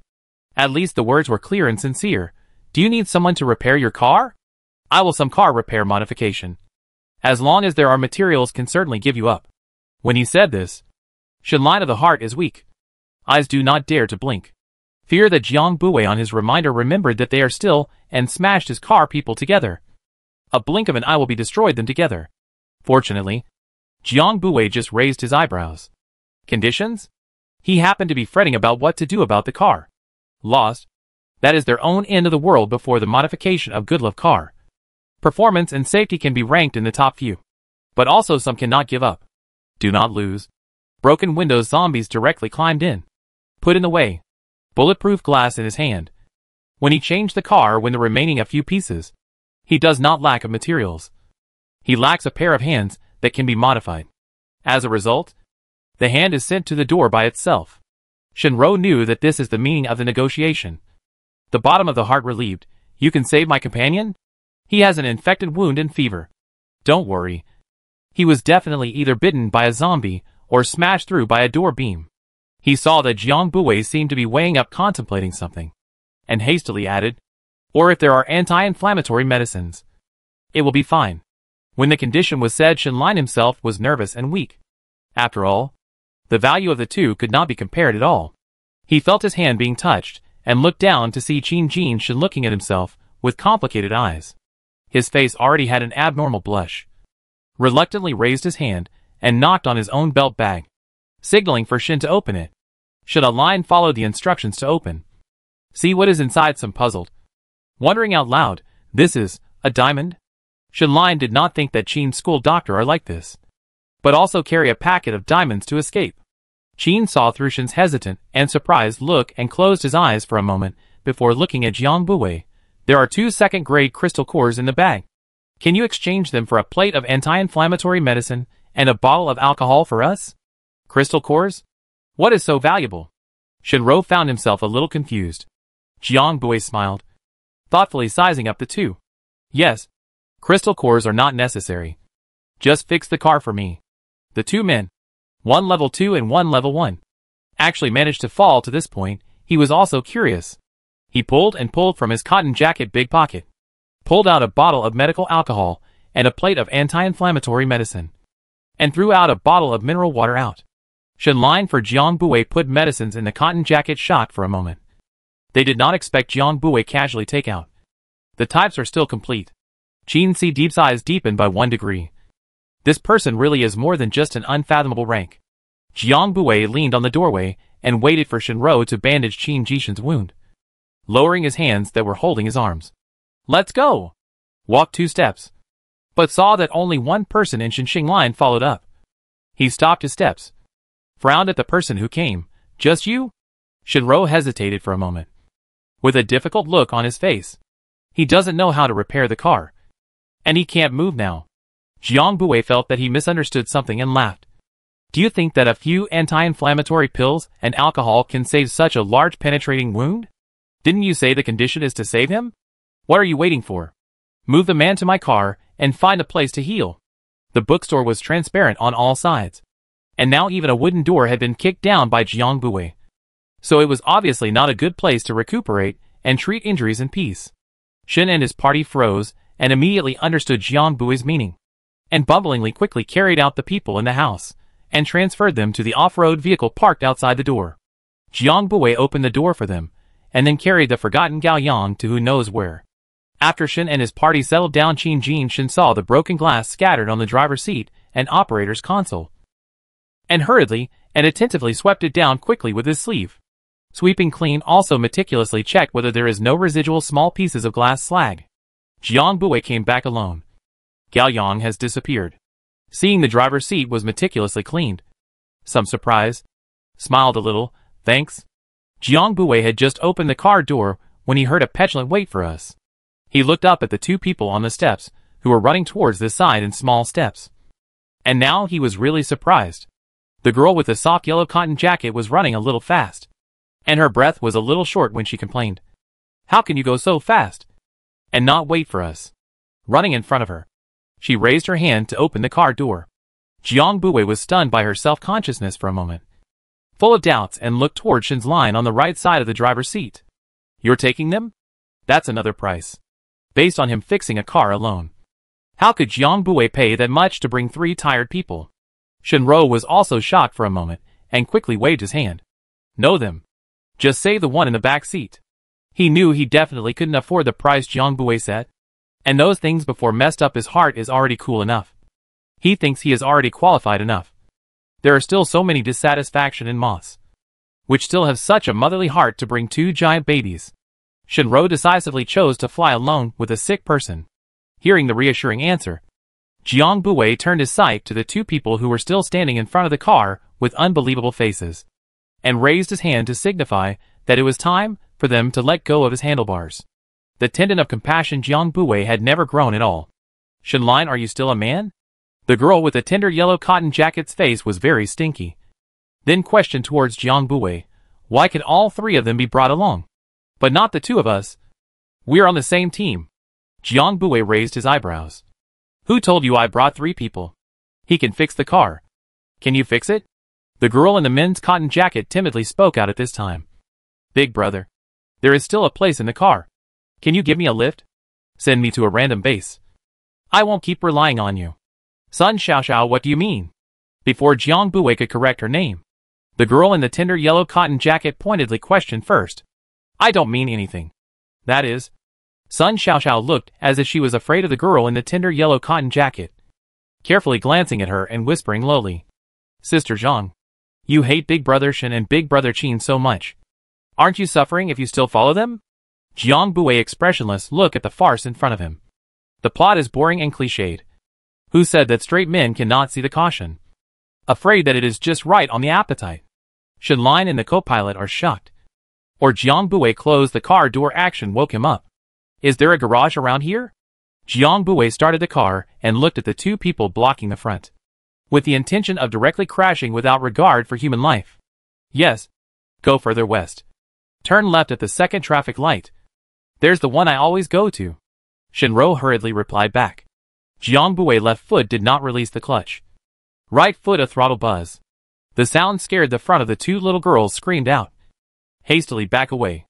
The car took the opportunity to rush out. Jiang Bui forced a road out of the rampage. A sliver of light to Shenline. Flirting, if you regret it, there is still time to take it back. Shenline tightly grasped the grip on the side of the car, distracting his mind to check whether Qin Jinshin, who was sitting alone in the back seat, was still on the seat. Hearing Jiang Bui's words, he shook his head like a rattle as if facing a flood beast. It's all come to this. It's really unbearable to continue to offer the two Buddhas. Moreover, most of the supplies Qin Zishan and I found are with the girls. And there are quite a few of them. He didn't take any of the team supplies, leaving them all to the two of them, thinking that he had already done his best in terms of benevolence. Wasn't he previously thinking every time that he couldn't leave the two unarmed girls unattended in the post-apocalyptic world? And as a result, he became the father who gave people grandchildren every day. Jiang Bui smiled when he heard the firm answer, lamenting how much of a shadow this was suffering. He cleaned up the surrounding zombies almost. That place is still safe for the time being. As long as they do not die. Living is not a problem. The bookstore and the garage were not far away, and they arrived at their destination in the time it took to speak. Repair factory is not small. Occupies the front of the whole 4-door. 3 of them are directly with the roller shutter door pulled down sealed. Only one of the roller shutter door only pulled half. Repair tools thrown all over the place. Inside the hissing sound of the zombies. Shinro also did not expect as now this situation. The front door cannot go. This roller shutter is electric. Now cannot open. Behind the shop with a compound, there is a small alley left to enter, but usually blocked by goods. When he said this, the emotion is a little low and anxious. Familiar boss is now most likely to meet with misfortune. And they cannot get in. Cannot get in. Cannot repair the car. Cannot repair the car that Qin see deep how to do? Jiang Bui faces not lost or anxious look. And have the heart to joke. Then you hear fire standard is not qualified it. Said the side of the pocket from his cotton jacket cannot see the bulge of half a cucumber. Handed Shen a line, give him stuffed in. Do not waste. When the cucumber was fried, when there is still a piece of edge. Now cannot directly give a plate of fried cucumber. So he had to let him gnaw on it. Jiang Bui glanced in the rearview mirror at the man in the back seat, whose face had burned red, but was still trying to stay awake and alert. And then glanced at Shinro's face of undisguised sadness. It was a miracle that the real stupid white sweet and the fake stupid white sweet could actually come together. Shenishing, who was stuffed with half a cucumber, was dumbfounded. And there was still pessimism in the bottom of his eyes that hadn't dissipated. Looking at Jiang Bui, and then looking at the cucumber in his own hand. Silence for a while. A high child directly over to the back seat. Dead horse as a living horse. Even if it is a tease. At least it can give Qin C deep to replenish the water. Before he fed also quietly broke a small piece of his own intends to try a poison first. Smacked a few times. Heard is the ordinary cucumber flavor. He couldn't help but nod his head in agreement. Halfway through the point. Awkwardly turned back to look at Jiang Bui, who looked like he had eyes behind his back, and received a smile full of friendliness. Even Qin Zishan was amused. I'll do it myself. One line. Qin Zishan doesn't feel that Jiang Bui is playing with them. Sharply downing half of the cucumber in 2 bites. Chapter 70. After Qin Jinshin finished resolving the cucumber, Shinro stared straight at his shoulder like he wanted to witness a miracle. But unfortunately after waiting for several minutes, the wound showed no sign of healing. Jiang Bui looked at his lost look heart funny. Pull open the car door, get off. You first carry him down. We walk in from the front. Said the first bent down and flashed into the roll-up door. Shenline had a question mark on his face, but still obeyed his words. As he carried Qin Jinshin carefully out of the car, he saw Jiang Bui come out again. The front is cleaned up. I blocked the door to the backyard. Help him in first. The two of them looked incredulously behind the roller shutter door, sparing Qin Jinshin's usual gentle nature. He also cursed in his heart. Damn! This is cleaned up? Big brother. What about this car? Shinro asked without shame. Jiang Bui reacted after a few seconds that this was calling himself. I'll just put it away. His hand casually slapped the front cover of the car. The car instantly disappeared. Shin a line. Qin C deep. Disappeared. Jiang Bui did not have the intention to explain. Into the door. After waiting for the two to move in, Shinro looked at the zombies lying on the ground with a stagnant face, muttering to himself. In addition to smashing the car on the road, we should not have offended the big brother. Inside the garage, there are 3 repair positions, all of which have cars on them. Jiang Bui intends to operate the dark vines to move one of them. The huge and hideous vines firmly bound the black car. The force was so heavy that some of the thorns on the vines dug into the car body, and the car's iron skin was more or less deformed and twisted. Both thick vines ignored more than a ton of gravity pressure, brutally lifted it up to a small toy. The other end of the vine was in the hands of a seemingly gentle and pale man. It was visually stunning. Unfortunately, there were only 2 people in the audience, and the applause was a bit abrupt and out of place. In the silence, Jiang Bui lowered the car behind the shutter, blocking the opening that was less than half a man's height. Although he had controlled the force, the 1-ton iron could not have landed as silently as a feather. The ground still has a slight tremor. Jiang Bui put down and raised his hand to pinch the corner of his forehead, which was flooded with pain like pins and needles, and hurriedly absorbed a few crystals to alleviate the tingling sensation of his supernormal ability to the extreme. Then he recalled the dark vine again and fed it 2 level 2 crystal cores. After all, he wasn't of the strength lineage, and the dark vine itself wasn't a xenophyte that excelled in strength. So he still had to put the plan to cultivate a few more xenophytes on the agenda so that things like today wouldn't happen.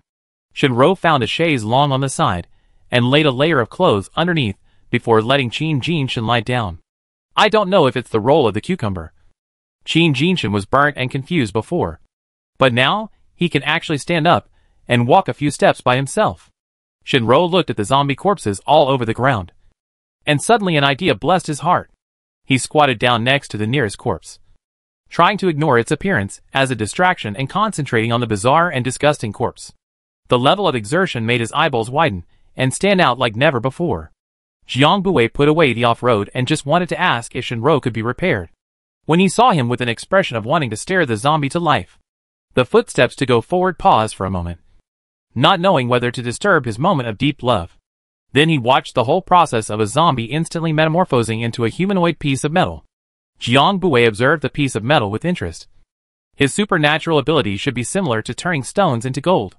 He saw that the Shinline still had the momentum to continue, and took out another recliner in the open space on the side and lay down comfortably. He squinted for a while he cleaned up, not knowing how long it would take for the car to be repaired. And he still had to go and clean up the filth in the backyard in a while. When Shinro disposed of these zombies into scrap metal, he took off 2 layers of clothes and surprisingly broke out in a hot sweat. He felt that for the first time his alien energy was overdrawn to such a degree that his head was buzzing. He went back over to the recliner and was pleasantly surprised to find that Qin Jinshin could actually stand up and move around as usual, and his face had returned to its usual cold white color. "You're better this way?" Shinro tried to swallow back just as he got out of his mouth. What kind of words was this saying? Qin Jinshin laughed. This time it was a real laugh. Almost done. Although Shinro is a bit silly and sweet, but sometimes his intuition is very spiritual. He looked at the smile that had never appeared on Qin Jinshin's face and froze. Although shallow, but relaxed enough, he intuited that he might have never really known Mr. School Doctor, who was always a gentle and good old boy. And the fact that he had not hesitated to save him before had allowed this man to finally remove his mask from him and reveal his true emotions. Facing the suddenly somewhat unfamiliar faces of his peers, Shinshigi changed the topic. Why has Big Brother disappeared? Qin Jinshin sensed his squirming and kindly cooperated. Went to the backyard to clean up the zombies. He raised his hand and handed Shinshing Liang the brand new men's cotton jacket on the recliner. Put on the cotton jacket first. Mr. Jiang gave it to you. Then Sure walked towards the backyard. Shinshing Liang looked at the back of Qin Jinshin, who was still wearing his old cotton jacket, and muttered in bewilderment. Then why don't you put it on? The backyard of the repair shop was not small, except for the shop in front of it. The sheds on both sides were piled up with old car tires and accessories that had been eliminated, and the wreckage of several cars was piled up in the yard. Directly across the street is the back door. Open is an alleyway where goods are piled up almost as high as the first floor next door. It is a dead end. There weren't many zombies in the backyard. Jiang Bui had come through purely because he had sensed some other stubborn little thing. What Qin Xishan saw when he came in was the sight of Jiang Bui crouching in a shadowy corner. He first swept the left and right rooms before going over to take a look. Seeing this thing also froze a little. This is moss? This head Shenline wrapped in a cotton jacket. Just want to find Jiang Bue, thank you. I saw him holding a large enamel bowl over, followed by the already healed Qin Si Deep. Approached, only to find that the bowl is actually a piece of turf. No, is a green moss. He did not understand this aspect of plant knowledge, and could not tell whether this was moss or moss. Simply called it moss. Seeing Jiang Bue's careful movements, Shinro rubbed his hands together. Brother Jiang, is it possible to mend the glass? Then stretched out a hand. 2 fingers aligned, rubbing obscenely. There may not be your kind of bulletproof glass here. Jiang Bue was amused by him, and pulled out a dozen bulletproof glass in the corner of the space. Feel free to use it. This was already the 3rd time that Shinro and Qin Sishin saw the theater of things being transformed or taken away out of thin air. Shinro grinned as he took the dozen of glass that his employer had so generously given him, and rushed off to pick out tools. Qin Jinshin thoughtfully and silently followed Shinxing line and helped him with the work.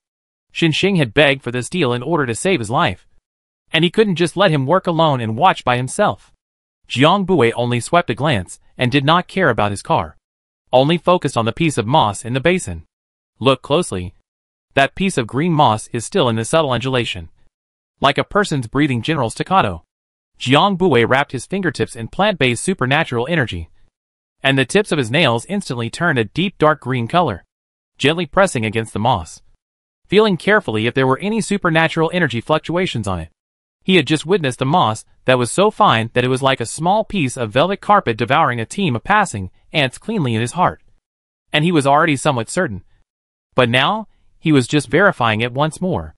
Sure enough, Jiang Bue looked at the fingertips that reached out and got another color code darker out of his mind. It was indeed a foreign plant.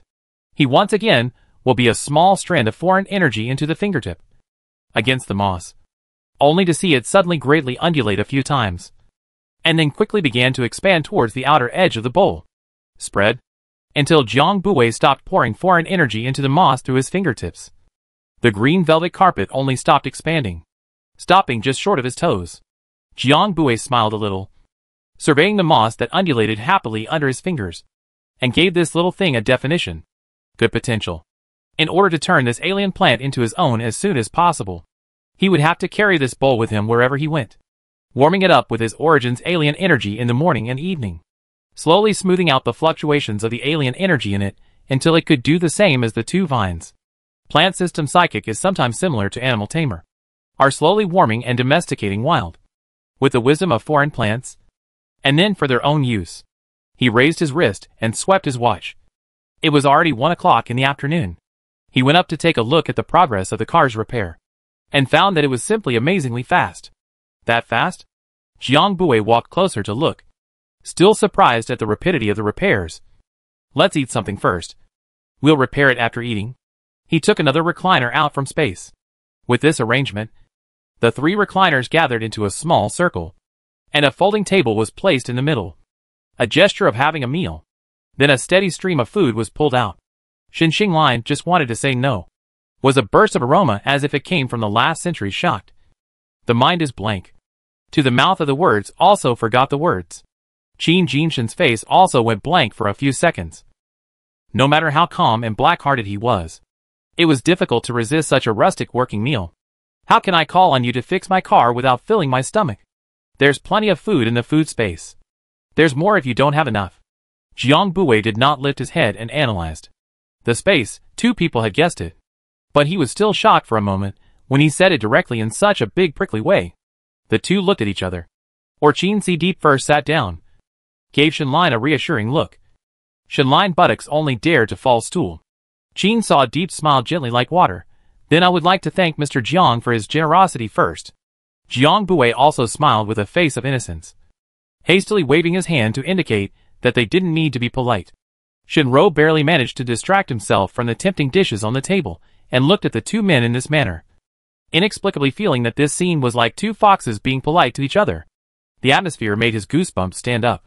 Luckily there was still a table full of good food, counting the cramming sprint the week before the end of the world. He hadn't eaten any of this in over 7 months. Counting from left to right, there were 2 large paper packets of pig's trotters in sauce, 5 or 6 palm-sized meat buns, a plate of dry-cut marinated beef, and a plate of scrambled eggs with tomatoes. The most side of a hot steam barrel, emitting the long-lost smell of rice. I don't have to look. I know it's thick rice porridge. God, is this going to scare them to death? Shinro lamented in his heart. He could barely pull out his eyes, that were glued to the pork feet and sauce, and the scrambled eggs with tomatoes. Chapter 71 Bitchy Claws. The Sauce Pig's Trotters by Aunt Chin in the pressure cooker to the soft, bright color. Meat a sip on the melt. The meat sandwich Shinline took a bite, and was surprised to find that it was actually still crispy. A bite of the crumbs off. Finally. 3 big men will be on the table of the dishes all sweeping clean. Tomatoes and scrambled eggs on the plate were scraped clean. Dessert is a can of yellow peaches. Cold and refreshing. Have stomach problems Chin see deep by half a day. Can only bear the pain of refusal. Ate an after-dinner apple.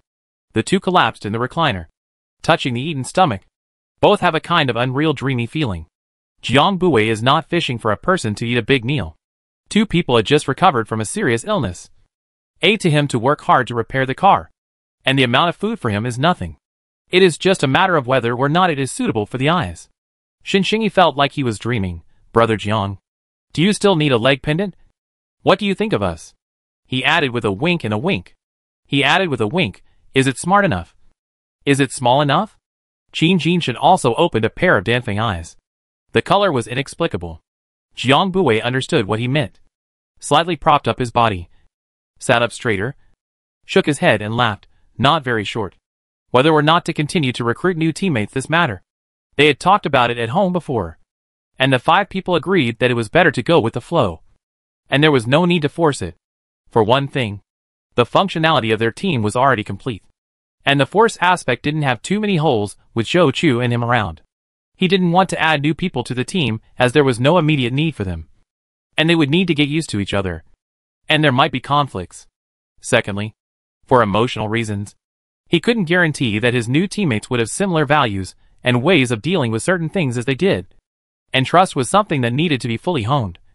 So he couldn't be too hasty. There are already 4 pendants at home. Jiang Bui politely refused. Shin and his party weren't very disappointed after hearing this. If Big Brother was really so good at evening out, where else would it be their turn to come? Qin Si Deep originally also did not intend to join, also did not lose the mood. He still has his own arrangements to do. Shinline digested for a while, and then continued to repair the car. He had done most of the things before dinner. Not only the car glass installed, but also the beginning of the shell modification of that part of the reinforcement. Now only need to simply sweep the end of the line. This time, Jiang Bui understood why their progress was so fast. Shin and his team had an easy time calculating the dimensions and repairing the small parts, while the noisiest and most difficult process, trimming the hard-to-cut iron and glass, was left to Qin Jinshan. Just see his long and slender fingers that never see the light of the year slowly become long and thin and hard. Like tin, some kind of hard metal steel blade. Long and thin like a scalpel with 2 open edges. Gently in the line Shinro with chalk had drawn a few times. The thick iron skin was perfectly peeled off. Smooth lines without burrs. Xinxing line while reinforcing the front bar of the car. While TSK, before the end of the world. If I had supernormal abilities like yours, wouldn't I have been rich? Qin Jinshan glanced at him nonchalantly, and continued to cut the tin. No one picked up his stubble. Shinro didn't feel the slightest bit embarrassed. His little mouth kept on. Look at this arc. This cut. It's too perfect. It's a pity that my car was scrapped a long time ago. Or else. Although Qin Jinshan didn't want to admit how suitable his supernormal ability and the profession of mechanic were, the results of his partnering up with Shinyi Line were there. Putting it in the pre-apocalyptic era, it absolutely beat the vast majority of repair shops. Pity you have this craft. Before the end of the tailor welder cutter that is not at your disposal, is the operating theater still have to change the knife. Shinro's addiction to theater came up, and he couldn't stop talking. And then was Qin Si Deep unbearable locked throat. Even beg for mercy. Cover the mouth gesture zip before being spared. Sanctions will be late, but never absent. Repairing the car repair to the end. Simply hit the night light to reinforce all the cars in the space. Shinline also in the repair shop before and after the compound to find a lot of can be returned as a reward. Jiang Bui loaded 2 large backpacks of non-perishable instant sealed food forced to the reluctant to accept the 2. What are the plans? Jiang Bui got into the car intending to catch up while the night is still young, and asked before leaving. Xin Xingliang had no plans. His relatives were gone back at the beginning of the end of the world. He looked at Qin Jinshin. The man being watched was silent for a moment and smiled.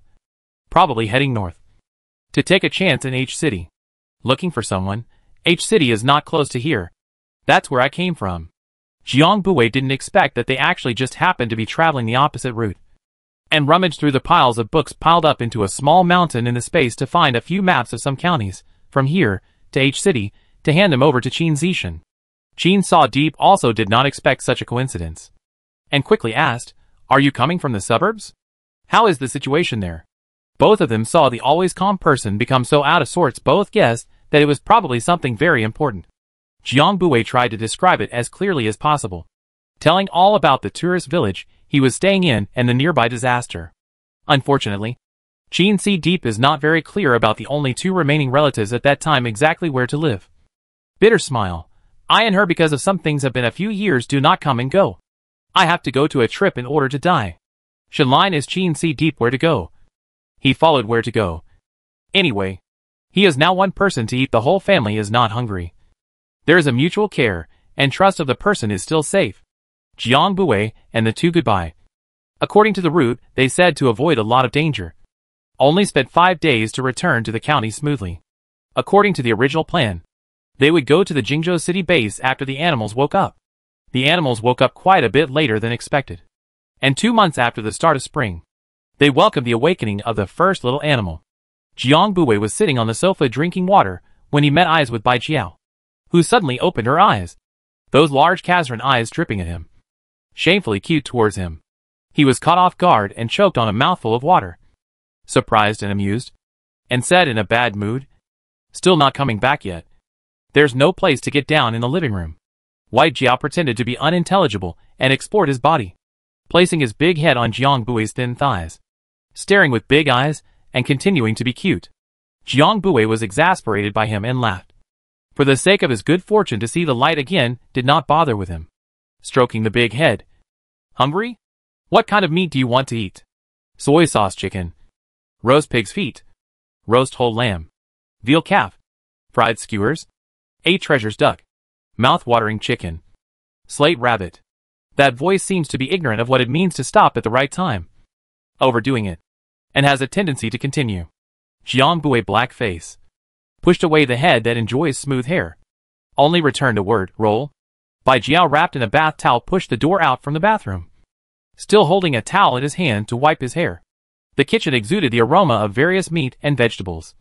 Inside there was a tall, thin, well-proportioned silhouette busy at the counter. He put down the towel in his hand. His footsteps lightened. Quietly walked behind Jiang Bui. One hand on the inside of the person's strong, thin and flexible waist. He just put one hand on the waist of the person inside, and felt the body of the person stiffen. Bai Jiao did not panic in the face of the death stare, and looked over Jiang Bui's shoulder to see what was cooking in the pot. Seeing the ingredients and dishes he had just named in the pot and on the board, his heart was happy. Jiang Bui disgustedly picked up that bitch paw at his waist and mercilessly threw it back on his master himself. Bai Jiao's strikingly contrasting black and white skin tone and eyebrow and eye hair color made his features look fierce, and there was a sense of the exotic. Now that he had slept through the winter, his hair had grown quite a bit, and his black hair, which was still a bit damp, hung down on his forehead, surprisingly covering the ferocity of Bai Jiao's naturally evil appearance and making him look quite a bit more gentle and innocent. With a disgusted look on his face, he picked at the hair that drooped down to his forehead, intending to shave off all of these obstructive hairs.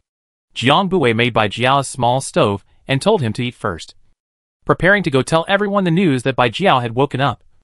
And by the way, saying that he didn't need to cook for them. When Bai Jiao saw him looking like he was about to go out, he froze and couldn't care less about picking up his food and hurriedly followed. "Where are you going?" "I'm going too," Jiang Bui explained. "You eat? I'm afraid Auntie Chen is still waiting for us to eat. Let them eat first." Bai Jiao paused for a moment before continuing to pick up his meal, his eyes still glued to Jiang Bui's body until his shuttered figure disappeared before he reluctantly retracted his gaze. Bai Jiao jerked his hair up casually, revealing his fierce and unkind eyebrows and full forehead. without Jiang Buwei in sight. His complexion cooled down in the flesh, mechanically tearing into the meat in his hand. He hadn't seen him for such a long time. Yet Xiao Jiang had to divide his mind for someone else. Bai Jiao's face was expressionless. Only the ferocious force with which he tore into the meat, and the drumming and undulation on the sides of his jaws gave away his dissatisfaction and irritation. However, Jiang Buwei was still keenly aware that something was wrong with his mood when he returned. This time he leaned in the kitchen doorway and watched Bai Jiao huffing and puffing as he brushed the dishes, and coldly spoke out, "What's wrong?" Bai Jiao's back was turned to Jiang Buwei's body, and he let out a sigh of relief without a trace.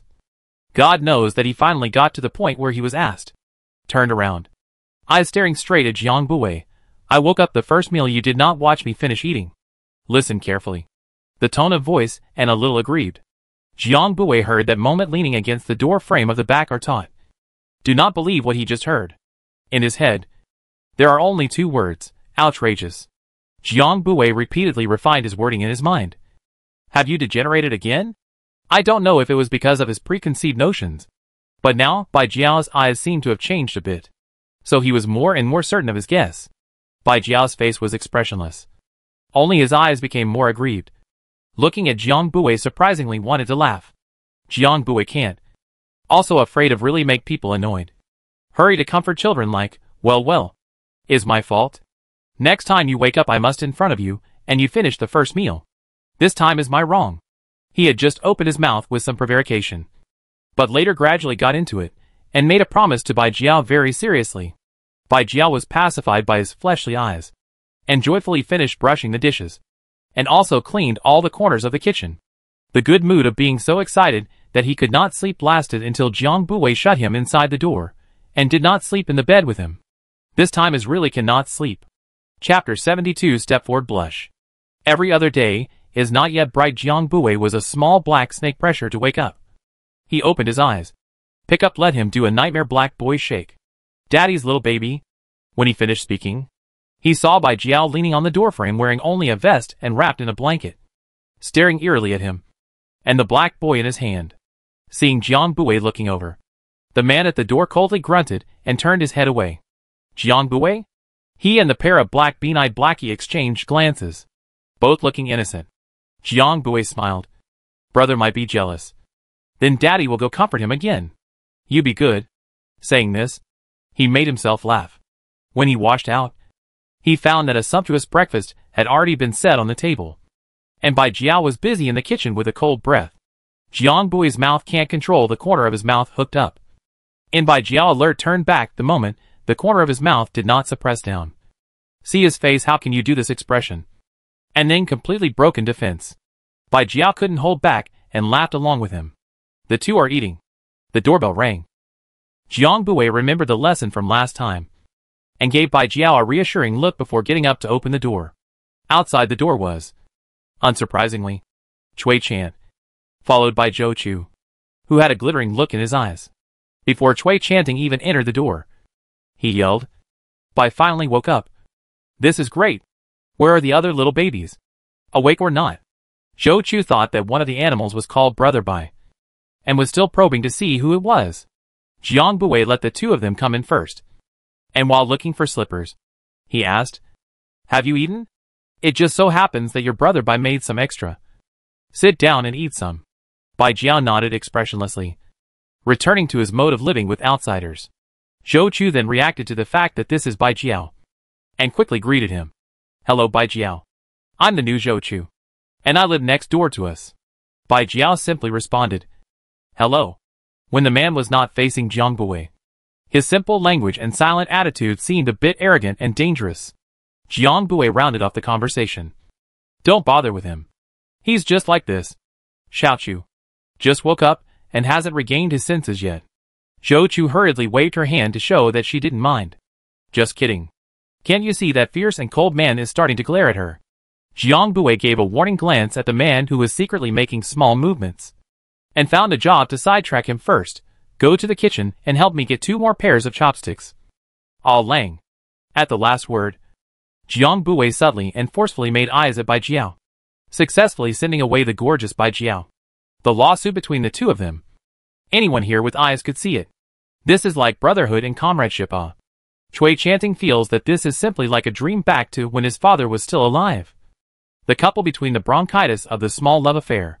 Waiting for Bai Jiao to leave, he dared to ask with a gossipy face, "Brother Jiang, what's the situation?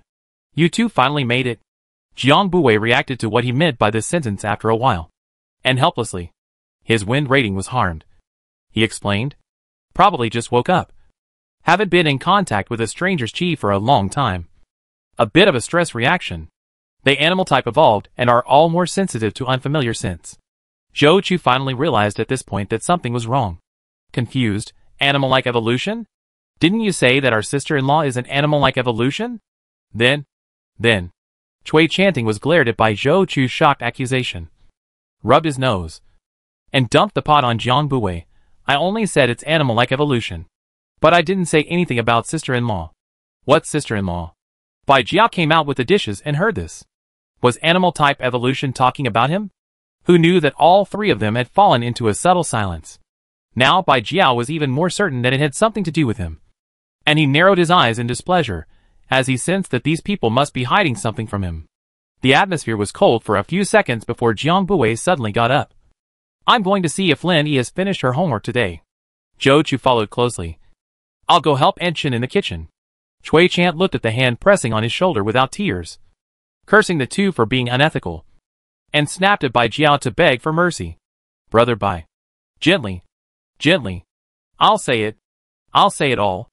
Jiang Buwei and Zhou Chu successfully escaped and hid in room 301. This time, Lin Yi was in tears. The two of them, one on the left and one on the right, stared intently at her homework as if they were her left and right guardians. Uncle Jiang. Is Uncle Bai really awake? She was being oppressed from all sides, and still didn't forget to take the time to touch down the fish. Awake. He'll go out when he adjusts his state. The word pluck is misspelled again. With an extra head. Jiang Buwei was double-minded. Aunt Chen brought over a plate of freshly cut fruits and smiled. Eat some fruits. Eat while you learn. Turning her head, she asked Jiang Buwei with concern, How is Bai Jiao waking up? Is there any discomfort in your body? Jiang Buwei only replied that he was fine, very lively. As they were talking, the doorbell rang. Speak of the devil. Outside the door stood Chui Chant, who had a weak face, and Bai Jiao, who had a strange face behind him. Jiang Buwei should say no. A big man of 1 meter 9 in muscles. Sexually cold face flushed. Eye shyly looking at him. He pressure belongs to a little big. He wondered. This was not the same as the imagined scene. Shouldn't it be a straight-up man-to-man duel with him? He slowly shifted his eyes towards Chui Chant, who was trying to work on shrinking his presence, and narrowed his eyes dangerously. What the hell did Chui Chant, this little idiot, say? Bai Jiao greeted Aunt Chen and went straight to Jiang Buwei's side, sitting down on the sofa right next to him. Jiang Buwei was squeezed so much that a big question mark popped up on his head. I just wanted to let him move away.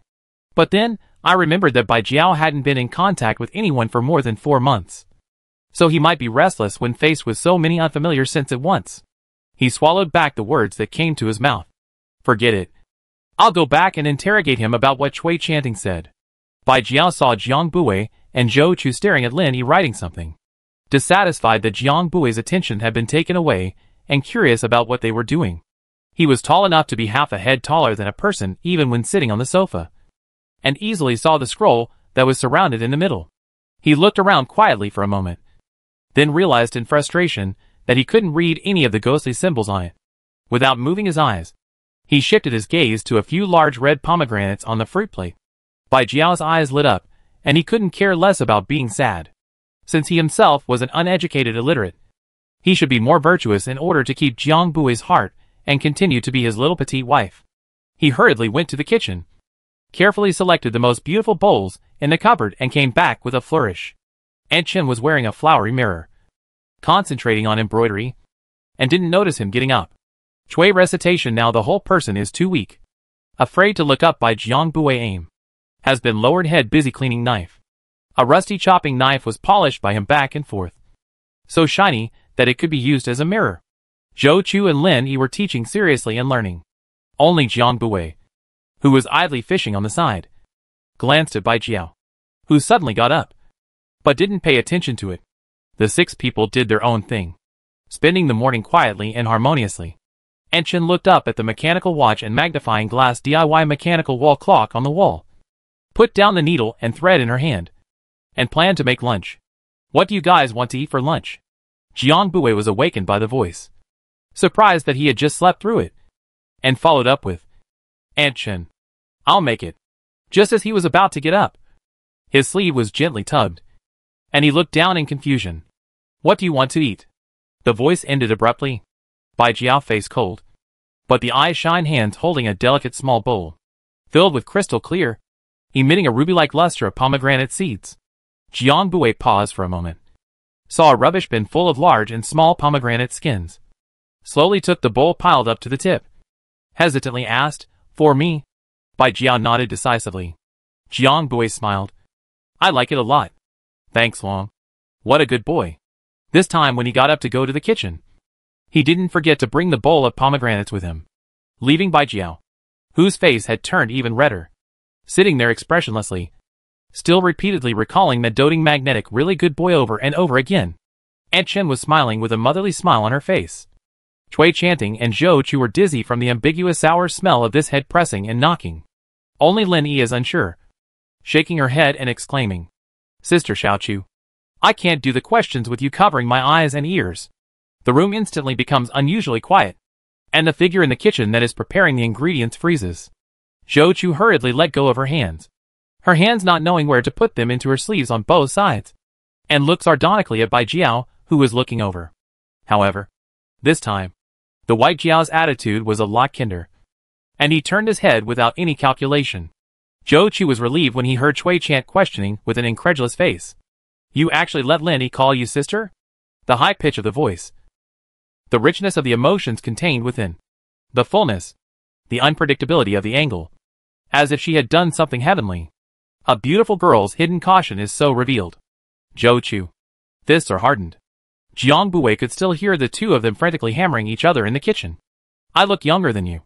What's wrong with calling me sister? Huh? What's wrong with looking younger and being younger? Shit, you really hit Auntie Chen was so amused that she couldn't stop laughing. She was choosing vegetables while still laughing at that pair of life treasures. Can't tell at all that the one of them, who was hammered to the point of a few wows, was her own son. Jiang Bui sympathized with Cui Chant for a brief second in his heart, and agreed that he deserved this. How about hot pot for lunch today? Plus a roasted whole lamb. He lowers his head to cut the garlic while raising his voice to ask the few people in the living room. Zhou Chu took an opening and hurriedly returned. Good. Cui Chant, who is bullied and struggling on the floor, still manages to find time on his lips to return. Perfect. Lin Yi cheered. Wow. Jiang Bui didn't hear Bai Jiao's reaction, and when he turned around in confusion, he met eyes with Bai Jiao, who was staring at him closely. Jiang Bui was quiet for a second, smiled, and turned back to continue calmly cutting the garlic. Other than cutting the minced garlic into small garlic pieces, the whole person looked calm. Aunt Chen smiled knowingly, with an expression of knocking on sugar. She can be more fashionable than many young people nowadays, and knows no less than these young people. Chapter 73, Base. The atmosphere of the lunch meal was weird, but Jiang Bui was the first to get up and go back to see Blackie before the deadlock was broken. Bai Jiao followed closely. Jiang Bui has always been in a carefree manner during the meal. As soon as he opened the door, his shoulders felt heavy, and turned his head to meet the small, bean-sized eyes of the hawksbill turtle. Immediately after, the trouser leg also down a sinking. Look down. The grass turtle long not small mouth bite his trouser leg. Jiang Bui laughed and patted the two long-lost turtle heads, giving them the meat first. The White Jiao that followed him was a little bit upset, but he also understood how important these little demons were to Jiang Bui. Moreover, these little guys were able to get close to Bai Jiao's side in the beginning because he reluctantly accepted them as his disciples. In other words, they are also under their own shelter, barely considered a bunch of cheap children and grandchildren for nothing. Wake up 2 or 3 a day. Wake up 2 or 3 a day. Unconsciously, under the ardent expectation of the two fathers, all 18 little animals woke up and jumped around. Jiang Bui corrected. No, it's 19. Bai Jiao heard his laughter and didn't refute or get angry. The animals are all awake. They should also follow the previous plan to leave. the big lorry reappeared in the world. After Shenline modified lorry's safety coefficient and performance to a higher level. At that time, due to time constraints and urgent tasks, he only briefly modified the external defense and engine, and left the rest of the small details untouched. Jiang Bui got on the car and tried a few times, and rarely regretted that he did not leave the two men behind. However, even if he had agreed to do so, it was likely that Shen and his party would still have to go north to look for their relatives together with Qin Jinshan. Jiang Bui drove the first half of the car, and Cui recited the second half.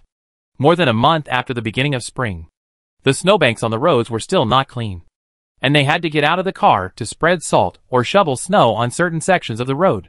Occasionally, the small towns or village entrances that they passed through also had scattered figures. But it was still much colder than before the winter. This time they didn't go on the highway, but took the countryside concrete road that Jiang Bu took when he came back from exploring the situation. And he could get off and walk alone at the toll booths. But it was a problem for the animals and the people. The road he does not need to give the animals to feed, as long as every other week to let them out of the car to go out for a round. The cubs will hunt for their own food to fill their stomachs. Except for a small zombie siege in the middle of the road. A few people all the way to the base of Jingzhou City, which can be said to be smooth. Before they could see the walls of the base, they saw several long lines stretching out from the front. Most of them were dragging their families, or they were traveling in groups, and very few of them could reach the base alone. Their big lorry and the surrounding a kind of small private car extra attention. Jiang Bui did not intend to enter the base just like this, afraid to take off a layer of skin.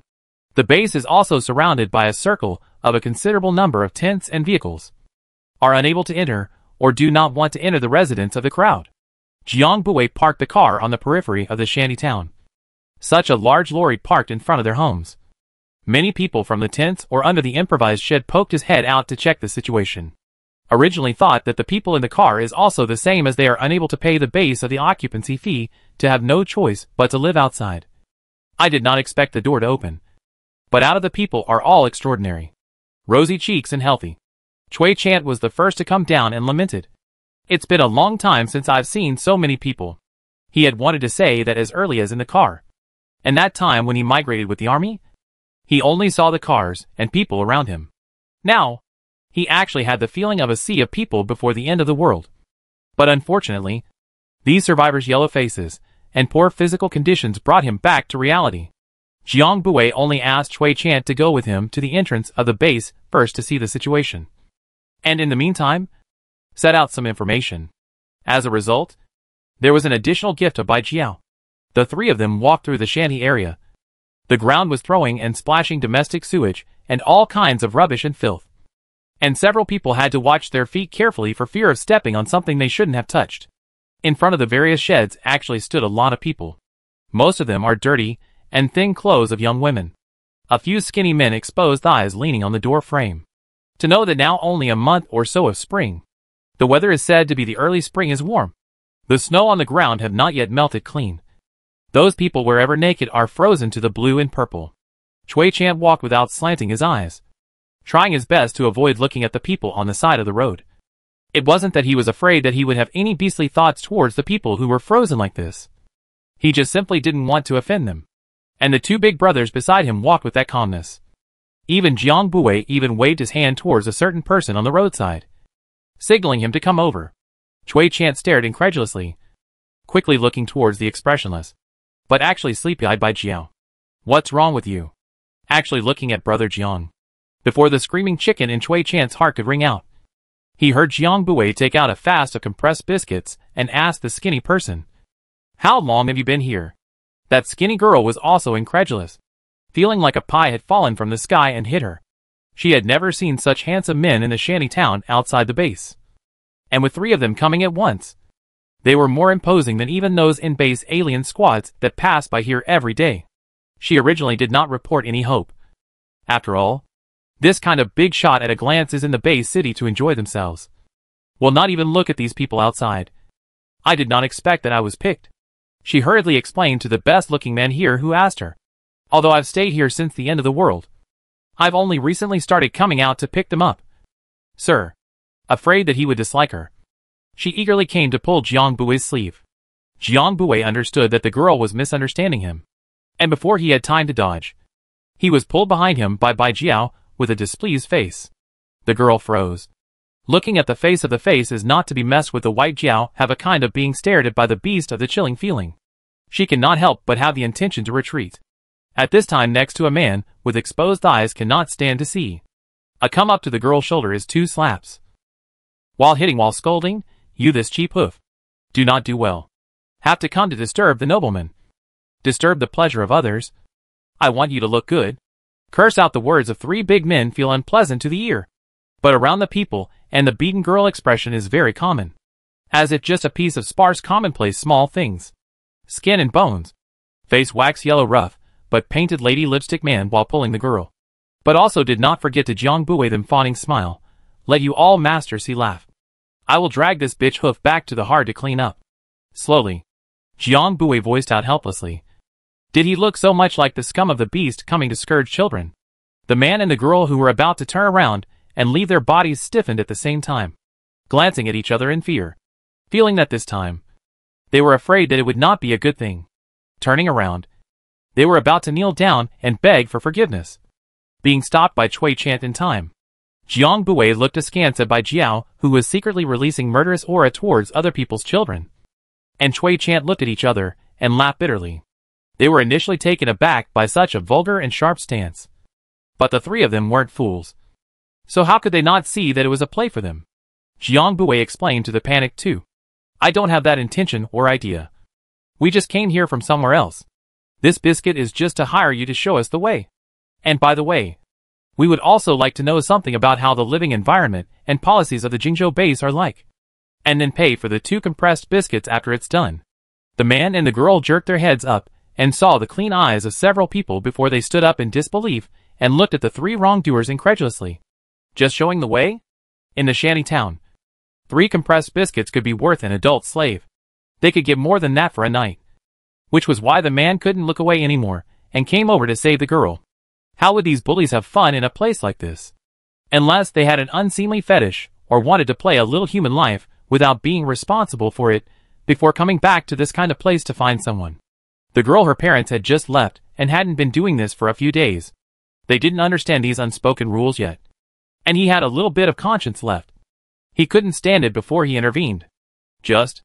This time Jiang Bui extraordinarily aggravated his tone. The man looked sardonic, looking at the bruises on the girl's body, some heartache. But before the fight, who knew it was a false alarm? His eyes grunted and turned to think that this job is not his own? Flattering opening, then you see. Now the little sparrow also suffered some injuries. Was so far away from the road, body also cannot hold out awe. I and her family came here at the same time. This piece of me then she is familiar with a lot. Why do not I take you bosses to see? The girl didn't have the slightest intention of resisting, although she was very greedy for those 3 biscuits that were meant to be her own. But if she offended the man, no one would help her the next time she was targeted. Those 3 biscuits would be her confession and protection fee. This world was sad. Even the lowest status loose warbler like them had rogue mongrels coming to blackmail and rob them, even to the point of taking their lives. Bai Jiao and Cui Chanting both looked at Jiang Bui. The man also saw that the one with the power of speech among the 3 was the middle one with a reserved face, wearing a silver-gray raincoat. He looked at him attentively, and without a trace, he blocked the girl's figure with his own body. The young man nodded, not poking at his small mind, only succinctly said, "Lead the way."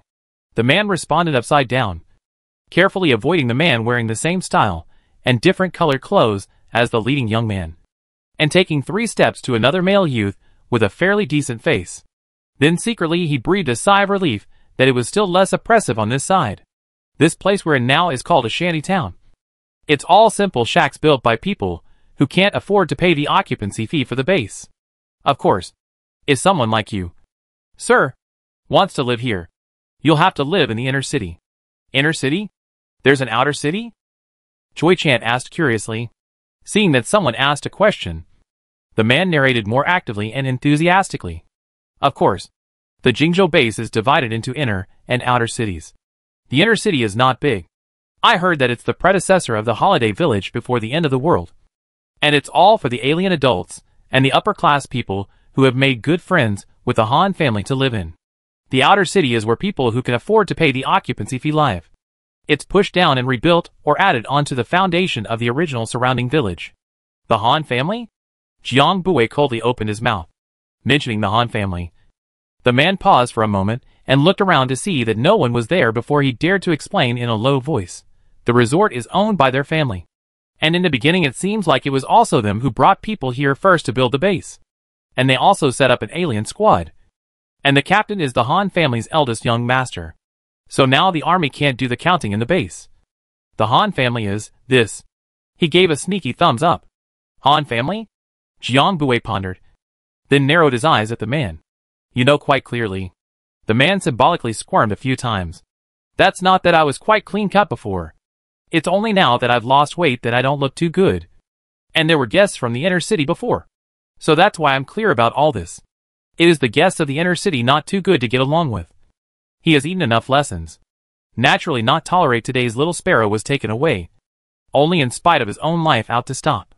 It was that he didn't expect that the bitterness he had suffered before would now be able to save his life as a talking point for earning money.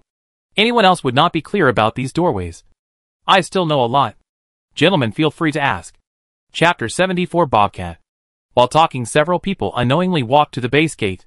Base regulations near the gate detection within 500 meters of the vehicle is not allowed to enter. All can only get out of the car and walk in line. But as long as there are people, there are always exceptions. The two shepherds did not even lower their gears. All the way to the accelerator into the head of the long queue. Brutally squeezed in. The man whispered with a scornful face. That's the convoy of the second young master of the Han family. They come back like this every day. It's best not to mess with them. They're very difficult to deal with. After saying this, he quickly reacted, of course. The bosses must be more powerful. But this Han's second young master is spoiled by his brother. A bit. Once again. He lowered his voice and made an expression that everyone knows how to sell. The two cars have gone in. And Jiang Bui is still looking at the direction of the car disappeared. Bai Jiao saw him frowning.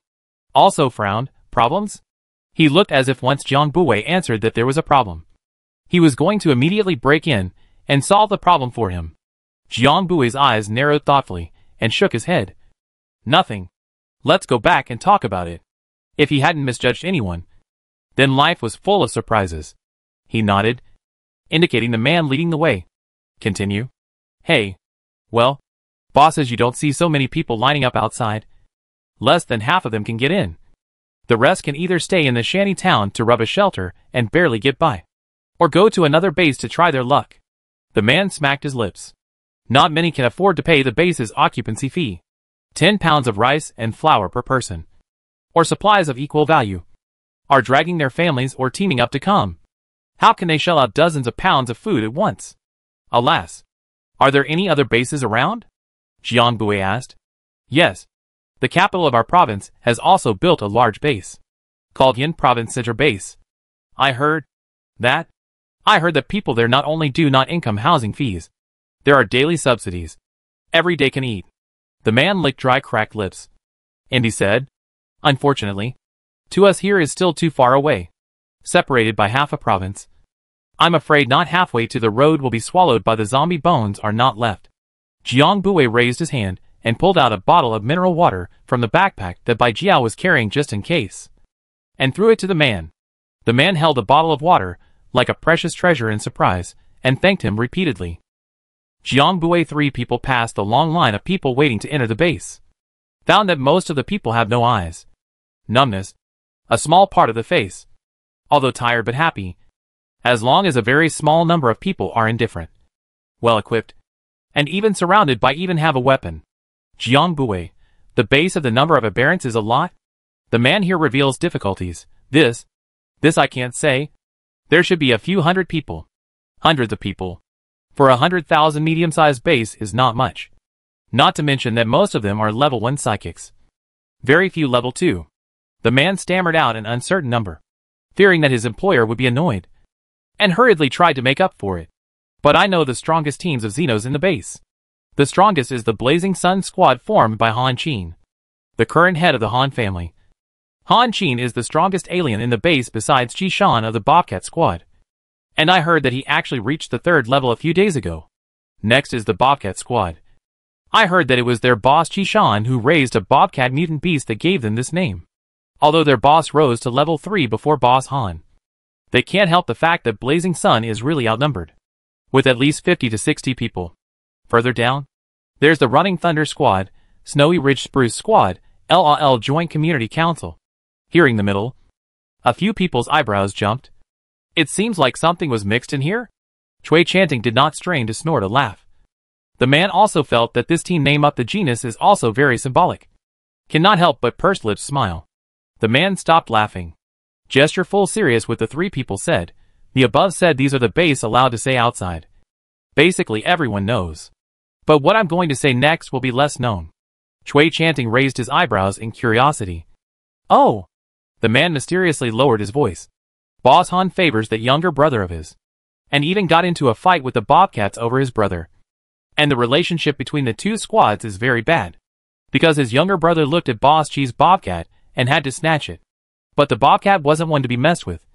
And beat the man back. Boss Han was heartbroken. And this beam was formed.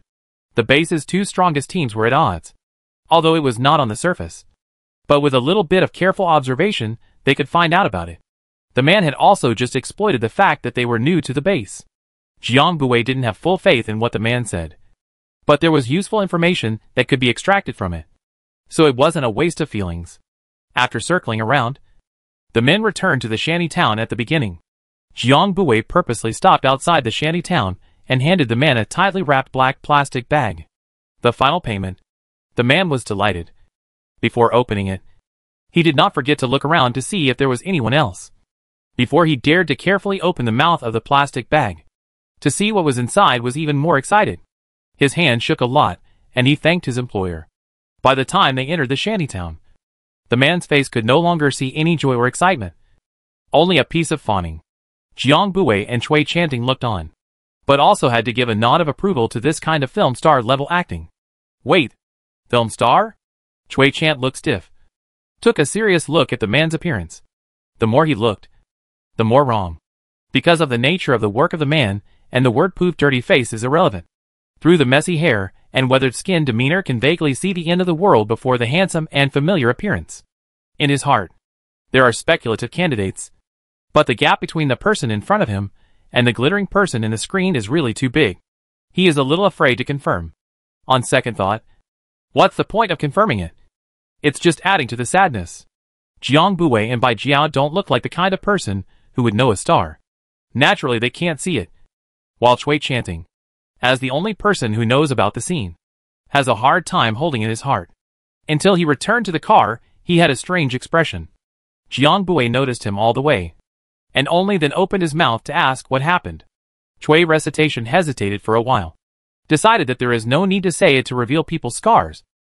Anyway, in addition to him here no one knows, nothing.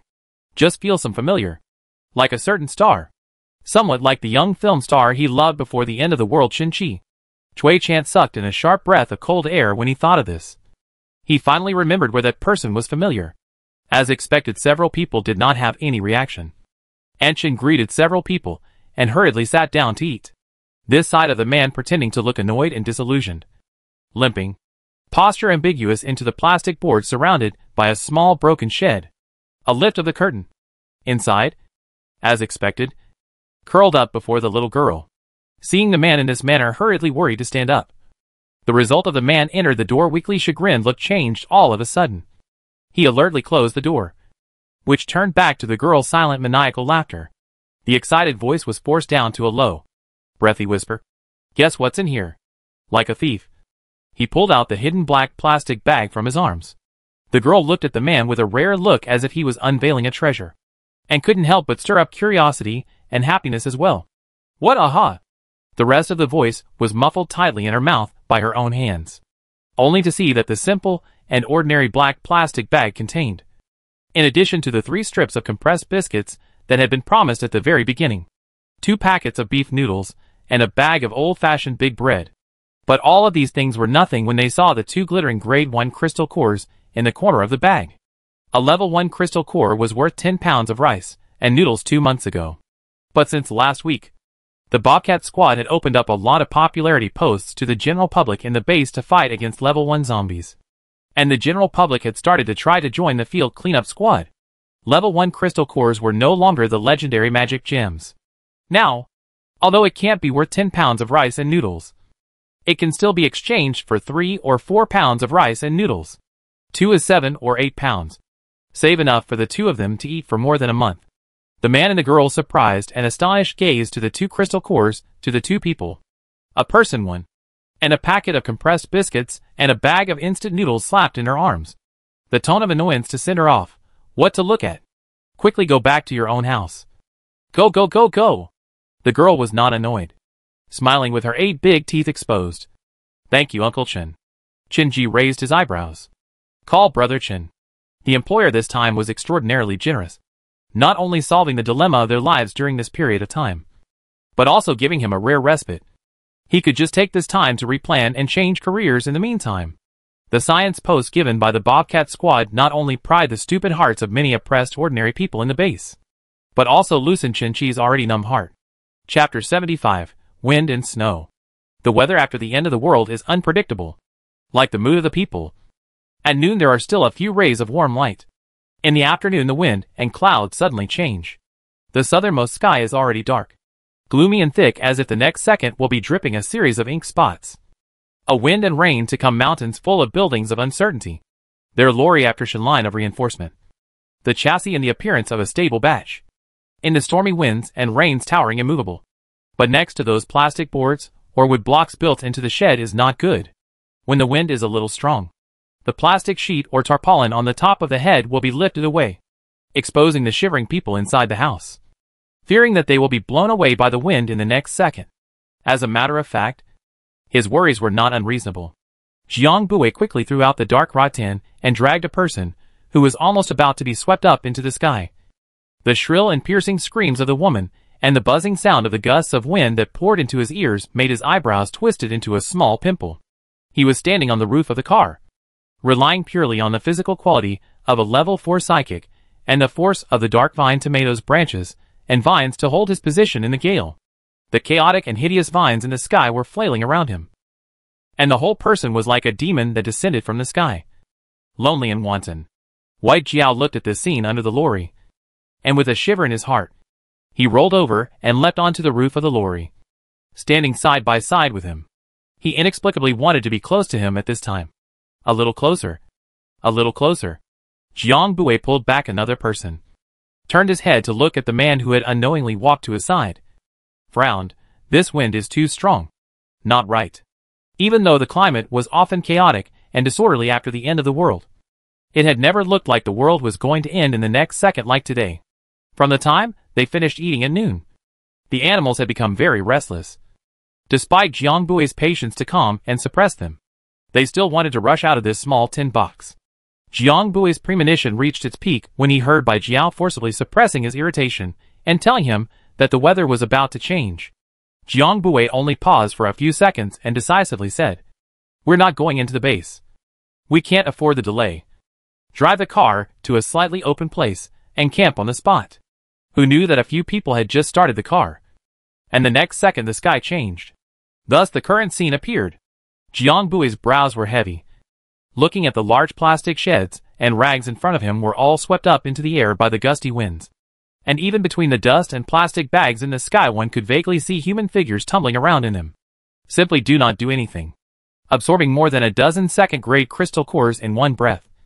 He felt his body filling up with energy that was almost ready to rush out before he called it quits. The thin end of the dark vine's rhizome was tightly resting on Jiang Bui's right hand, and for the first time, it received such strong energy that its figure instantly swelled up by more than 10 times, and the tendency to continue to expand. Jiang Bui's left hand was wrapped with weirdly shaped tomato vines, and the roots were spreading downwards close to the body of the lorry, firmly rooted in the mud underneath the lorry to ensure that the lorry was strong and stable. He intentionally controlled the energy to be split 3 to 7, with most of it being supplied to the dark vine on his right hand, catalyzing it to continue growing. So much so that from this side of the base's city wall, when viewed from afar, the sky on this side was almost black, and the black clouds above were still writhing. The skinny monkey slowly put down the binoculars and muttered out, "Grass." Qishan wrinkled his eyebrows. Did Juning go? /no. Our second group of people were held up in the inner city. The skinny monkey looked embarrassed. Originally they had sent 2 batches of people to rescue the shanty towns outside the city. Now only the first batch is in the shanty towns. The second batch is directly being held up in the inner city by that group of pampered and death-hungry people. Qishan understood what he meant as soon as he heard it, and directly cursed out in front of the Han family and quite a few of the xenomorphic squads. That group of death-hungry dogs. One of the Han family's sidekicks opened his mouth in an unsympathetic manner. Team Qi, why hasn't the base door been closed yet? Just for the sake of a few of your teammates and some people who aren't even from the base, this if something really happens. Can you afford to delay? For this kind of alien waste that couldn't even stand on the city wall and still needed the assistance of his subordinates. Qishan didn't even bother to look at it. He just swept the tail of his eyes over the small number of people on the city wall with complex factional composition and dropped a sentence. I'll see who dares. The tone was light, but no one dared to close the base door without permission again. It was only because Qishan was the only third-grade alien within the Jingzhou base, and his Bobcat squad was the second strongest alien team in the base, with Qishan holding it down. The base's door barely left a slit, not only as a way for his teammates, who were still in the shanty town, to come back, but also as the only chance of survival for quite a few people who were still in the queue at that time when the gale came. They had been lifted by the unexpected gusts of wind and rain and snow to various places not far from the door. In bits and pieces. A few scattered people had actually climbed up to the door. Qishan said to Skinny Monkey Air without looking back. You guard the door and check before letting them in. Then Monkey Air nodded his head and quickly carried 2 of his brothers down the base wall with him. And at this time, the dark sky had already poured down to the shanty town. The moment it collapsed, those standing on the base walls could still hear heart-rending cries of fear coming from the shanty town. The sky, originally obscured by the obscure vines, brightened up all of a sudden, revealing a foggy sky colored by wind and snow. The next moment, the fallen giant vines turned into a heavenly net to cover the entire several hundred acres of Shantytown. A few want to be scraped away from the people and building debris in an instant to be dead inside. There is a kind of everything has returned to the illusion of calm. Jiang Bui pursed his lips, and both his left and right hands were constantly absorbing the crystal core, releasing the foreign energy, and then absorbing the crystal core, and then releasing the. He numbly repeated this action, like a machine that simply converted energy. But this would have a fatal drawback. Boom! White Jiao deflected the incoming airborne falling object that was obviously not light in weight for him, and continued to guard Jiang Bui's side. Jiang Bui couldn't move either of his hands easily, so if something fell from the sky or flew out of the sky towards his head, he was helpless and vulnerable. At this point, a powerful magic dragon was needed to guard this fragile and precious treasure. The White Jiao suddenly spoke. All right. At the same time, a transparent and invisible square space rose from the car, covering the lorry and a large area around it. All of a sudden, covered in the space within this place all of a sudden calmed down. The air from time to time thrown objects were also invisible barrier blocked down. And a wall away from the outside world is completely different. It was the Chinese grass turtle Little Grass's special ability, Invisible Defense. Jiang Bui breathed a sigh of relief in his heart and relaxed the control of his left hand's supernatural ability, patting the tomato vine to signal it to quiet down. With the rear completely stabilized, the people inside the car didn't have to stay inside and be ready to run at any time. Zhou Chu and Chui Chant both got out of the car. With their physical qualities, it was that environment just now was nothing. At most, they were carrying the wind and walking with a little bit of effort. Not as agile as in the past. The lorry has Jiang Bui and Bai Jiao sitting in the town. They do not have to worry about it. Remembering what this trip is going to do, just in case before leaving, also let Aunt Chin and Lenny lock the door from the inside. Their lorry is parked at the outermost part of the shanty town, which is equivalent to the demarcation line between the shanty town and the already deserted wheat field. The shanty town, along with the lorry, was now covered under the dark vines, and the lorry was covered with a protective shield by Little Grass, which was used to guard against people whose hearts breed malice in the midst of the chaos. Zhou Chu and Chui Chanting went out of the protective cover and walked towards the inside of the shanty town. Jiang Bui glanced at the bottom from the top and said to Bai Jiao, "Let Little Flower come out and surround the outside of the car again. You can't lose your basic vigilance even if you're rescuing people." With Little Flower's protective shield, before anyone walked in nearby, Bai Jia wasn't much use beside Jiang Buwei, who simply jumped out of the car. After carrying Little Flower out, he immediately walked towards the other side of the forest, where Zhou Chu and Cui Chant hadn't gone the side of the wheat field. Jiang Buwei seemed to feel something, and turned his head to look at the direction he disappeared. In his heart, he didn't worry about White Jiao suffering alone in the wild wind and rain outside. Apart from the time when the Demon Emperor was hibernating, the rest of the time was much more bullish than him. Instead of worrying about him, he was more interested in the people that Cui Chant and Zhou Chu had brought back. And among them, there were two other familiar-looking people that he seemed to have seen just this morning. Chapter 76 Glowing Great Moth. The stumbling few could not see an invisible wall in front of them. All they could see was a layer of high fenced-off earth wall, inside which appeared to be a large lorry. Shockingly, there was a man standing on the roof of the vehicle, and the source of the demonic vines that had terrified and amazed them just a moment ago was being held in the man's hands. A few people showed fear and shock on their faces, and for a moment they didn't dare to take half a step forward. Cui Chant did not bring the people into the area of the protective shield, but arranged them to stay in the shed that was still intact near the protective shield. Then he said to Zhou Chu, "This is not going to work. It's too slow. By the time they bring the people back from house to house, they are afraid that they will be greeted with the bad news of Jiang collapsing from exhaustion." Zhou Chu pondered for a while. "Then we can only use local methods."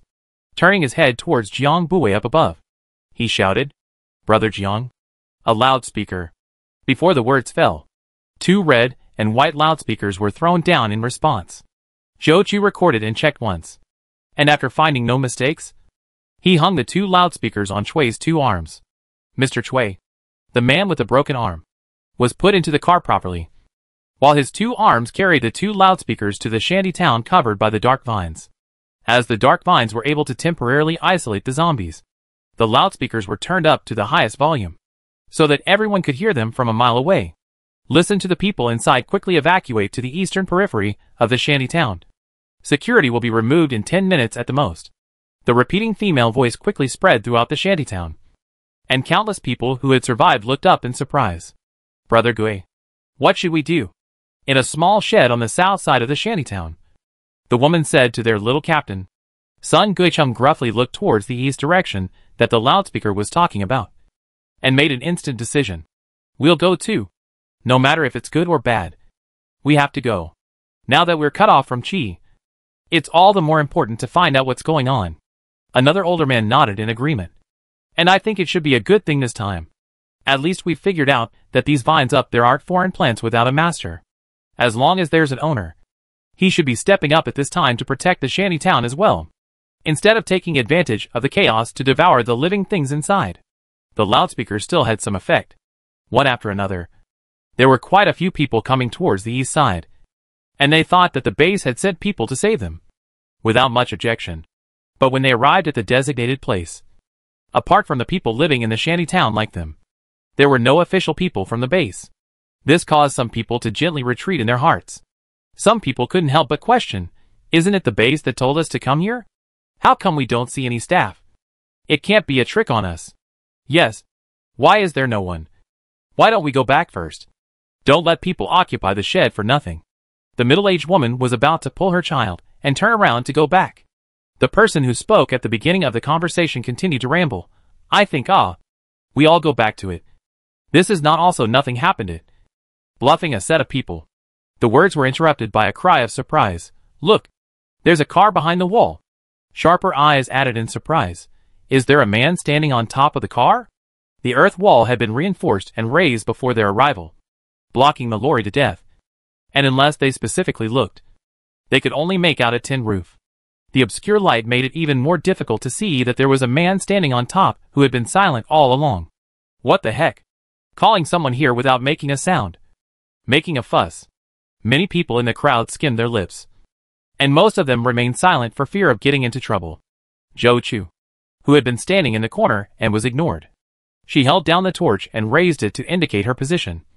Her voice to the megaphone. "Everyone be quiet and stay here. Don't move around, or else you won't be held responsible for the consequences." There was a rustling within the crowd. The person who had just started to make a noise was disbelieving. "Humph. You guys can stay here if you like. I'm going back to watch my shed anyway." As soon as the person left, he also took away a few people who were already not strong-willed. And the others also faltered when they saw this. Zhou Chu looked up at Jiang Buwei and softly said, "Brother Jiang, what should we do?" The voice of the man in the car is also much lighter than before. Faintly, "Let them go. I saved it. Whether they live or not is their problem." The trailing voice grew shallower and shallower, the last tone to turn into a gust of wind gently drifting by. Zhou Chu was worried. "Brother Jiang, if we can't hold out, let's withdraw." "Don't hold out. No matter how much they condemn it from the moral high ground. In their hearts it's still their teammates who are the most important. Not to mention that it's Brother Jiang. It's fine. Not yet." Jiang Buwei smiled and pacified Zhou Chu. His own supernatural ability he had counted. Saying that it could still last for 5 minutes was not bluffing Zhou Chu, and the others either. Those few people who were going back to the shed had just left not long ago. And more people came. Among them were Sun Guicheng and the 4 of them.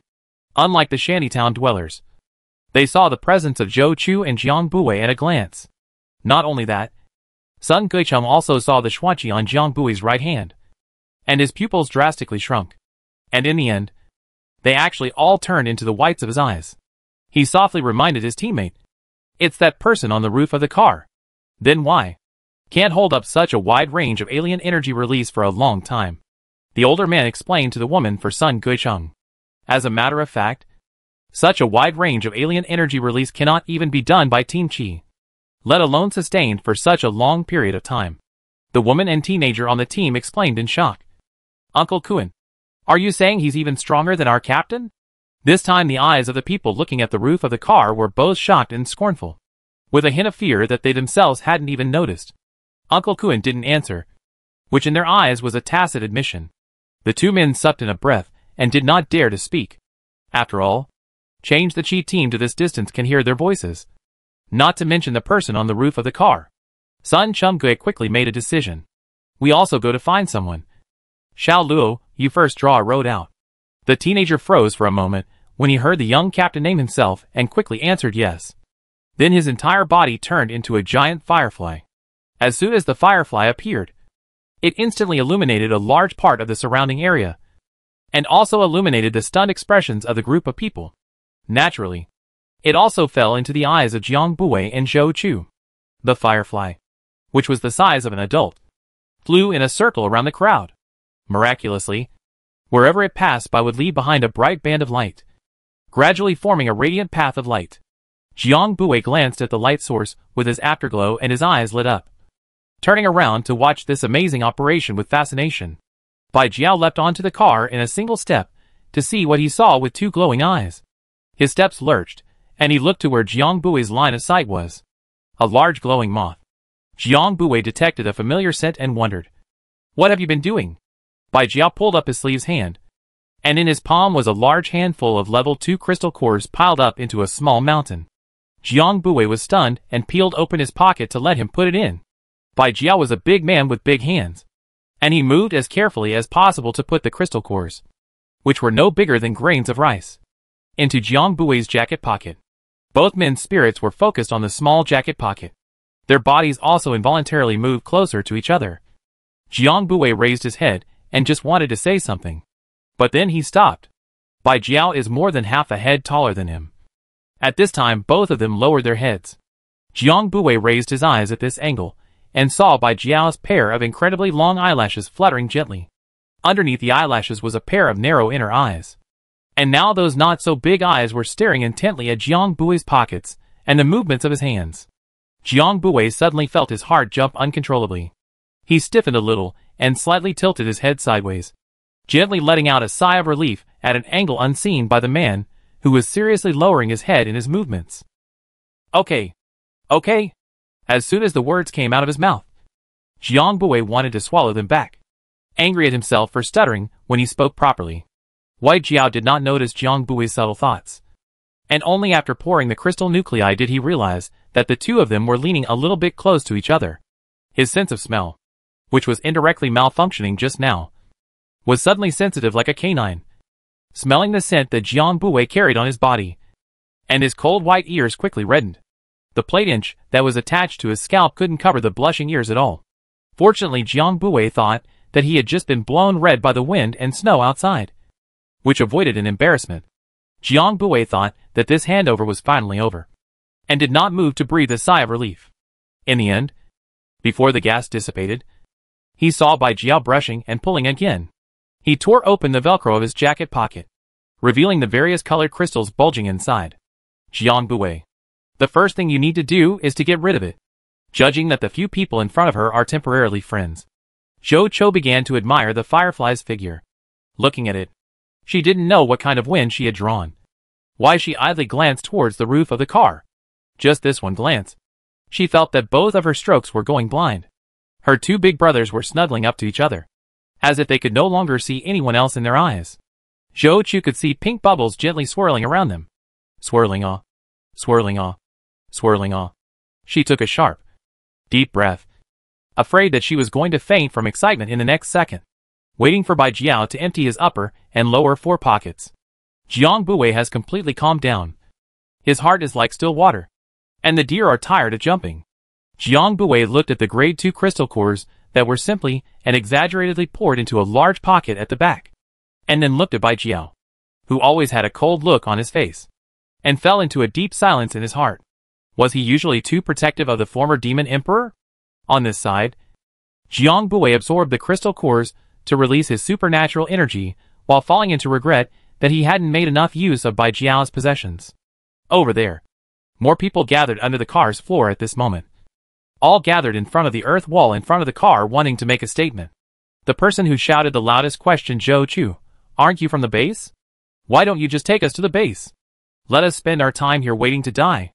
Zhou Chu was yelled at by him, forcing her to wake up from the pink bubble atmosphere, coldly sweeping her face over the man, as well as the countless pairs of eyes behind him looking at her, revealing hidden dissatisfaction and greed. Slowly out of the voice, the next words, "I will only say once. I hope you listen carefully. Understand?" Her accent was deliberately pressed on the last 2 words. "We are not the people of the base. Also have no obligation to bring you into the base. Can save your life is our Captain Goodness. But people goodness is not to be bullied." Zhou Chu's eyes looked at the one who screamed the most with a chill, looking at the man's head shrinking and his eyes averting. "The thing on top of your head will last until the wind and snow descend outside. During this time you can rest assured of your lives.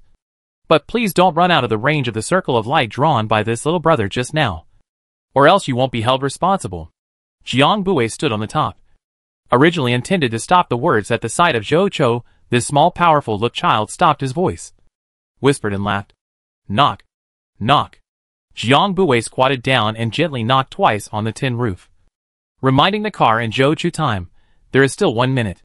In fact, the crystals brought back by White Jiao are enough for him to last another 10 minutes for such a wide range of alien energy release. But Jiang Bui doesn't want to. The commotion this time has made such a big noise. How could the bases not far away from each other not notice them? It is the best choice not to go all out at this time and save their strength.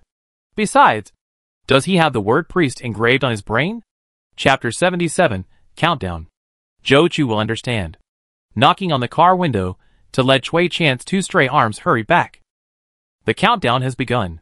In front of the earth wall, hundreds of people have gathered around the lorry, forming a semicircle on the axis of the lorry.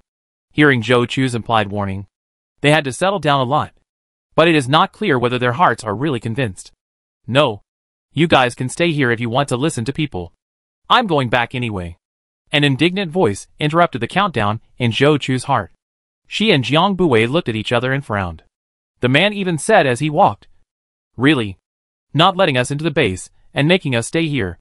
Why should we listen to you?" Speech is an inflammatory weapon.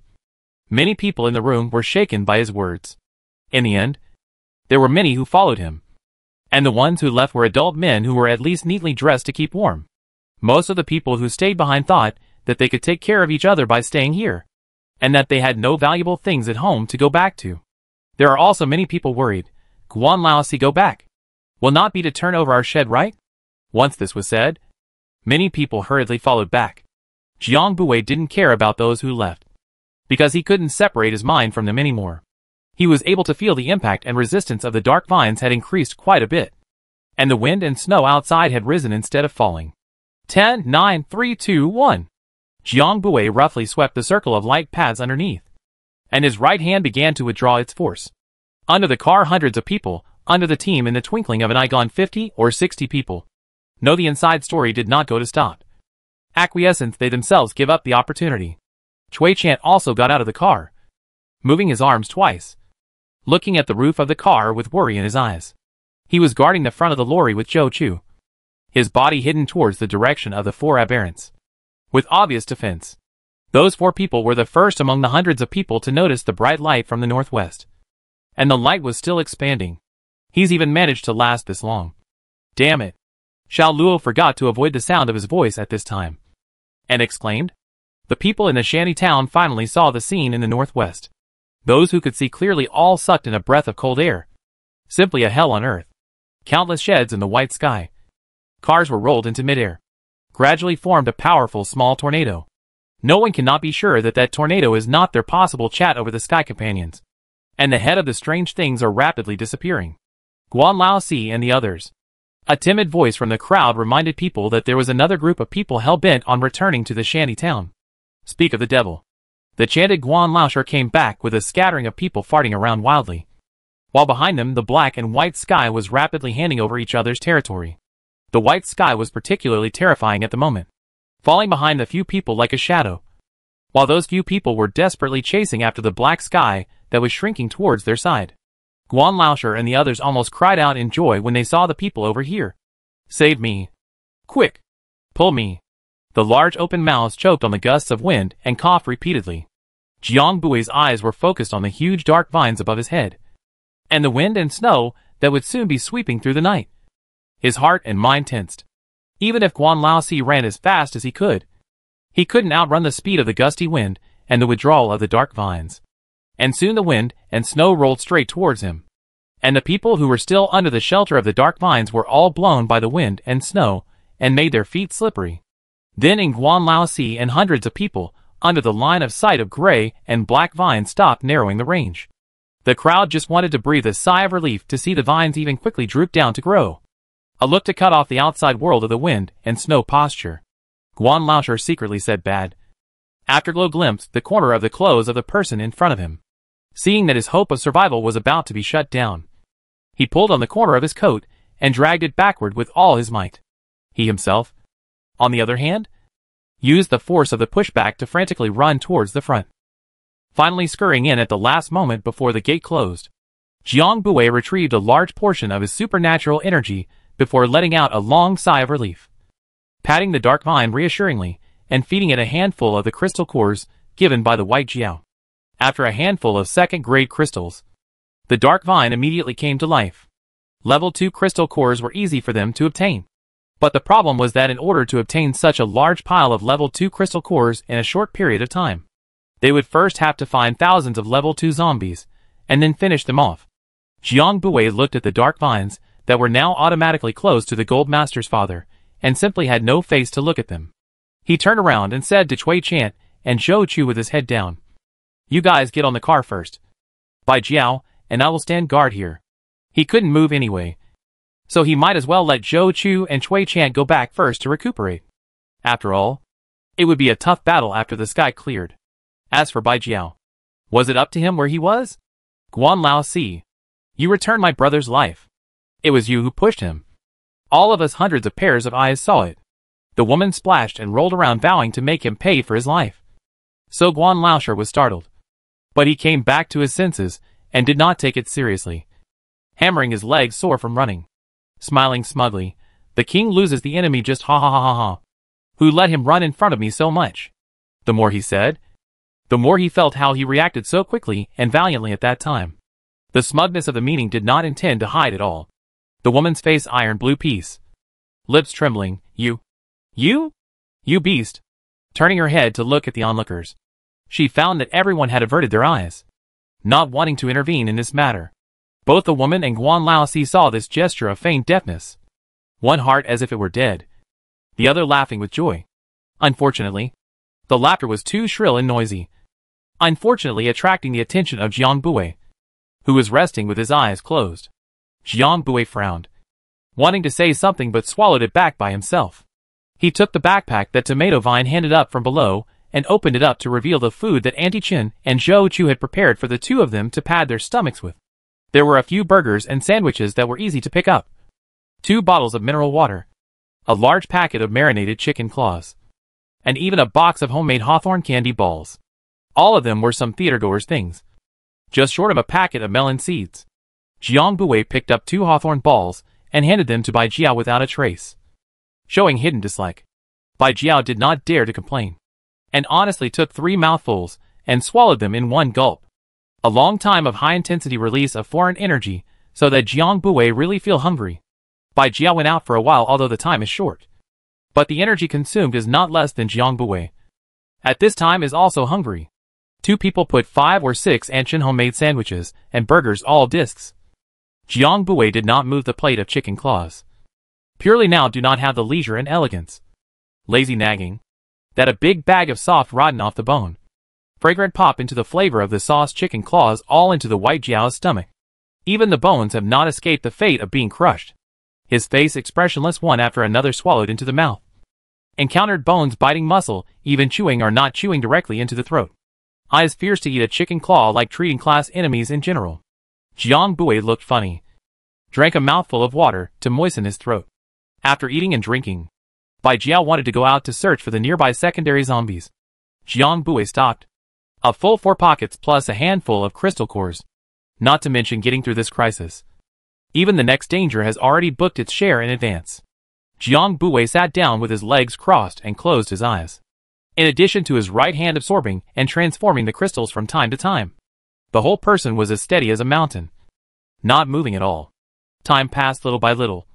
The dark, confined, narrow space accommodated several hundred people. The atmosphere gradually burnt and sullen. There were already some people who couldn't stand it and started picking fights, trying to vent their increasingly uneasy and suffocating emotions through violent means. Chen Qi took the little girl and hid in a corner, afraid of being affected. He looked up at the 2 people sitting on the roof of the car for a long time without moving, flashing a trace of complexity. The man surrounded in the middle was dodging in a very difficult manner. Looking closely, his legs and feet were not very agile, limping. Several adults with hands and feet cat play rats general tease him, obviously able to punch down the thing. But soft knife grinding meat. Let the man walk 2 steps, and then playfully stretched his foot to trip. The man staggered to hide to the end, are lazy to move. Simply paralyzed on the ground and let people wrestling. Anyway, after venting they feel no fun will withdraw. The slow-footed man guessed correctly. And they soon lost interest in this prey that couldn't even dodge. Abandoning the dead meat and quickly taking aim at the next target. It was a mother and son hiding in the far corner. Seeing that a few people had actually turned their sights towards them, the mother and son looked terrified. The mother quickly reacting to shield her daughter in her arms, shivering as she faced them. One of the heavily made-up women caught a glimpse of the young girl in her mother's arms, and looking at the still untainted clarity of her eyes, a fire called jealousy burned in her heart. She pulled the little girl out of her mother's arms roughly, and pinched the girl's arm fiercely through a layer of singlet, causing so much pain that she wanted to cry but didn't dare to cry out. The mother panicked and tried to stop, but was kicked into the hard barred dark vines. Huffing in pain, Jiang Bui snapped his eyes open and looked in the direction of the dark vine's agitation. The woman was still trying to continue her downward kick when a hard vine directly separated from the dense wall of vines to whip the person away. Ah! Who? That ungrateful thing hit me. The thickly made-up woman was viciously thrown to the ground and cried out in pain with a vicious voice. Big sister, look. It's vines. The remaining few people who were looking for a fight panicked and looked with both eyes straight at the vines that stood strutting on the place where the woman originally stood. Jiang Bui tapped the dark vine root in his right hand twice with a headache, signaling it not to come and go crazy. Gentlemen, Jiang Bui spoke in a low tone, causing the crowd, who had been momentarily startled by the vines, to wake up and listen intently to his words. Please also be at ease. If you really don't like this, you can go out. I won't stop you. The wall of vines sealed to death grinned a wide opening of equal height as the words fell, signaling that they were completely free to go out, causing the crowd to freeze in unison. The voice continued to speak without slowing down. But don't come back and once you've gone out. I don't like it.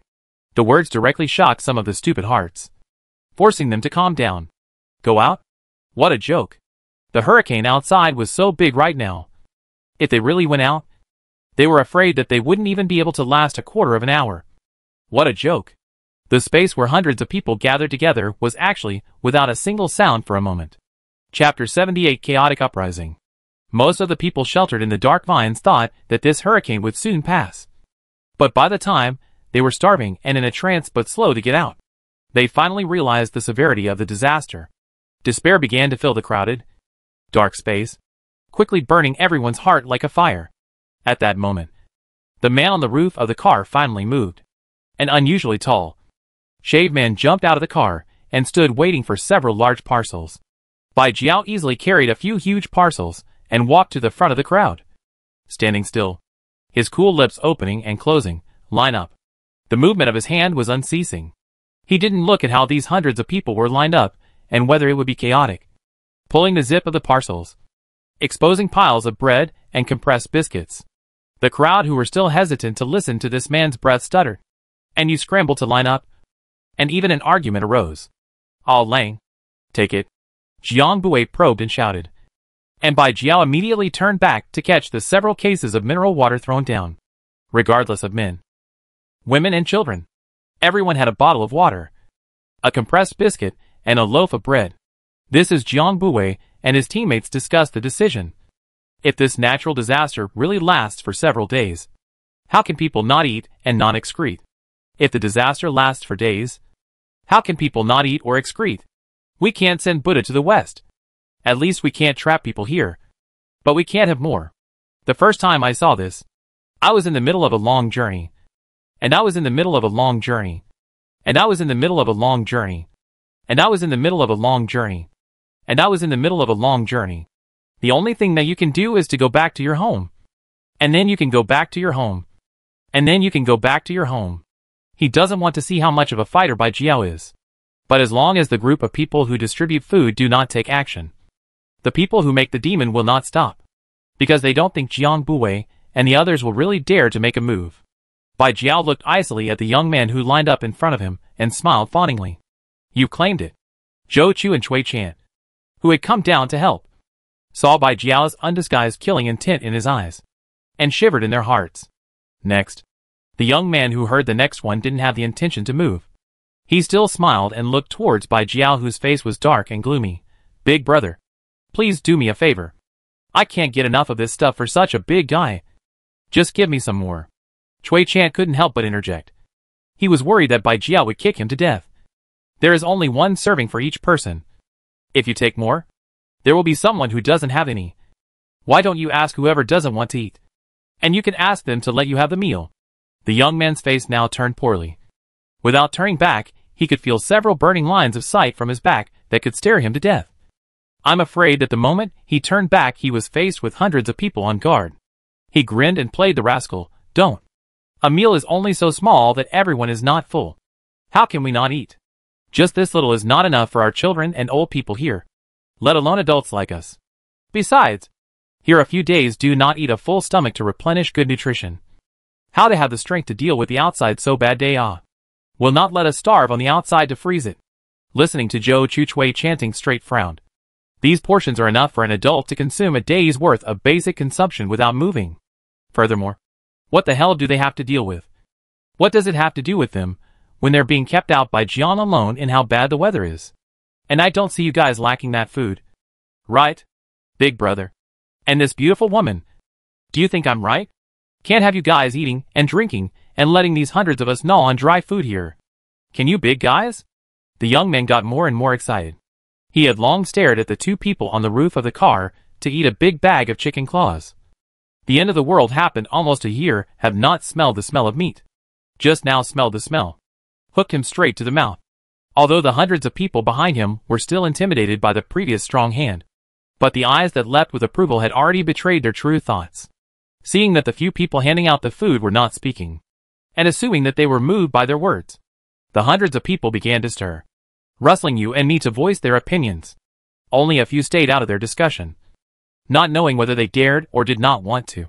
The ant with the blue headscarf elbowed Chen Qi, who had been silent all along, and without looking at the little girl beside him, said to him in a suppressed voice, "Why are you sitting so far away?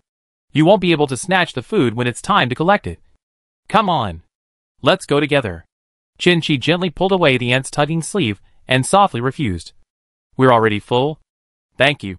But no. You're silly. If you're full today, what about tomorrow? Who knows what tomorrow will bring? The ant rolled her eyes at his rigid brain. But she continued to persuade, not wanting to give up on this rare adult man who wasn't in a group and still had all his limbs. If the scene got chaotic later on, those mongrels who loitered all day were not sure if they would rob the rations of the old and sick like them. She had to find someone to go with her. The more people the better. Chin-Chi was distracted by the oiled locks of her bangs, not wanting to continue communicating with this stranger. Her words came out in an impatient tone.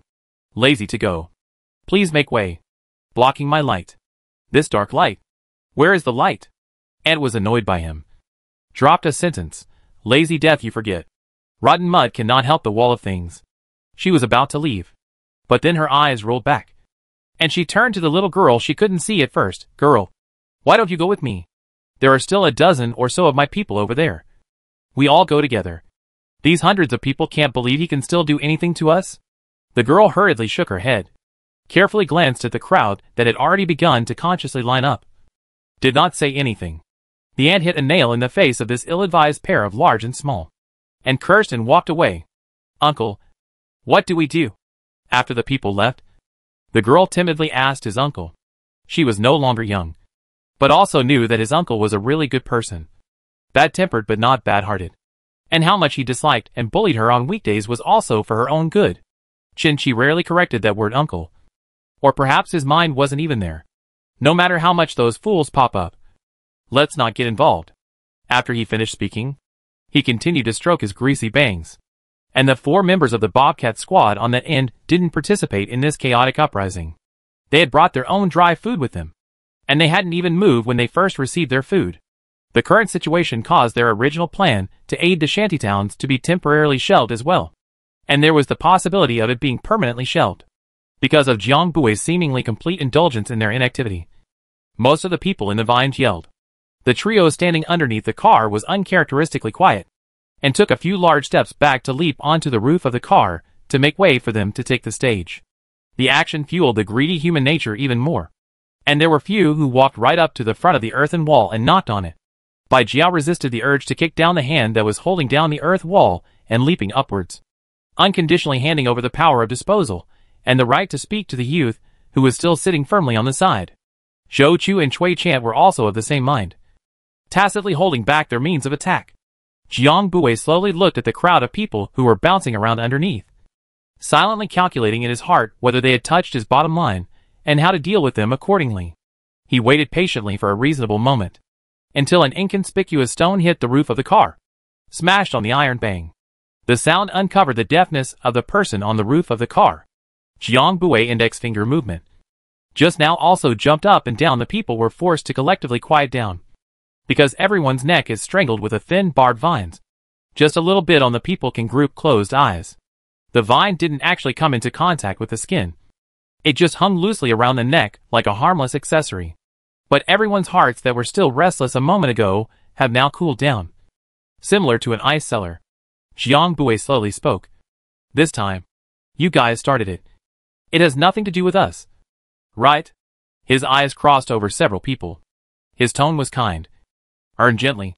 The thorns are still stained with quite a bit of zombie filth. Rubbing the skin. That won't be pretty. The people present stiffened again, not even daring to breathe too much. He looked like he was determined to delineate his responsibilities. Explaining patiently. Saving people. It is our instinct. But it is not an obligation or responsibility that imposes baggage. This matter, at the beginning, I have already explained it very clearly. We had a slight disagreement over the portion of food to be distributed.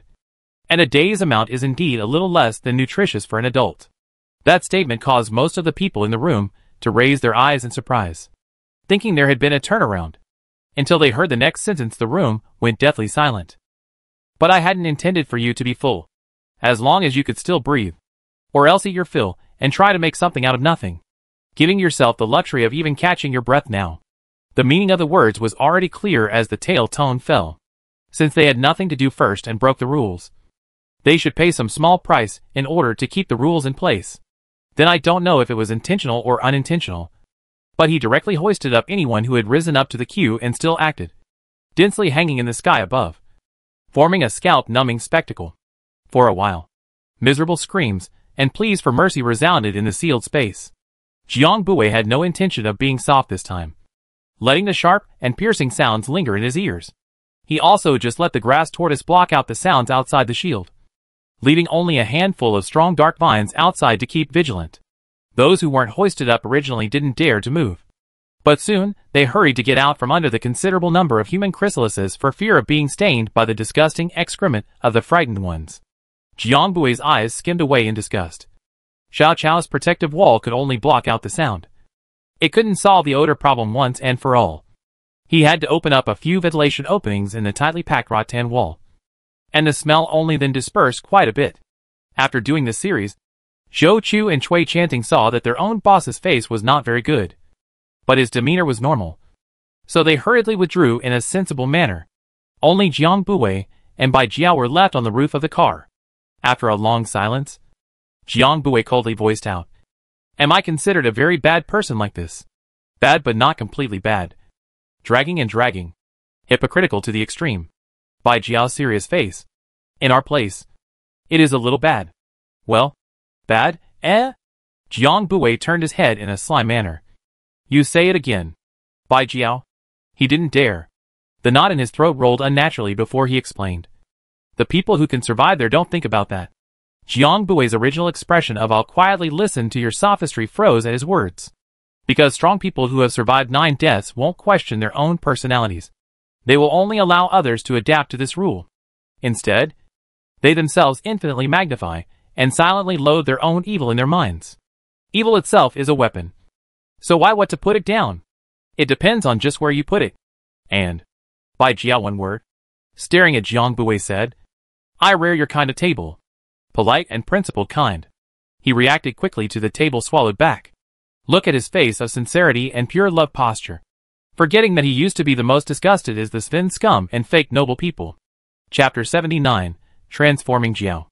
Jiang Bui stared at Bai Jiao's sincere eyes for a while, deciding not to pursue whether that biao sound just now was a slip of the tongue or what. It was mainly because he was too lazy to count. Definitely not because he was bashful or anything. He turned his back and did not speak again. Bai Jiao can vaguely guess his mood. Did not disturb him. Focused on closing his eyes to cultivate the body. Even after traveling to an unfamiliar little white snake, he is also a large snake of the demon race that is able to transform into a form. And the technique he cultivates is the demon body refining technique. Unlike those Taoist cultivators who have countless directions and techniques to pass on. In one aspect, he was also a combination of a strength-based aberrationist and a skin metal hardening type of aberrationist. He had been having a vague premonition these days, an intuition about his own strength. He might be on the verge of transforming into a jiao. A viper becomes a jiao for 500 years. A jiao becomes a dragon for 1,000 years. A dragon becomes a horned dragon for 500 years. And an Yinglong for 1,000 years. Asterisk. In his previous life, even if White Jiao did whatever he could, it took him 300 to 400 years to become a jiao. But now it's less than a year. This difference made him secretly shocked. Vaguely understand that perhaps this is the true meaning of leaping the dragon gate. Cultivation world to his generation. There has long been no trace of dragons. Those leaping dragon gate inheritance has also long been lost in the ages. White Jiao is the king of the demons. But he can only find his own way up. Since ancient times, if a spirit creature wants to be formed into a human being, it must go through 3 tribulations: heaven, earth, and man. The heavenly tribulation is the thunder and fire injury. The earth tribulation is the natural enemy. The first 2 are not bad, but the last one depends on the chance. The last one is based on chance. That is the human calamity, to get the blessing and affirmation of human beings. White Jiao is not considered a regular spirit transformed into a human being. He can only be considered as a jiao transformed into a dragon. But the dragon gate of which now seems to have the same meaning. Maybe, in this world, he can really turn into a real dragon. The beliefs that had been embedded in his flesh and blood since he broke his shell were suddenly within reach. But Bai Jiao realized that he wasn't as excited as he had expected to be. He opened his eyes and looked at the silently seated figure in front of him, his heart rippling. There had never been a moment when he had such a clear and firm realization that he seemed to have completely fallen. He wanted this human cultivator to be his Taoist partner. Not just because of the possessive and animalistic desire to carve out a territory. He wanted them to be together, standing at the peak, enjoying 1,000 generations of splendor. The surging waves in Bai Jiao's heart were helplessly restricted by his physical body, and he could only look at the man's shoulder blades and the back of his white neck that were within reach with his black, glowing eyes. Jiang Bui's entire back was stiffened into an iron plate by the searing sight, and after enduring for a few moments, he couldn't bear it any longer and turned his head to cast a sidelong glance at the culprit.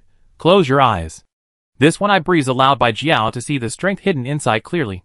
The corner of his mouth involuntarily hooked up, while he obediently closed his eyes. Jiang Bui didn't want to look at his smile, that was too existential to be true, and turned his head to squint at the cluster of mummies hanging in the air. It wasn't that he couldn't see Bai Jiao's ambiguous attitude towards him, and the intensity of his less common possessiveness. But that wasn't enough for him to make this not-so-cost-effective variable come true or utilize it.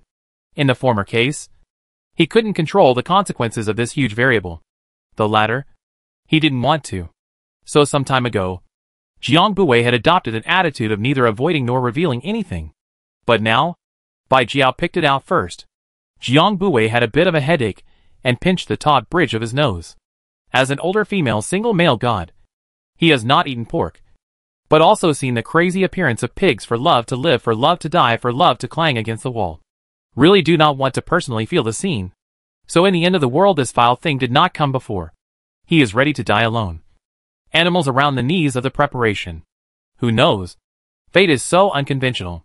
Not only did he have a few more trusted teammates, but he also had one more little animal. A one-story-high snake. Jade-like scales and armor with warm and hard touch. Feels great in the hand. Obedient and powerful. As a teammate one couldn't say it wasn't perfect. But if they were really mates, Jiang Bui couldn't think of what it would be like. The best option was to settle this once and for all, and decisively draw a line so that conflicts and acrimony due to too much intimacy would not occur. The next best thing was to continue pretending to be deaf and dumb, dragging around this powerful free laborer. But the chances of a rollover were high. So it's best to do the former. A clean break with no consequences. Obviously this was the best option. But Jiang Bui hesitated. Relationships could be chopped cleanly, but feelings could not be easily erased. Moreover, inexplicably, he somewhat did not want to refuse. The reason for this, Jiang Bui did not want to think deeply about it, and he began to analyze it line by line in order to find sufficient reasons to refute his hesitation just now. Firstly, from a team perspective. Once their relationship went further, then the emotional risk the two took with each other would be forced to affect the solidity and trust of a team. Secondly, Bai Jiao's feelings, he couldn't be sure, were gender-specific, and probably carried more of a primal animalistic desire for possessiveness and control. The last and most important point. He can't fall in love yet. Jiang Bui in his head roughly over his face of evil impetuous to 1m9 strongman wall thudding picture. Two people meet feeding picture. Greasy kissing my picture. Instantly his scalp tingled and goosebumps rose. This is too deadly. Jiang Bui would never allow such a primary school chicken routine to appear in his life in the future. Never. After making up his mind to be a B***TCH of scumbag, he set a 4-step policy for himself. Drag it. Hang it. And look at it again. Should I try it? The storm outside is slow to recede. The air index in the vine has reached the level of the north. In addition to eating from time to time and going to the cubicle to solve their own physical problems, people are using sleep to pass the day. No one dared to make a scene, no matter how anxious and scared they were. Was it the invisibility of the swarm of mummies hanging overhead? Or was the sound of the howling wind and muffled thunderstorms outside not loud enough? At least here every day can eat a full stomach. Do not need to be afraid. Do not need to take the risk of receiving customers. No starvation. Freezing to death. Killed and other countless accidents. Sleep, also sleep. This kind of day after a long time. A lot of people are even looking forward to the outside of the snow and wind do not stop. Let them do. A strip of rice to eat. White rice is being raised by the rice worm. Jiang Bui wrapped a strand of green moss around his finger.